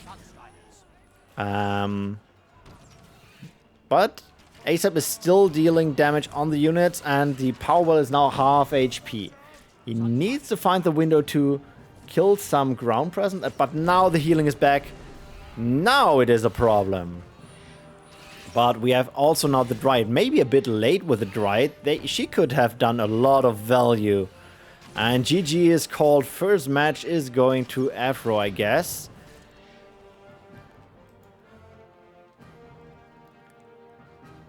And we are having the second match. Map choice of ASAP. We go Terrors! Alright.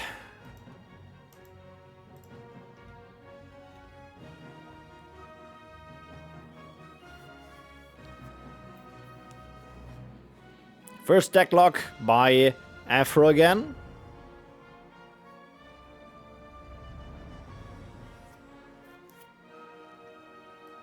So, will we see a switch in strategy?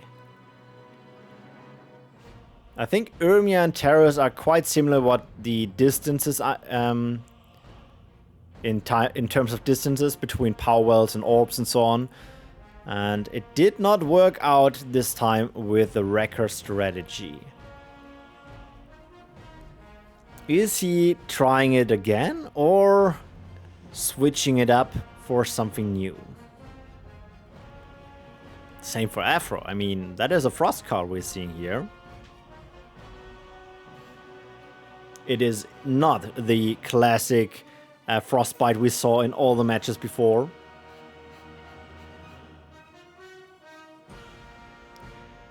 Guess he is adjusting his deck.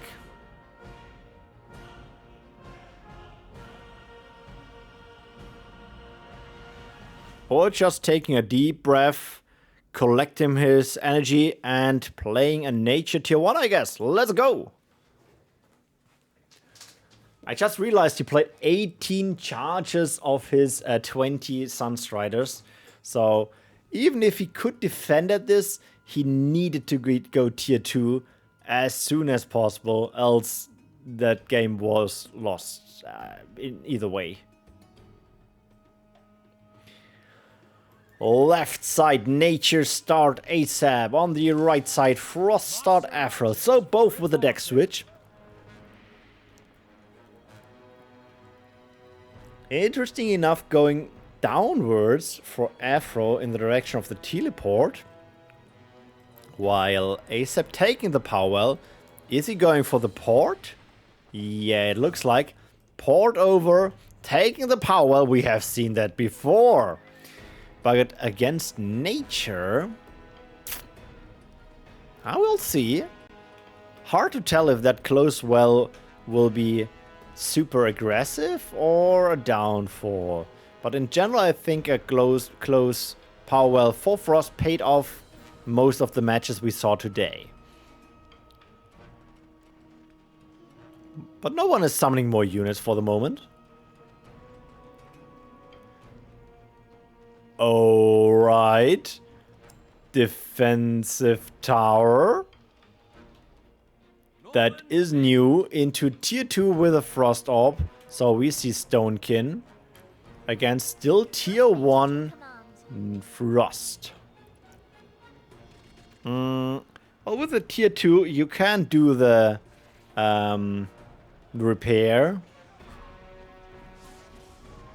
The healing Razor Shard is a nice XL counter, XS counter. Ability use on the not switched Swiftclaw. And now the tower is doing his best. Getting already a sigil up. That will be hard to push in. But to be honest, ASAP does not need to push this. He is ahead in tech. He has the position to take another power well. He can just stay there.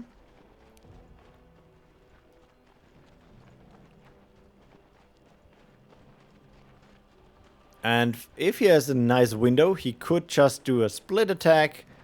Or, ooh, Viridia, instantly summoning the units. Very good decision. These units are unbound, so they are ability units. So you get the ability cost from 100, 90% back to your void pool.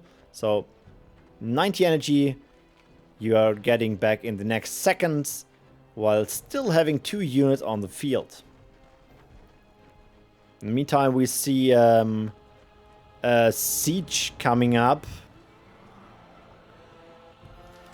After building up a siege camp with a power well, while ASAP is still behind then in a power well, he decided to summon more units. I think the best call would be to get a power well as well, not fall behind here. Pushing something like this in will be very difficult. Oh, the ability use on the Razor Shard, that is annoying. That Razor Shard will not make it with all that towers and buildings around. Big freeze, but 2 units get out of there. Switching and trying to heal up his other Razor Shard, not in time. Whoa, big use of that home soil. But we have damage reduction from the Dryad. We have healing from Viridia, and we have healing from the Razor Shard.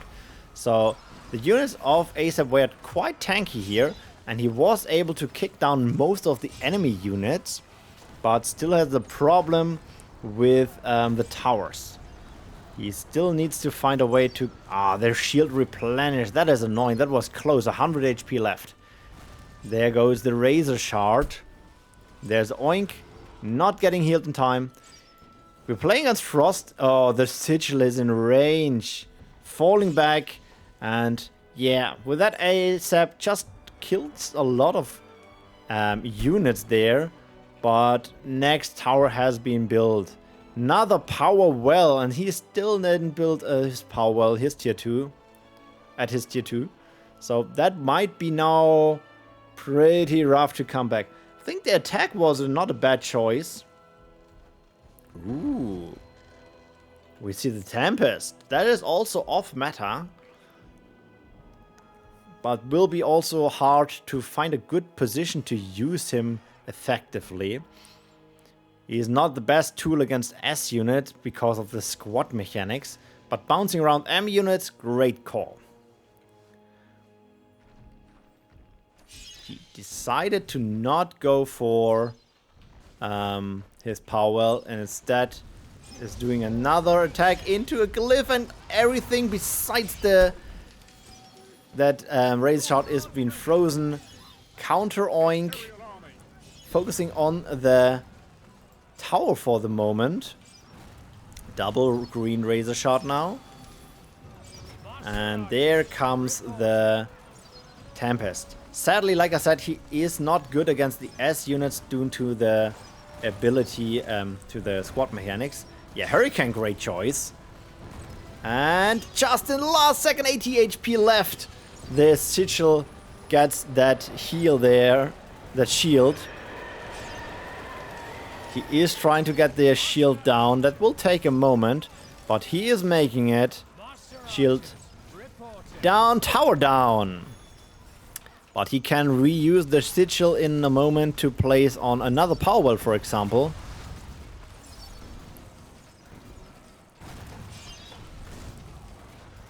Another Hurricane.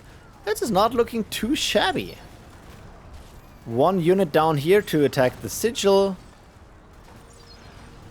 I'm not sure if this is in range for the M unit here. Sigil down. That was important.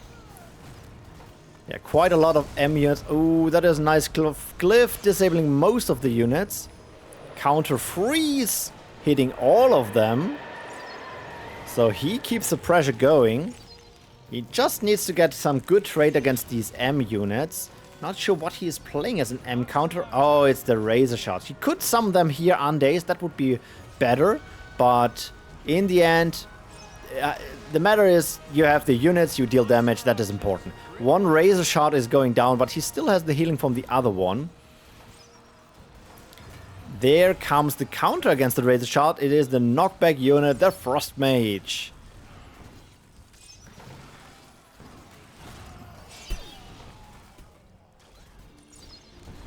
Yeah, like I said, here you see the S unit with the spot mechanics, super annoying with your knockback Stone Tempest. But against this frozen units, the Ice Guardian is great. Ice Guardians with 9 charges so far. So they will run out at some point. Oink into freeze, so that will not be as effective as the other ones. And another tower built back there. Not sure about this one. I mean, he is playing quite safe. He is not losing too much HP on this power wells, thanks to the Sigil. Next, freeze. Yeah, it's quite good with the glyphs. Ice Barrier back there. Is that a home soil incoming? Oh no, the healing dinosaur is dying. That is unfortunate. Oh, is that... Wait, that is Wintertide? That Wintertide takes less damage and cannot be knocked back. That is not a bad call. But very situational. Yeah, let's check out the charges. 12 charges left, used. Oh, and ASAP found another M counter here. Ooh, Lightblade, good call against the... Stone Tempest. Yeah, in the end, I think for ASAP, it is, can you survive long enough to until the enemy runs out of charges? He does not have the damage so far.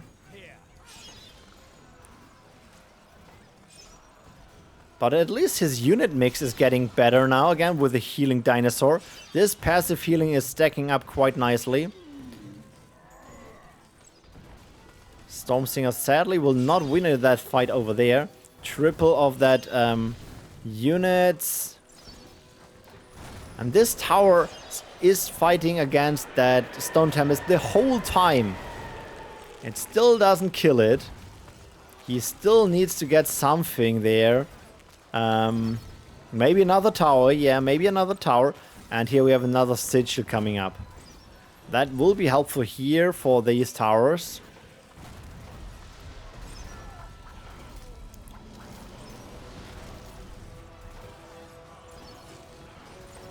Yeah, with all these towers, that is super hard to push in.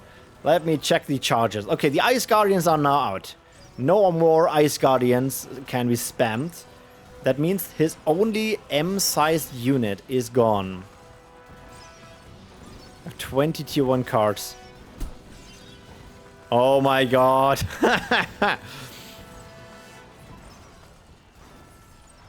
Okay, with 20 tier 1 cards, he still has a window there, but the power is quite low. He can use the sigil. No, power goes down, so maybe ASAP has found his window here. Keep in mind, that power paid off big time, so that is huge, and this one is also quite good. That means Afro is swimming in energy. Master Archers. And instantly retaking the power.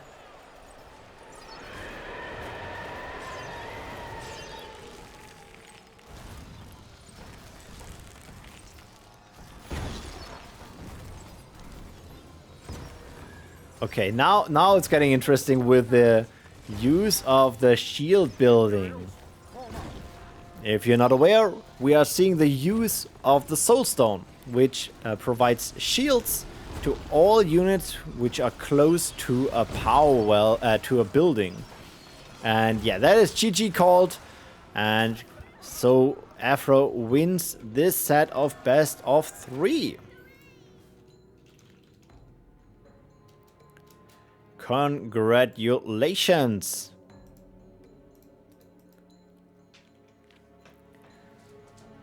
And with that, we are actually at the end of the tournament.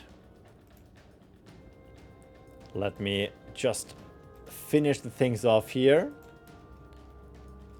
We still need to insert that winner, which is, hello, refresh. Insert win. And Afro was the winner.